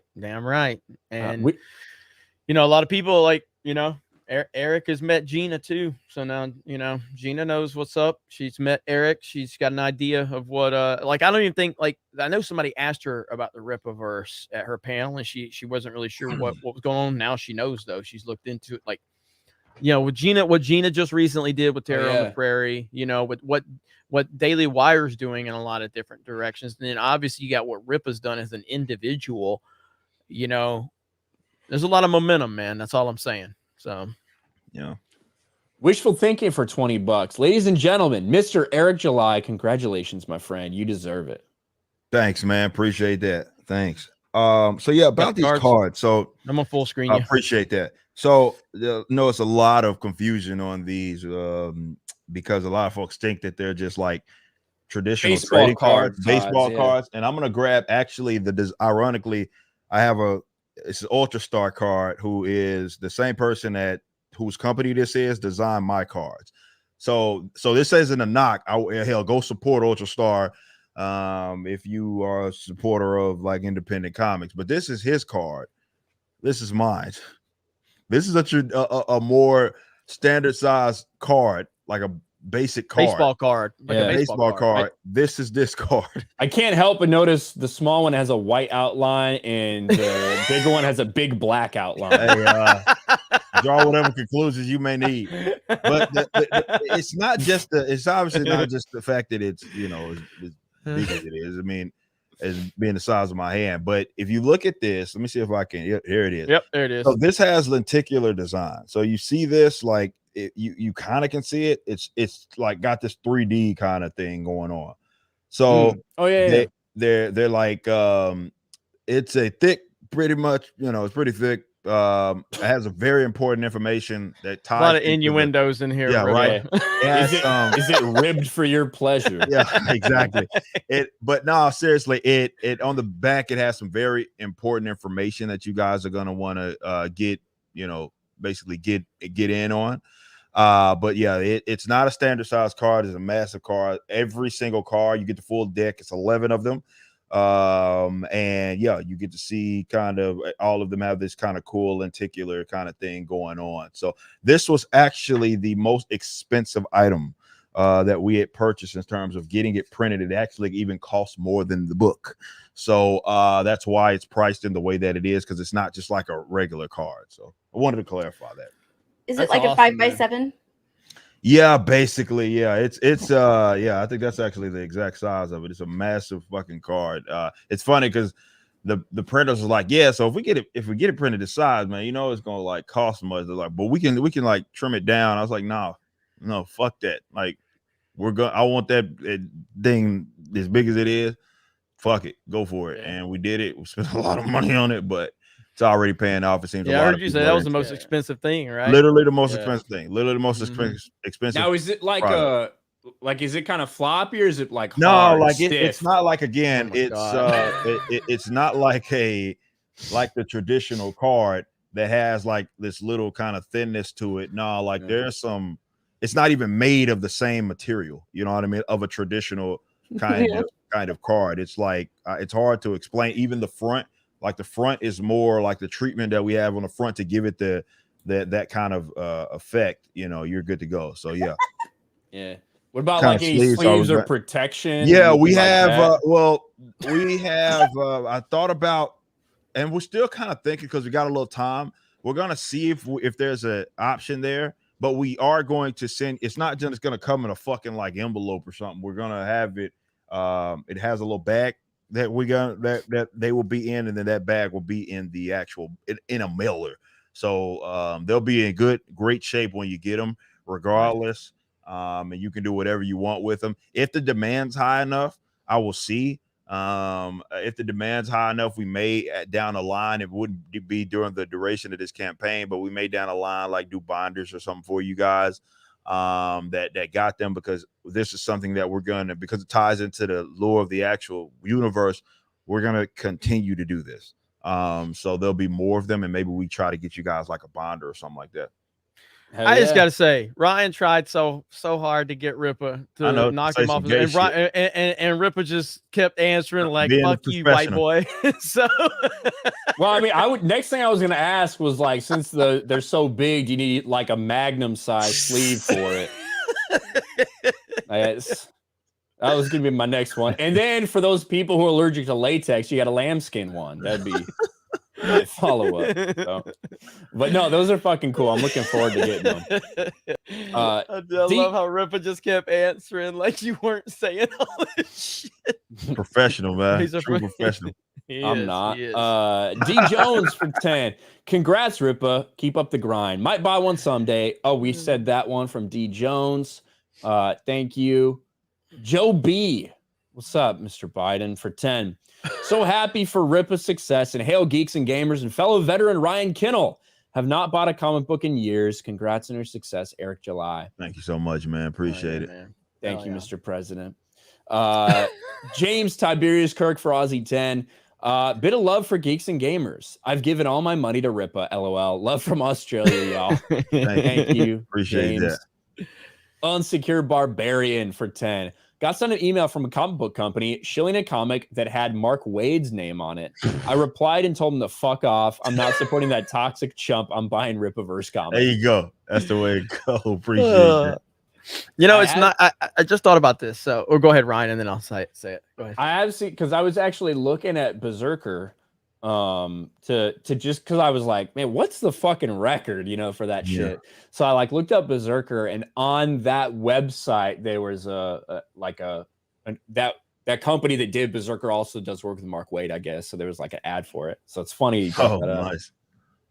Not that Rippa hasn't always kind of had a star quality to him, because he always has, but like now he's elevating into like another level. So I'm glad that I got to basically overhype him when he walked into the bar, because now that's how he's going to be treated everywhere he goes. But like when he came in, as the motherfucker could not move, and I was I even had to grab Lady Rippa and rush her upstairs, because they walk in, I said, Rippa's in the house, and everybody's like, Rah! And he didn't move for like 2.5 hours. Yeah, and he's like, this motherfucker. That was a setup. I grabbed Lady Rippa. I was like, come on, I'll take you upstairs to Krista right now. Yeah.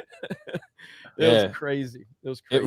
It reminds me of a really good moment that Steph actually tweeted out today. Oh, this is so good. This is so good. Maybe this is yesterday, actually. Yesterday she tweeted this out. Yeah. It just goes to show, like, what we're accomplishing here is real, and this shit resonates with people, and that's what it's fucking about. Like, we're everybody's killing everybody in our community. We love each other. show each other a lot of love, man, and it's like it's a real big deal. Like this is normal. No, this is not a normal thing. Most people, most online content creators, whatever you want, this is not fucking normal. Yeah. But this is an audience. This is loyalty. This is common values. This is building something big. You know, it's what he's doing with the Rippaverse. It's what Geeks Gamers are doing. It's what Nerdrotic is doing. This is fucking empowering, and this is why we will win. We're gonna win. You can't stop us, goddamn it! You can't stop us. Oh, Yeah, that was true, dude. We had there were so many people in that place. It was crazy. It was crazy. Insane. And I'm glad Steph clipped out the first part where I was drunk, obviously, but I came out. I saw a guy wearing Rippa's shirt that walked right up to him. It's the craziest thing I've ever seen. I'm like, there's a guy with Nerdrotic shirts everywhere. I saw like a million times that day. I don't know why I said that, but I'm glad that got clipped out for that. Yep.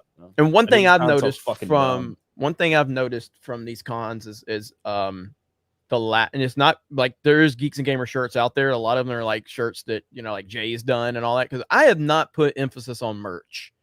I mean, I know we have the Teespring store and all that. No. Or not until now. That's changing.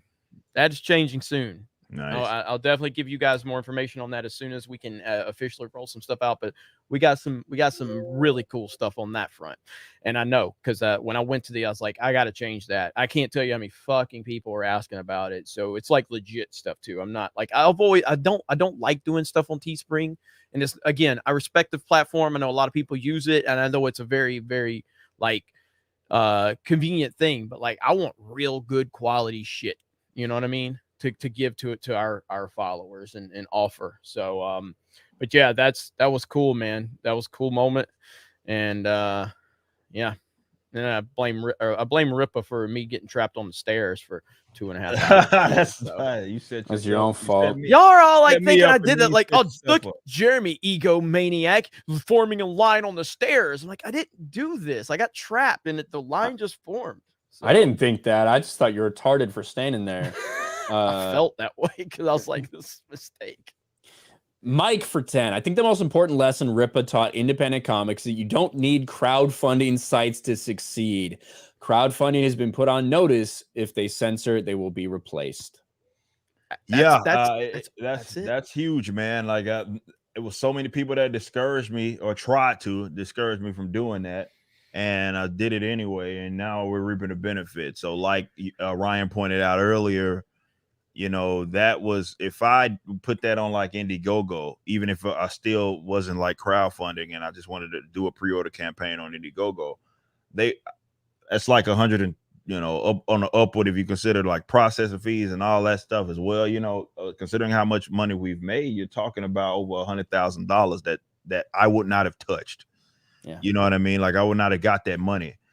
And I kept telling people that I was like, dude, even if I made 500,000, like that's investment that I could have made in like building my own site because I'm not going to spend that much on the site. And now we're reaping the benefits on what it is that we're doing. So yeah, it's the same thing. Even like if you are going to crowdfund, there are other ways, and definitely for those folks that have like their own following, you can benefit from creating your own stuff. It costs a initial investment, but if you do well on that campaign that you're trying to do, if you are going to crowdfund, you can make that money back. You can make that money back easy.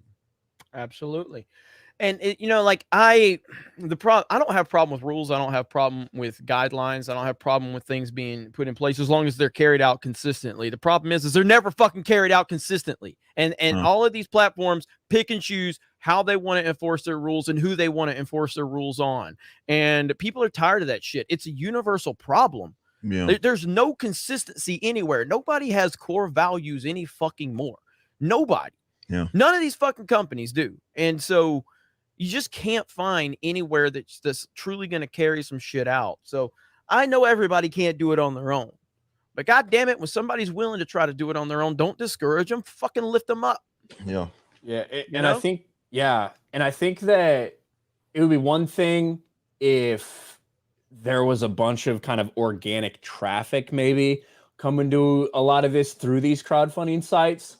I don't know. I don't see the numbers, so I can't tell you one way or the other. I don't feel like that's probably the case though. I think some people point to that and they say that as well, but yeah, same thing. It's like I never see that shit being promoted. I don't know. I know like someone clicks on comics, let's say on the website, and then they go to it. I get that part of it, and they may see your campaign, but how do you quantify that, and how many of those people are actually like new discoveries in terms of it's like reach versus someone else, or a baked in audience or something like it. I'm on the side that's probably not a significant portion, even if you are new. There's probably not as significant of a portion of your customer base, or the people that want to back it as well. So yeah, I just think I understand it. It's a platform. It's just like anything, that has baked in whatever, and people are accustomed to it. But when you see what they're taking off the top, for those of us that have the startup costs to at least make our own stuff, I think you should look into doing it. And this is what this campaign showed a lot of people. It's like, maybe just look into it. You'd be surprised how successful you'll be. Yeah. Yep.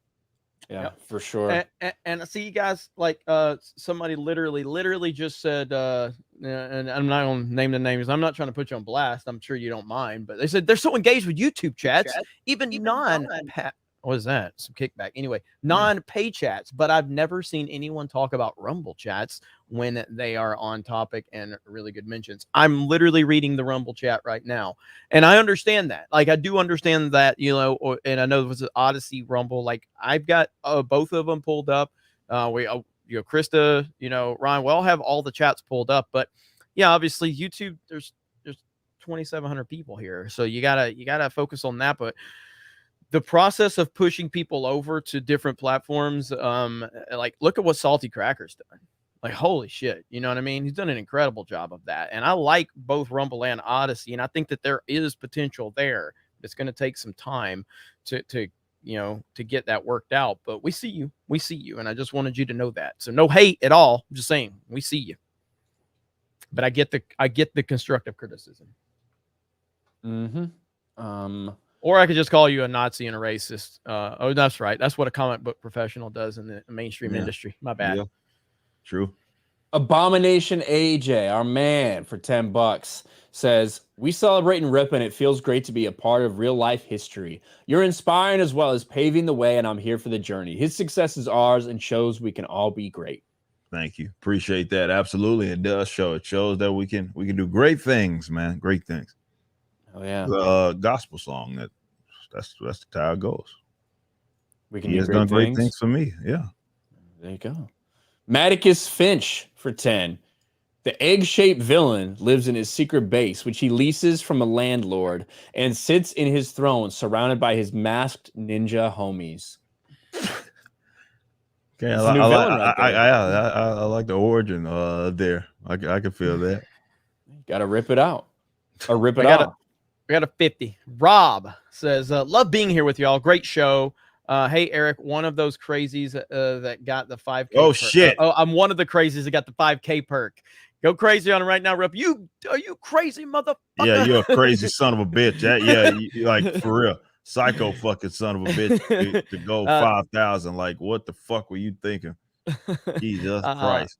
Not to push my luck, but when I'm contacted to be canonized, can I possibly get a 2-minute conversation with you to ask a specific request? Thanks either way. We'll reach out to you, and yeah, that shit. Now, we were gonna do that anyway. Like, we had planned to kind of chat with folks to kind of let them know what the process was and all of that, and we'll get there. So yeah, we'll talk. We'll be in contact for sure. That's awesome, man. 5,000. How many $5,000 perks was 10. It was 10. I thought for and sure. You thought maybe one. You thought maybe. Yeah, one. I was like, maybe, like, it's not that going to be that many people that are going to ever do that. I was just like, I'm purposely trying to price them out of the market just to make it special. Well, that one maybe two high dollar. Though Elon comes by and he's like, yeah, fuck it, I want to be in it. But yeah, that bitch was gone within, like, it might have been that first hour. It was at least 2, I know for sure. It was like gone. I was like, what? Like, what? I thought it was an error when I saw it was sold out. I was like, that can't be correct. Shit goes quick. Yeah. Free men die free for 10. Congrats, Eric, on the success. Glad to see Liberty lovers succeed. Hell yeah. Thank you. Hey, G&G. Let's see. I'm banned on social media. Need help. My 4-year-old niece got cancer. Can we give her a fund a shout out? Give send go /remrems. There you go. You can check it out. Really sorry to hear about that. Give send go /remrems. You guys can check that out for yourselves. Yeah, we try not to send to, and we try not to shout. Like, I get requests all the time to shout those out. I mean, I have a super chat, we'll read it, but like, it's not that we don't want to, but it's like, well, all we can do is, we'll shout it out. Yeah, but we're sorry to hear about that. But yeah, 100%. I mean, it's a tough situation, and I hope everything works out. But it's those things, man. You never know if people. People will try anything, and I try to stay away from those if at all possible, just because, unless I know the person. Arkasul says Fear the Beardo is almost at 1,000. Let's get him there. Well, Arkasul was so scared of me in Fortnite that him and Cam Man had to team up, and they got busted.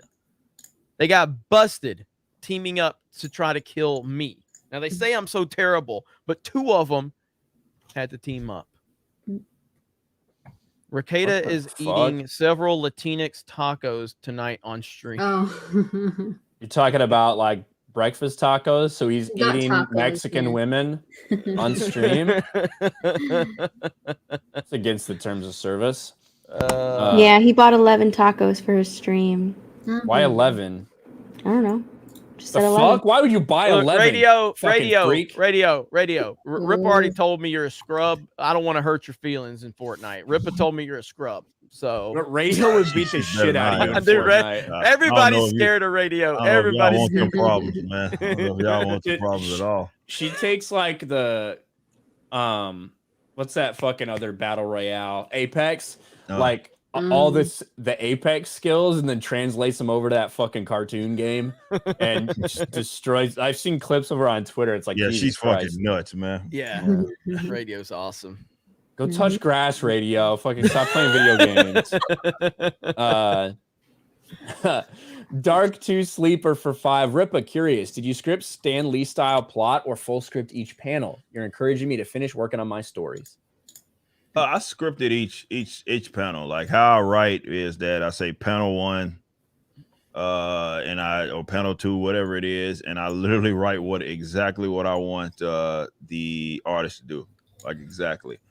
There will be an occasion where I'll have Cliff, like I say, hey, have fun with this, but I script out like the full each panel. It makes it easy for the artist, and that's what I feel like.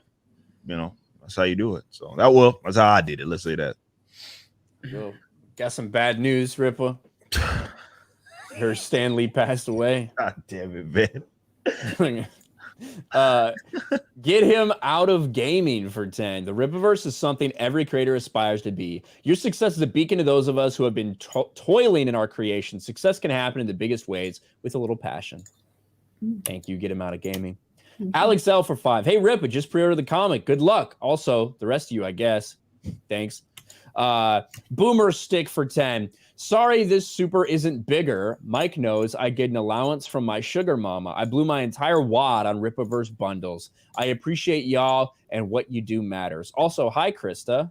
Hi. Thank you, Boomer Stick. Lady Fossilot for 5. Young Rippa, how does it feel to be the George Lucas with your nerd culture hype men? At Geeks and Gamers, how is it being strapped to a rocket ship? Feels pretty damn good. Yeah, the vibrations are nice. Yeah. Nah, it's really cool to see what Rip is doing. And like I said earlier, man, I talked about this a long time ago with other people, but it's like, a good leader knows when to follow. I'm comfortably sitting there, standing behind Rippa and following his lead right now. He has taken everybody to a different level, and I'm gonna support him in whatever he does.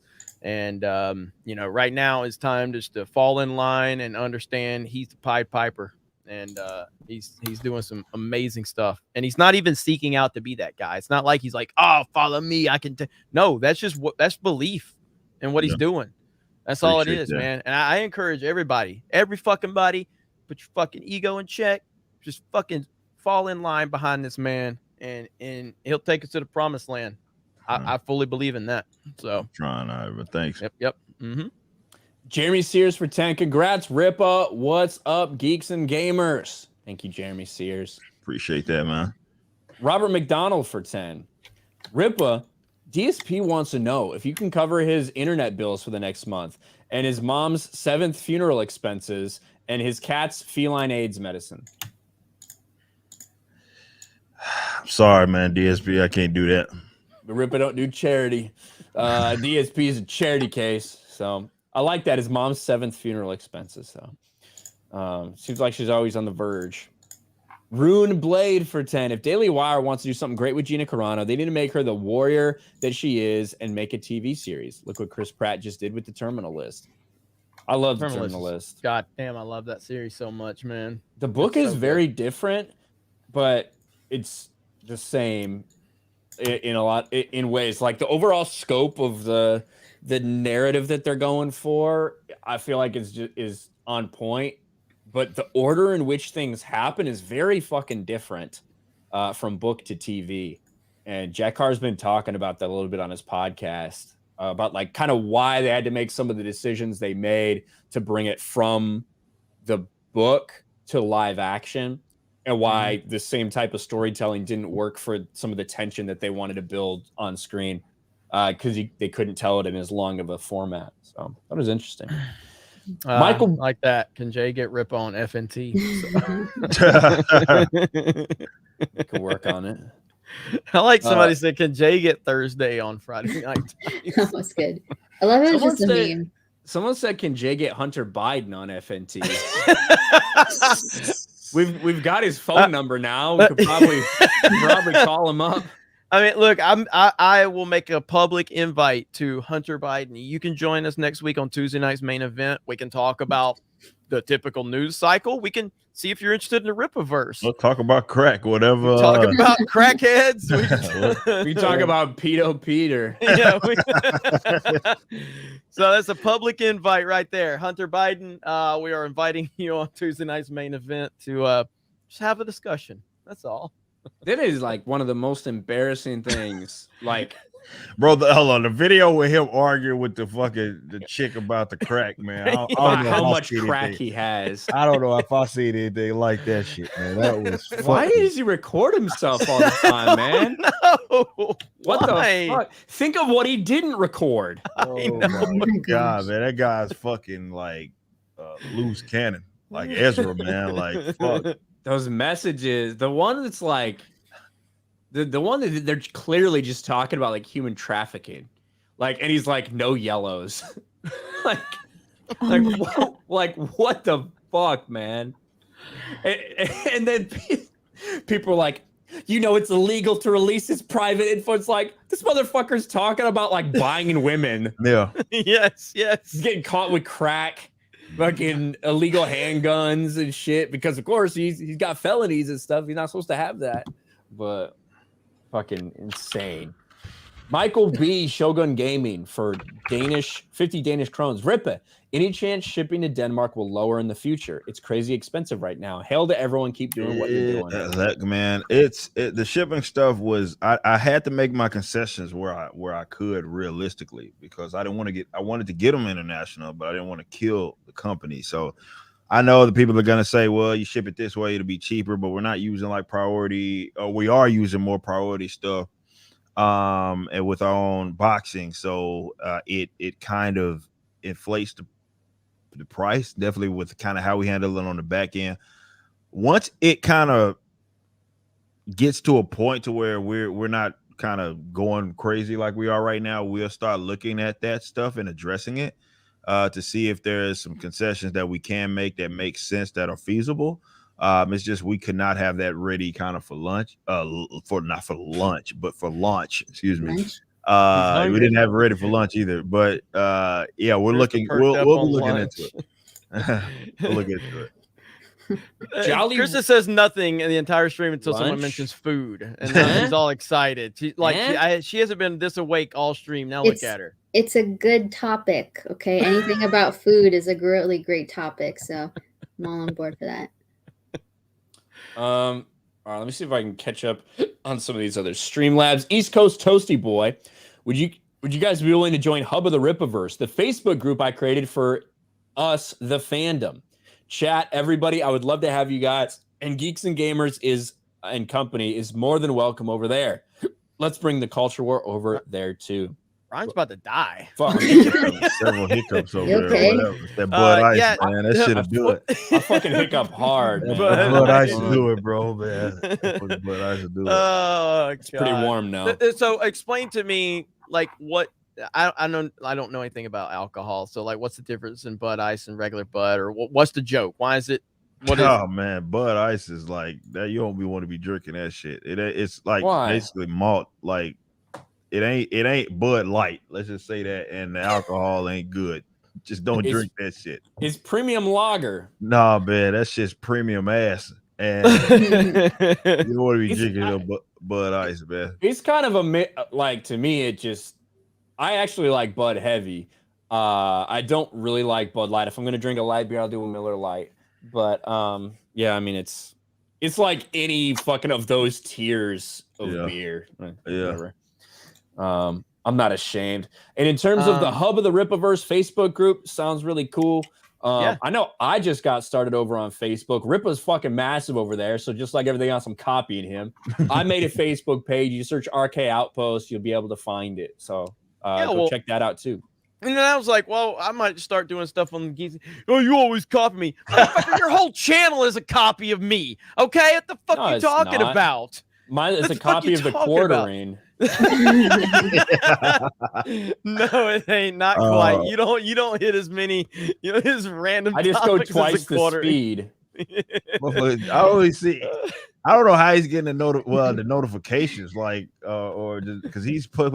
I see this motherfucker put out like 7 videos. Notifications don't fucking matter, man. They really don't. I think for live streams they matter. Me and Jeremy talk about this a lot. I think for live streams they matter. Now, if it's a question of is this a like fucking breaking news thing? Do I need to release this? Or if I could wait 45 minutes, I might as well wait for the notification. But pretty much it doesn't matter. Like when you look at the views we get from notifications, it's such a small fraction of the overall, like what you get from just recommended feed and everything. Yeah, once something picks up in the algorithm, it's it takes it to another level. Yeah. Sometimes it happens, sometimes it doesn't. Let's see. Did Rippa double the 24 let's see, 24-hour double what Riva got in the whole lightsaber campaign? That's the power of fandom.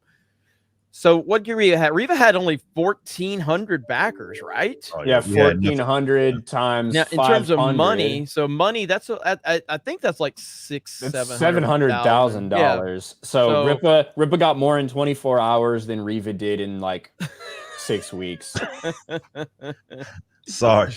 Oh man! Sorry, so Moses. So it must be all those racists. All the racists out there came and gave young Rippa their money instead of Moses Ingram just to show her. Yeah, that must be the case. That has to be the case. Let's see. Mighty Megatron on Odyssey says, "Rip, so happy for you. Got my order in, and I love how the haters are seething." Yeah, boy, they talking, ain't they? Fuck. They're mad, dude. The reply guys are fucking. They're like having an aneurysm right now. They're really fucking mad right now. Like they're really fucking mad. The fucking troll, like the crying face with the fucking smiley mask on. Mm-hmm. Yeah, that's those guys on a normal day. Holy fuck! Today is extra. Bad. Yeah, they are really fucking mad. Like what can you say if you're them? Like it's almost not fun. They're so fucking mad. Like they're fucking mad. Yeah. Like it's almost like you really are a pathetic fuck. Holy fuck. Like I'm on here trolling, having fun, you are truly a pathetic piece of shit. Like holy fuck. Like all of this shit talking is just this fucking loser wants to talk shit. Let me respond to him and roast them. These motherfuckers are taking this like it is life and death. The fact that a black dude, like, it destroys their narrative so bad that it has really come they're coming to grips with this. Yeah. Like, a black man has created a black character and has created a female character, and all the people that they have accused of being racist and sexist are excited about it and supporting it, and they don't know what the fuck to do, and they're like, they're just seething like beyond belief. Like, it's so fucking crazy. It's been bad, man. It is like, it legit is life and death to them, because I just think, like, truly, I think a lot of the people that are on that side of everything, like I don't know, the 50 people out there that just fucking despise us and like watch every move we make and everything. I really think, one, they're mentally deranged, obviously, but they also I don't think they have like anything else going on. Period. They ain't got no money.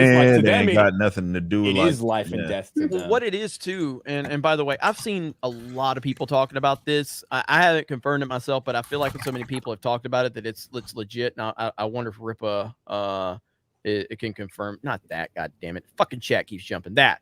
So is that true? Yeah, I've seen some people that happen to. Seen people do videos on it and them doing it, and I don't know what that's about, but apparently they're saying. I got it right here. Hold on. They're saying that this keeps happening.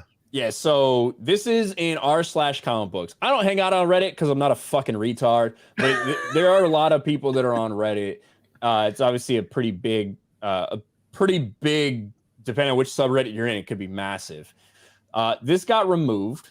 Eric D. July's Rippaverse promo trailer. Sorry, this post has been removed by the moderators. This person, it says, you've been permanently banned from participating. You can still view and subscribe, but you won't be able to post or comment. They replied, I'm curious, why was I banned? You broke rule number 1 pertaining to supporting comics from hate groups. Oh my God.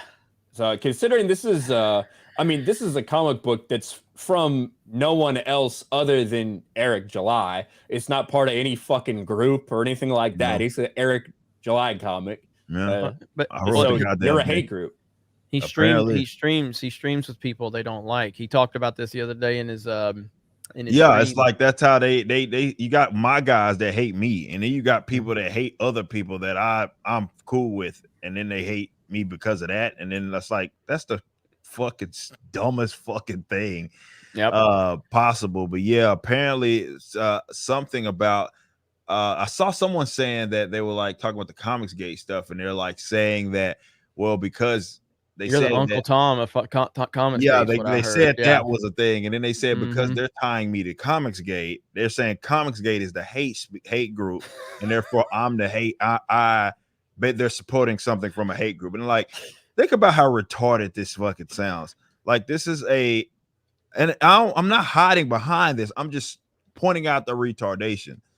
A black man with a black character, also a fucking female character, which obviously is about to be prominent, as you mentioned, and those have been the centerpiece of a lot of the promotion surrounding it. We haven't talked about as we promoted this, as the trailer itself is like literally just a comic fucking talking about the introduction to the company and all of that. It's nothing like, I'm not talking like my usual shit, like commentary or anything, like, so they can't even say that there's something other than mild shit being said there. It just goes to show that this old guard is fucking terrified, man. That's all this has to do with. Like, that, first of all, Reddit is where video games go to die, and it is where retards kind of are concentrated there, going back and forth with each other, and all of them are fucking losers for the most part. But either way, that subreddit as well as others, they're not, that shit's about protecting the old guard, and they see that something is a threat, and they're gonna call us, even if it doesn't make sense. It's illogical. We're all like, how hate speech? Look who's creator. None of this makes sense.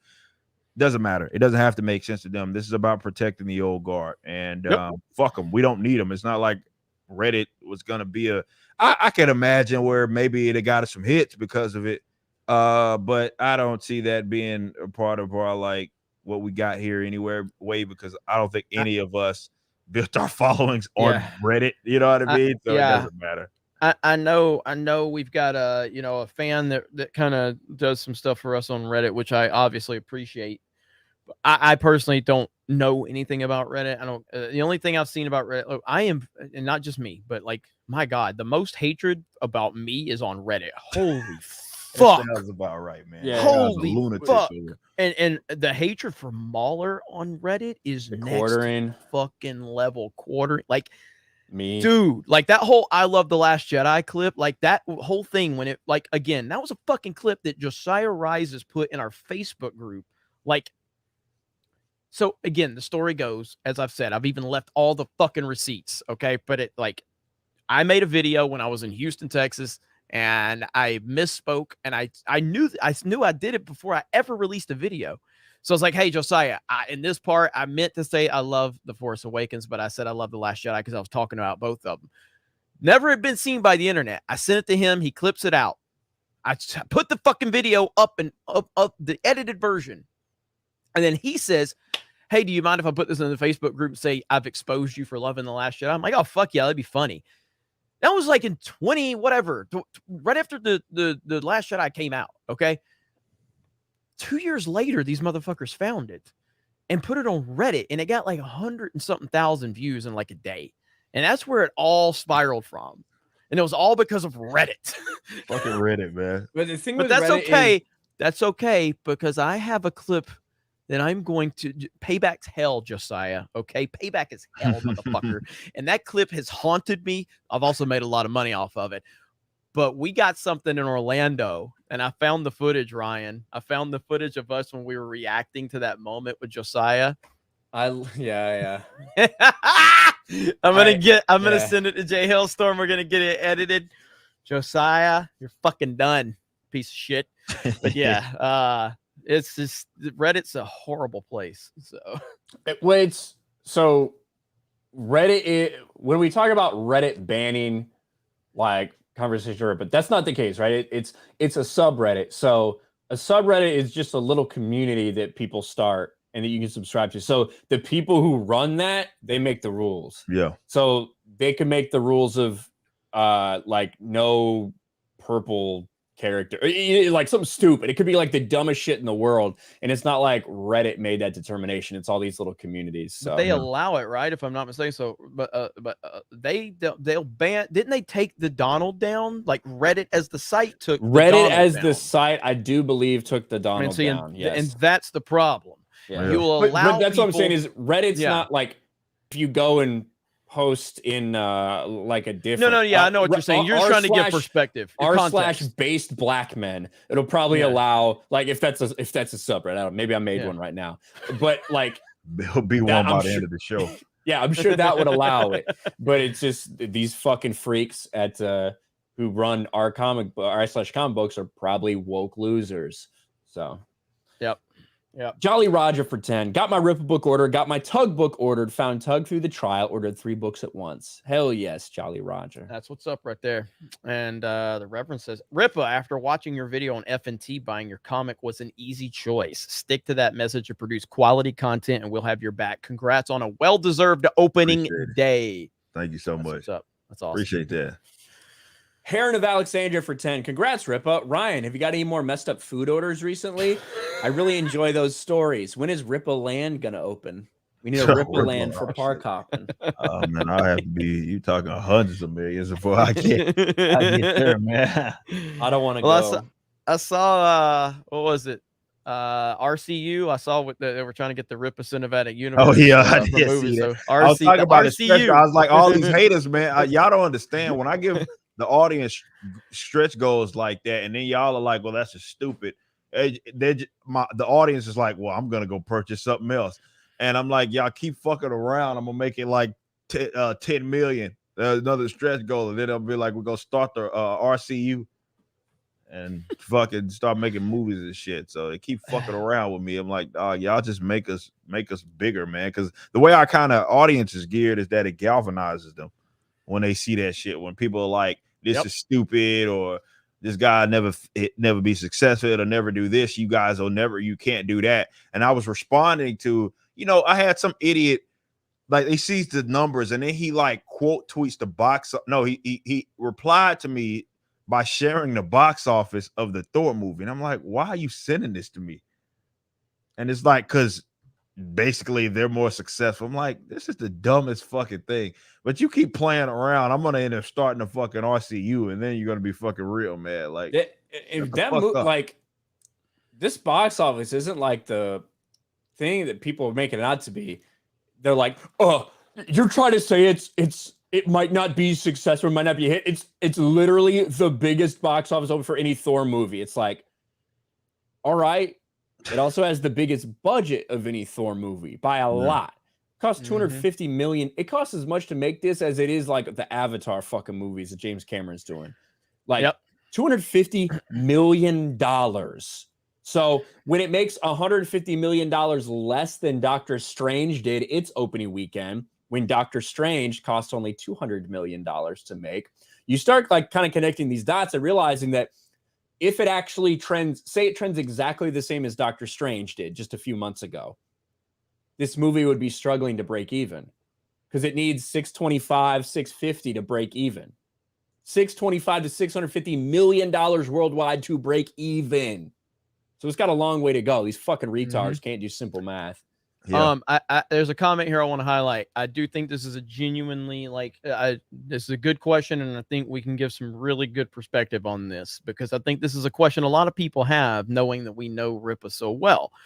Will you guys be able to fairly criticize Eric's books if they deserve it? I know Eric doesn't want any favoritism, but it's tough to rip on your friends, and that's true. It is tough to like if your friend is like put everything into something and you see him succeeding, but then it comes out and maybe you don't like it as much as you think. That's not an easy position for people to put in unless you're us. Because Rippa don't care if we're honest with him. But I understand the question. I do understand the question. And I know a lot of people have brought up, like, how's Eric going to deal with criticism? Like he always fucking does. You know, like when it's have I ever been like cared about that? Like, like dude, it's expected. So, yeah. And people have said, like, okay, we went to the Daily Wire premiere of Terror on the Prairie. Okay. I am like honored that I know Gina Carano and that she's a very big fan of Geeks and Gamers and she's very supportive of us. I think me and Ryan have the 2 lowest scores of any prominent people that have reviewed that fucking movie. On the internet. On the internet. Period. Like, I'm serious. Like, I don't, like, there might be haters out there that probably said it's trash, but I'm saying people that genuinely watched it, everybody seems to give it a higher score than me and you did. Okay. Yeah. So, and we didn't trash it per se. We gave it a 6, 6.5, something like that. And we told Gina, like, and she even told us, she's like, you guys better be honest. And so, yeah, we're going to be honest. You know, I'll say this, like, I'll be honest about how I feel about it. It probably won't come off as harsh as it would talking about like regular comic books because it won't be like, I know I won't be criticizing somebody who fucking hates me and who's clearly writing this to try to like send a message that they hate me. Yeah. So the criticism will more be about like genuinely based on story and shit. You know, like story and art, like tangible things like that, rather than, wow, this person fucking hates me. Also, it's different than any criticism we'll be able to levy against something like DC or Marvel because this is not a established universe. This is establishing the universe. So really, this is Eric's one that will be as criticism free as possible because he's establishing all of his own rules and continuity. He can't fucking destroy a character. He can't break canon. He can't make any of these mistakes. True. That's a good point. Know? So got to put. If Rippa don't get any criticism, there's going to be a serious problem because he knows good and damn well he's going to deserve some criticism in some capacity from people like us. I'm not Jesus, you know. Man, so. But yeah, I mean that's just and anybody knows Rippa should know, like, you know. But I get it. Again, it's a genuine question, and I totally understand it. And I think people that don't watch us every second of every day, and they just kind of they see us in passing from time to time.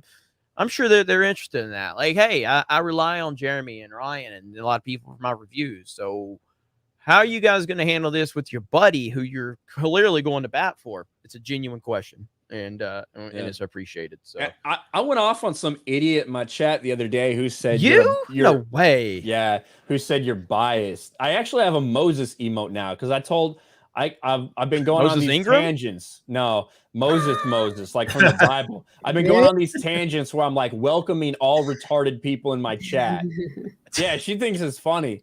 She made like this Ryan Moses thing with just like me with my stupid face, like holding up a staff, like in like old Bible clothes.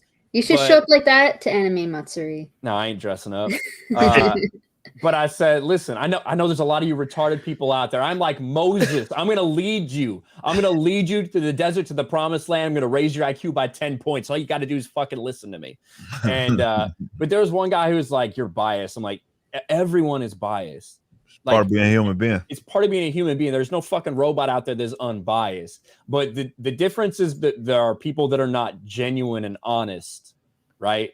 And so I'm not going to sit there and tell you I'm not biased, but what I will be is honest about something. Now, knowing my biases and knowing who I am, that will likely affect how you feel about my interpretation of it. Even if it's my genuine interpretation, you might feel like I'm being soft on it because of whatever, but all you can do is be open and honest with people about who you know, how you know them, and how you feel about something. And the audience is smart enough, other than the people I call retarded, the audience is smart enough to figure that out for themselves and judge how you feel about how I feel about it. Yep, 100%. And I think I think we have a very, very smart audience that is like they'll disagree with us a lot. Like if we have a take they don't like, ask Ryan about his Nintendo video that time. He's still mad about that one. Well, I mean, you dumb fucks, Nintendo fans. Fuck, I can still smell them from here. Check your messages when you get a second, Ryan. But Krista is obsessed with food right now. I don't know, Krista. I'm so hungry. About what? Food. It's 2:00 in the morning for you. Yeah, this is when I eat dinner. Christ, Krista. Well, my computer says that it's 11 at night because my computer's all jacked up with time, so I feel okay about that. The fuck is wrong with you? Not with me, the computer.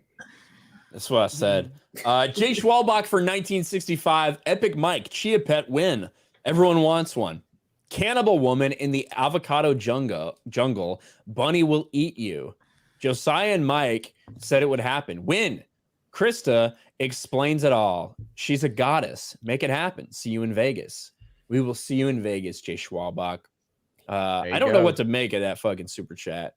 Well, somebody said here, John Campy is a huge fan of RK Outpost. He actually jumped in Ryan's chat, sent him a $20 super chat, had a great conversation. Yeah, I gotta hit him back on that. So I think Ryan may be a guest on the John Campia show at some point. So we'll see. That actually did happen, though. That's no bullshit. I went back and watched it after you told me. I bet you thought when I was telling you to call me, that's what it was about. But Mario Kart, what were we doing when that happened? We were getting ready to go. Yeah, we're ready because that was a Sunday stream where he always raids us. Yeah. So yeah, I was ending my stream and like I saw in the stream yard, I see John Canfia's name. I'm like, I assumed it was just a fake account, but then I checked my YouTube because I didn't want to like say anything if it was just a fucking troll looking for attention. And I saw the check marks. I'm like, oh shit.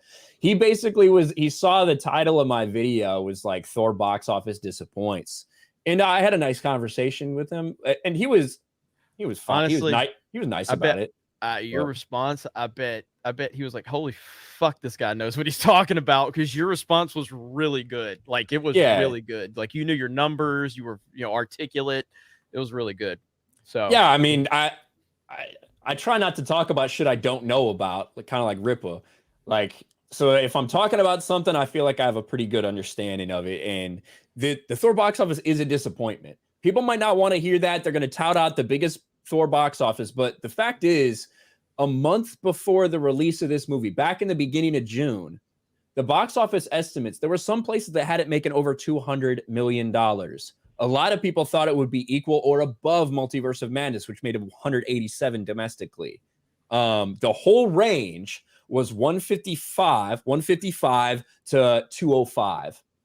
This came in at 143. So even if you want to take the lowest end of those projections, it is by definition a box office disappointment of where we thought it would be a month ago.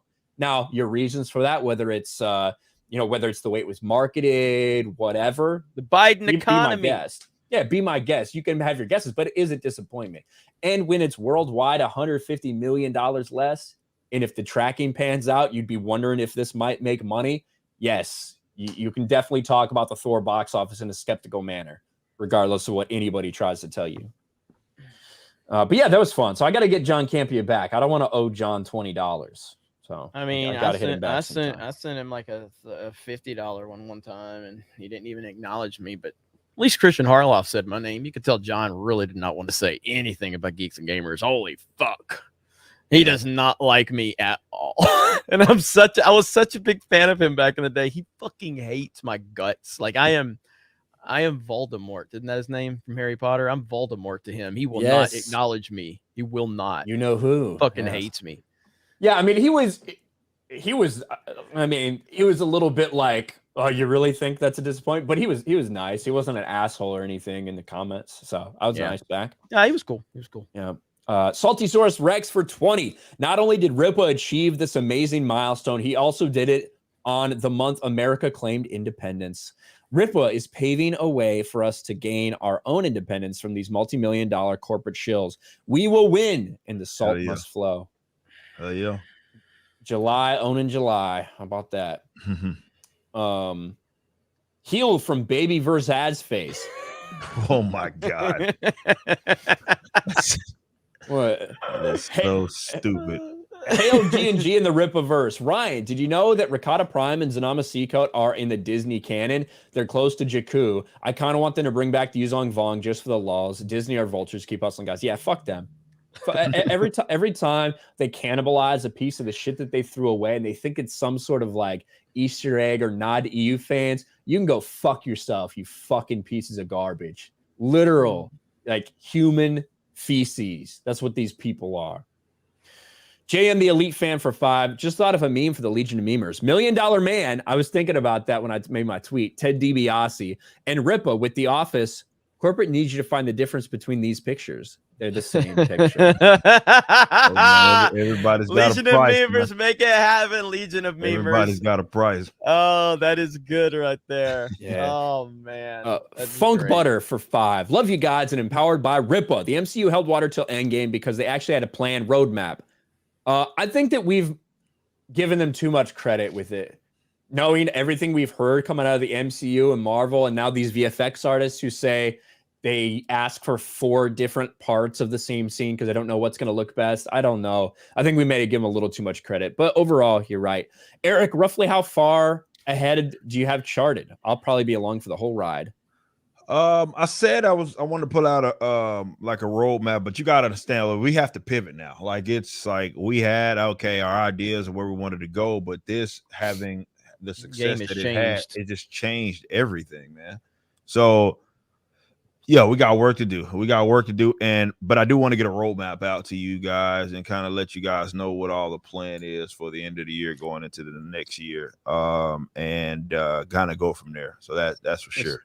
It's wild, man. It's wild how much. And I want everybody to realize this. It's no bullshit. Like Rippa has been working his ass off. He's on this fucking thing, this roller coaster. He streamed for 2.5 hours earlier, comes straight into here. He's been here for almost 5 hours because he fucking cares about the fucking people. Absolutely. That's amazing. That is absolutely amazing, as Jay would say. But Rippa, on that note, like so I know you're an old school wrestling guy like me, and I'll go down this fucking rabbit hole of crazy bullshit on YouTube half time. But somebody did like 92 Royal Rumble. That was, I think, 92 when Ric Flair won, when he was like the third man in, and that was like when Bobby the Brain Heenan was like hyping him up or whatever. Somebody did like they have a YouTube channel where they do like the create a character on the WWE 2K or whatever the games are, and he lets the whole thing play out. And I fucking just sit there and watch that whole motherfucker the other day.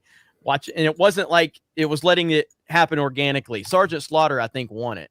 I think. But yeah, it's like I know you would appreciate shit like that. Yeah, you know, like old school wrestling. Hell yeah. Nothing like old school wrestling. Nah, man. Don't like get no better. So. I go there. Man, that's why I try to not be on the Facebook app because it has Facebook Watch shit, and like all my Facebook Watch shit is like old wrestling shit. So I'm like, I'm sitting down a rabbit hole of 45 minutes just fucking watching like Ric Flair promos and shit. I'm like, God damn it, man, it's fucking been 40. It's been an hour. What am I doing? The best thing ever was when Ric Flair, because they this was like a couple years ago. I guess he had a serious medical situation, and there was reports that he was on his deathbed. And then like the next day, he cut a better promo than anybody in the current product. Yeah, nobody. And I'm like, this man was on his deathbed like literally a few hours ago, and there's a video going around when he's got fucking, I don't know, he looks like he'd been in the hospital all night. He cut a better promo than anybody on the roster. I'm like, this man's a legend. We can't lose him no time soon. All right, we're gonna get through a few more, and we're gonna call it because it is getting late. I know everybody's tired, and I'll do a square up over on D-Day Cobra probably tomorrow to catch up with the remaining super chats. I do thank all of you so much. We're gonna get to a few more, but I was gonna say we're gonna call it here pretty soon. Thank you guys. This has been an amazing night. We knew this was gonna be a great night, and it's only just getting started, man. And you know where Rippa goes, we follow. He's Pied Piper right now. So, all right, Ryan. Spy for 10. Rippa, longtime fan. Got 2 signed copies. Had to get the cards. Been trying to save for a new PC. Guess I'll have to wait another month or 2 of savings for a new streaming PC. Well, when you do, Meta PCs, code RK Outpost. Hey, there you go. P.S. Ryan is a short. Me and Rippa are like legitimately probably exactly the same height. No, so, Ryan's not short. No. Yeah, you're calling Rippa short then. Yeah, Krista and Steph are short. Very short. Comics is shorter than me. Comics is not as short as everyone makes him out to be. He got like the dwarf meme from Jay, and now everyone just thinks he's like a gnome midget. Well, they say that about Rick because of that retarded ass stance he had with Zuby that one time. Yeah, Zuby's like the exact same height I am. Oh, I got a recreation of that picture on my Instagram. Kanga Rooster for 10. Kind of ticked with the Kenobi haters. Now I can't get my Gonariva lightsaber. That's a good one. That's a really Gonariva. That's a really pretty good. Like back in like the post Last Jedi days, people would have been calling her that like fucking nonstop. Yeah. Like, you know what I mean? When the energy was high. Also, when is the What If Miles Morales was Isom coming out? Marvel's working on it, man. They'll figure it out. They're working on it. That's a good one right there. Oh, God. Kung Fu Hot Dog says, morning, beautiful people. Congrats, Eric July. Are your comics M-rated, or do they echo the golden age of Marvel? Will there be eventual character tease? Because I already love Yara and want her body on my chest. When Eric turns 80, will he be old Rippa? Make those body pillows. I'll still be young by then, but oh man. As far as like, I don't know what our fucking plan is with what was the first thing that he wanted to know about, because he kind of laid a lot on me. That person, if you just let me start there. He said, are the comics M-rated, or do they echo the golden age? So with that, let me. That's a good question. It is a good question. No, this is not M-rated. I will for sure do those in the future, but this is not M-rated. I wanted to write some for a lot of our stories to be like, okay, this person teen, and you know them out 16 or they 65. This is something that they can get some out of. I don't want to write down to the audience, like I don't want to write like a bunch of kids shit, because I don't want people to, you know, kids don't stay kids. You know what I mean? I want people to be able to be into something and they like the shit and be able to keep up with it as they age. So that's kind of my approach. And to your point, you mentioned old Marvel, like that's when the shit was the best. So that's kind of my writing style. If I do something separate, that's going to be like, let's say a more mature thing, like because it makes sense for that character, then I would like make it very, very clear. This is getting requested a lot. Not that right there. So, well, stay tuned. She's already talked to me about it, about trying to help her find some. I guess you gotta make it, Kristen. Yeah, so I have to make it from scratch. But I already got one part of it. So There you go. Right, man. I don't know what I'm gonna fucking do if that gets pulled off, man. And again, it's Lady Rippa approved for Krista to do that. Yeah, So. she's all she whatever she says goes. So Heck yeah. I'm excited. Anthony Gaming. Go ahead. Anthony Gaming for 10. Hey, Rip, are we going to see the comic books on Australia? Hopefully I can get some. Jeremy and Rippa kick ass. We talked about that a lot. Yeah. It does ship to Down Under. Damn right. Meth Front for 10. Is Rippa building a, quote, story character Bible for the Rippaverse so eventually writers can start submitting scripts? Well, I already have a universe Bible. And that's how we keep everything kind of in line, and we add new information there as the stories get told. So that those are still there. They're always going to be there. But they're more so for like, okay, if I bring someone on, I have to bring them up to speed. And that's what those are designed for. There you go. Let's see. Zeus Play for $10. Congrats, Eric. Love G&G. Hey, Rippa, are you ready for all the up-and-coming artists and writers and their cousins hitting you to include their ideas about your universe? Has to feel good. Say, hold on. What was that last bit? Because I was reading this stupid email. Kind of similar to what the one before was. It says, are you ready for all the up-and-coming artists and writers and their cousins hitting you up to include their ideas in your universe? I've been hit up. My email, Jesus Christ. I'll get to that when I get to it. But yeah, there's been a million people that are like, hey, I got to contribute. I had people fill my contact sheet and give me like start going on a tangent about like storyboard. I'm like, bro, fuck. Like, y'all will know when we need those. We'll reach out to you guys and hire people and all that shit. But I mean, I love the enthusiasm though. Never hurts to shoot your shot. Never know what might hit at the right time. So you know what I'm saying? That's what I'm saying. So that's true. That's definitely something. It's everybody's not going to. It's like you just don't know though. Like I said, Disparu would not be part of the team if he didn't send me a drunken message. Fucking Geeks Gamers. He did it the most unprofessional way possible.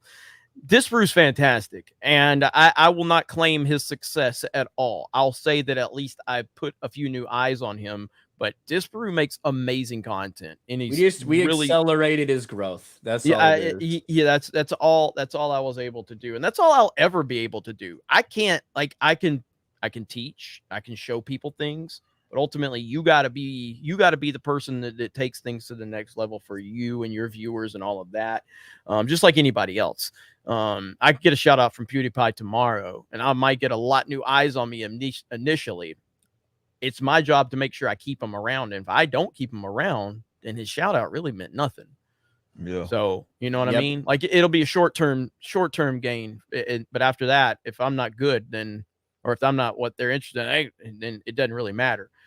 But same with like somebody like Beardo. I think Beardo, once he kind of starts finding, his way, I think, because he has a great screen presence, obviously a voice that people, really pay attention to. And so, yeah, but in terms of that aspect of it, Rippa knows, talent, and, he's got the foundation, man. So you guys definitely shoot your shot. I am. Spy says, I know how tall you are. Thanks to Geeks and Gamers Tabletop. Anyone shorter than me is a short. FYI, I'll be getting a meta through Code RK Outpost. That's what I'm talking about. Thank you, Spy. There we go. Appreciate it, man. Paul Taylor for 10. I learned to read from comics. It was either see Dick run or read Batman fights the Axe Murderer terrorizing the Macbeth set. No contest. Bring it all back, Eric. I'm trying. I'm fucking trying. Captain, okay, I keep seeing this, and I never told you guys. I'll get Ryan on Fortnite when we consistently hit 1,000 viewers over on Geeks and Gamers Play. Right now, we're between 400 and 600 consistently on good nights. And everybody wants Ryan. They all keep as like when I get up to 1,000 viewers concurrently on Geeks and Gamers Play on those streams, I'll get Ryan. But that's it. That's all it's gonna take. That's how big of a deal he is now. So I'm gonna come in like basic bitch, like skin. You know what I mean? That's how I'm gonna come in. I'll be the black woman, so nobody can shoot me. I'm gonna come in with the black woman, basic bitch, level 1 noob skin. So, Captain Usapu for 10. I remember asking this at Dallas Expo, but I'll ask it here. Will we see a Gina Carano Rippaverse crossover, like maybe Gina as live action Yara?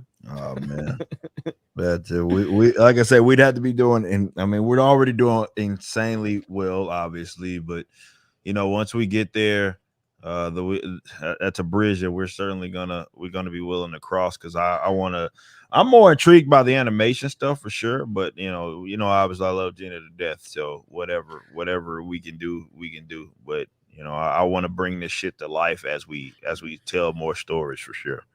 I want to say this, and my rule has always been this, and it's always gonna be my rule. I will never tell you what to do with your money or your time or anything like that. But I'll give you something to think about. If you're sitting here, 2,000 people watching this stream, thank you for being here at 1 o'clock in the morning Central, 2 o'clock Eastern. But if the next time you decide to go see a movie, this Marvel, DC, or some Hollywood, the next time you're thinking about that, just think about it and go, would I rather give my $15 or whatever it is to Hollywood, or do I want to give it to the Rippaverse? Mm-hmm. I'm just saying, just think about that. What do you want to see? Because Rippa's not going to make a movie tomorrow. He's probably not going to make one in 6 months or a year. But within the next 3 to 5 years, I think that's a realistic possibility if the momentum keeps going up. You know what I mean? So I'm just saying, the next time you spend money on Hollywood, just think about that. But again, you do what you want. I'll never judge you for that. Someone just said it in the chat, and I've heard Rippa say it multiple times. It's like, if you don't have to like just go cold turkey, fucking stop everything. But if you could like do 51% of your like energy, effort, and money towards causes and people that don't fucking hate you, then that's progress, Mm-hmm. So yep, there you go. Benjamin Noangwu for 10. Hey Rip, with all the negativity on Twitter towards you, how much do you and your family deal with so much hate? I would think it can be hard at times. I'm excited. Look forward to the Rippaverse. I mean, not really. I mean, to be honest, it's just because I know I don't like for people to see, like, particularly my wife, to see that shit. You know what I mean? Because she's gonna feel some kind of way because she feels that about me. You know what I mean? As far as she doesn't like seeing people dog a man's. But it was not a good thing for her to join Twitter then. Yeah, that's for sure. But in the same respect, really honestly, like, and she said this like on Twitter, ironically enough, that I don't really get fazed by this shit because I'm a realist, man, and this shit ain't like real. Like a lot of this bullshit when it comes to this hatred, it's just a bunch of weirdos that I'm like, dude, none of these guys are gonna come kick my ass. You know what I mean? Like, I'm not worried about any of that goofy shit. So they can say what they will, and this is why I always have fun with it. I mock them, I'll shame them, I'll make fun of them, I monetize them and do shit like that, because you can't take these guys seriously. Anyway, they don't deserve that. So because I approach it like that, it makes it a lot easier to deal with, because even if I think they say something fucking stupid, I'm like, oh, why would you say that? But in the same respects, I'm like, all right, well, that person's retarded, so it's all good. You know what I mean? Mm-hmm. Well, I got somebody who's not retarded, and that would be Chris Gore, and that's pretty cool seeing Chris Gore. Yeah, man. I just saw your comment, on that. So, but yeah, so there's Chris Gore showing Eric some love, and he's right. Eric's success should inspire indie creators to stop talking about it and just do the work. Chris Gore is still kind of crazy that we know him. You know what I mean? It's crazy. So, but yeah, Chris Gore is awesome. Yeah. I'm sure you'll see him on Main Event. And I know people were asking me the other day, like, what happened with him on Bragging Rights? It was just scheduling, and our schedule on Bragging Rights is kind of sporadic anyway. So, yeah, it's not anything wrong there. And I'm definitely sure we'll get Chris Gore on Main Event. We'll shoot for next week. I don't know if he's around, but we'll try to get him on here soon. I know San Diego. They've got San Diego Comic-Con next weekend. So not this upcoming, but next week. Because I would be out there. I would have gone out there for that if I didn't have to be not there. I got to be somewhere else that weekend. So yeah. Hey, speaking of, Hey, there he is. What's up, brother? Hail the Rippaverse. Are you big shout out, Chris. Thank you so much, Chris, man, for that support, whenever Seriously. whenever you got time, bro, we'd love to have you on one of these weeks. So just let me or Ron know, man. He's obviously fucking watching anyway, so he doesn't do anything Tuesday night to then watch the stream. So, yeah, man. Thank you, man. Appreciate that. See, look at this. After San Diego Comic-Con, I'll be free to do main event. There you go. Hell yeah. All right. So Chris Gore will be here. It's good stuff, man. So Joe I think Chris Gore is the reason that John reached out to or watched Ryan, John Campia. So he's like, if Chris Gore follows Ryan, he must be a great guy. So John was like, let me check this guy out. I honestly think it just popped up in his recommended. I know. I That's did what too. I think. I did too. I did too. It was so funny. It was funny. Joe Dubs for 10. Hey, dudes and dudettes. I am hyped for the Rippaverse. Got cover A and B and the posters. Nice. When will there be a Rule 34 for Yaira? I need it. I won't be participating in that shit. So good luck. Rippa's getting so many questions about Yaira. I know. These motherfuckers are horny as shit, dude. Daniel Anderson for Aussie 10. Hey, on the international side of things, any help would be great. I got 2 separate orders. First was 1 book, came to 105. Second was book and cards, came to 245. Sadly, Aussie is 50% extra. And that's customs and bullshit, man. I'll look into that. I mean, to try to ease it, but like I said, just the way that we're sending it, definitely if depending on what your product was, is that that's just international, not cheap bullshit shipping. It's just kind of what it is where we're at now. I would say, not knowing if Rippa's guys can handle it or not, but use the help thing and let them know that you did 2 separate orders. Yeah. And so they can potentially combine those and help correct. you, do like a combined shipping. Correct. That'll help you out. So, but yeah, just use that help icon there on the Rippaverse website. Yep. Nate's memes for 10. What you've achieved gives me hope, Rippa. I tried to launch my comic art career in PDX or got canceled due to not agreeing with SJW politics. I may give it another go. Do you have any advice for me? Go for it. I mean, I get it, man. Everybody's kind of in entertainment not anymore. I think some people are kind of waking up from this bullshit, but you got to do what you got to do, man. And at some point, I think we're going to get on the other side of this nonsense. And in order to do that, people have to just give it a shot. And no matter what people are going to say, what people are going to do to them, those consequences are going to happen. But we can't get to the other side to where people don't have to fear for that. So you got to go do it. You just got to give it a shot. Being canceled, fuck all that. I mean, you look at it as, all right, well, new stage, man, turning a new page. So you kind of just got to do it. And more people do it, the less that we have to deal with this bullshit. You know what I mean? So just go for it. I'll say this. Rip is not making, he didn't get to this $1.2 million mark because he had a great idea and he made a comic book. He spent years, like literally years and years and years, building his channel, building his brand in and of itself, building connections to people, building trust in his audience. So like those are the reasons, like everything combined, it's just this like perfect storm of things, which is why Rip is being so successful. Plus just the craving of people that have for like good new entertainment. So, I would say maybe before you launch your next one, really try to build and cultivate that audience and, find people that know who you are and what you're about. And they're going to be a lot more likely to come out and support you. And have faith that what you have is like something that they'd want. That's right. Again, I know we have new people coming in here, but this is a Ryan Kennel produced show along Geeks Gamers in Aries July. So no, the females don't talk because RK Outpost said it.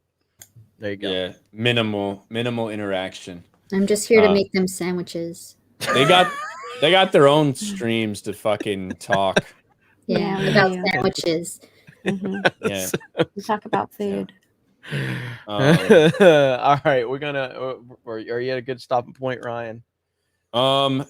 Yeah. If you look on the thing, we still have a lot of chats, but No, there's a lot. We'll be here till 4 o'clock in the morning, my time, if we keep going, probably. And I really do appreciate it. One thing that we don't like doing, if we don't like leaving super chats on the table, but there is a balance. There's a balance to running one of these streams to make it entertaining. I don't think that 5,000 people are tuning in to hear just a bunch of reading super chats, but super chats are obviously important and we appreciate all of them. But you know, and that's one thing we've talked about, moving the time up a little bit, you know, a little bit earlier in the day, which I haven't really talked to Rippa about that yet. I know we had talked about it just with the audience a little bit, but I don't know if we can make it happen, but the show does run really late and we all got stuff to do. So I will Rippa doesn't have shit going on. So I let's see. All right, hang on. Find Daniel W's. Let's see. Find Daniel W's super chat. Okay. Krista, track that one down. Okay. Yeah, we do have quite a few. And so I am going to be I'll do this tomorrow on D-Day Cobra. And so if there are some Rippa specific ones, I'll see if he can hop on for a few minutes and address any of them if you got time. But if not, I'll just pretend to be Rippa. So I see a couple here for Rippa now, like John Yarber for 5. Get to signing, Rippa. I want my signed merch, superstar. Yeah, I'm gonna be doing that. I'm gonna be signing a lot of shit. Bird Up for 2. Hell yeah, return of ambient rage Mike. Well, thank you, Bird Up. Sci-fi is life for 5. Rippa might hit 1.5. Can't wait to see what you guys got to offer. Where are you at right now, Rippa? Truly making history and just starting here. We're almost at 1.25 if I'm not mistaken. Yeah, right around there. Yeah, we're at 1.247, so we're close to 1.25. So yeah, we between this time of us doing the show, we've gained over 50,000, well over 50,000. So hey, thanks, Eric. Nobody else, so fuck everybody else. But thanks, Eric. Daniel, I'm just messing with you. Daniel W for $5. The Liberty Movement, Mises Caucus, Tom Woods, Dave Smith supports Eric July creating a parallel economy. I bought everything on the site from Daniel. Hey, whoa! Appreciate you, man. Like, that's awesome, shit. Man. Get everything. That is awesome. Man. Thank you, man. We got plenty of product, man. So definitely those posters, cards, man. We got plenty of those. So get in where you fit in, dude. When I get one person that sends me a $50 super chat, I don't feel worthy. I can't imagine what Rippa feels like right now with people spending so much money to support him and his dream. Yeah, holy shit. That is crazy. It's nuts. It's insane. Awesome, man. It really is. So anyway, all right. Radio for $5. Hail G&G. Hail the Rippaverse. Hail the unrivaled community. Thank you, Radio. Shout out. All of you are the reason we're able to do what we do, and I really hate leaving super chats on the table, but we got to get to work. We got stuff to do. So I hope you guys were entertained tonight. This is definitely one of the banger main events we've ever had. It was awesome having the full panel on. Glad Tug was able to join us damn fast.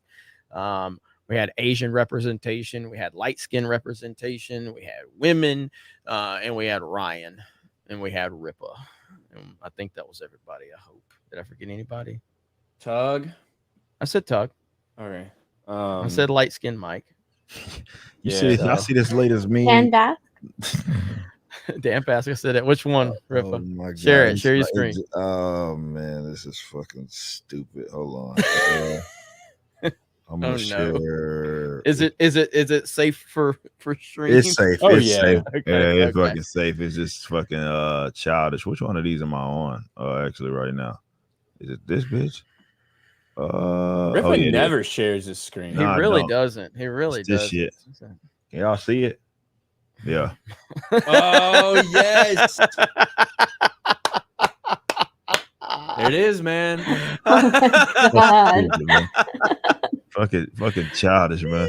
Legion of memers, man. Legion of memers making it happen. They're just gonna give him Jordans. Oh God, man, it's so fucking silly. So to end this, I'm gonna play Jay Hailstorm's little clip real quick, and then we'll be right back, and we'll say goodnight to you guys. So this is from Jay Hailstorm for Rippaverse, and then we'll call it a night. We'll be right back.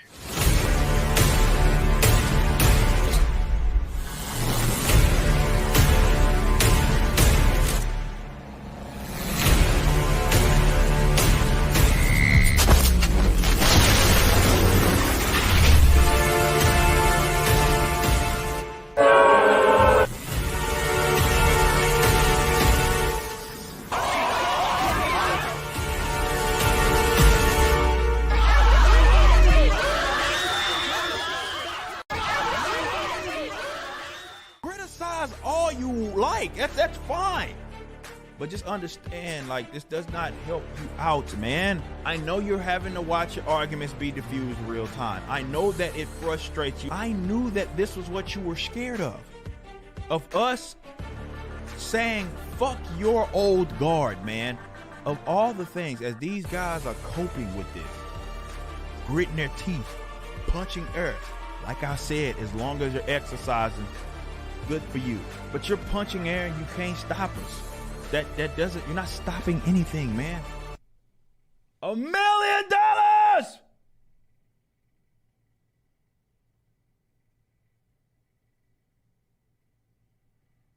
$1 million. There's nothing that you can do to stop that. Nothing. We're just getting started. I'm a young man. We are just getting started. I'm telling you, I get that hatred out your heart, because you're gonna be left with the eat ass face.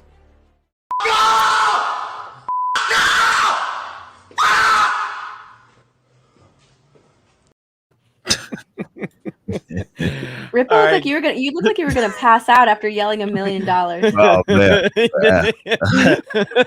Oh man, I was keeping it together. Thank you guys so much. I'll see you tomorrow on D-Day Cobra. Ryan, great job as always. Krista, great job. Steph, great job. And Rippa, congratulations, bro. Thanks. Again, appreciate all y'all, man. The support has been insane. More than what I've ever could imagine. But, you know, I got books to get to y'all, and it's a lot of work to do. So not quite doing any victory laps. We just gonna get to work. So appreciate all that support as this number continues to fucking to crawl up there. This is amazing. Heck yeah, man. Well, thank you to everybody. I appreciate it. I'll see you tomorrow on D-Day Cobra for a square up, and we'll get the rest of those super chats read. Thank you sincerely for everything, for the stream, for all you do for all of us, and we'll see you tomorrow. Bye, everyone. Bye. Bye.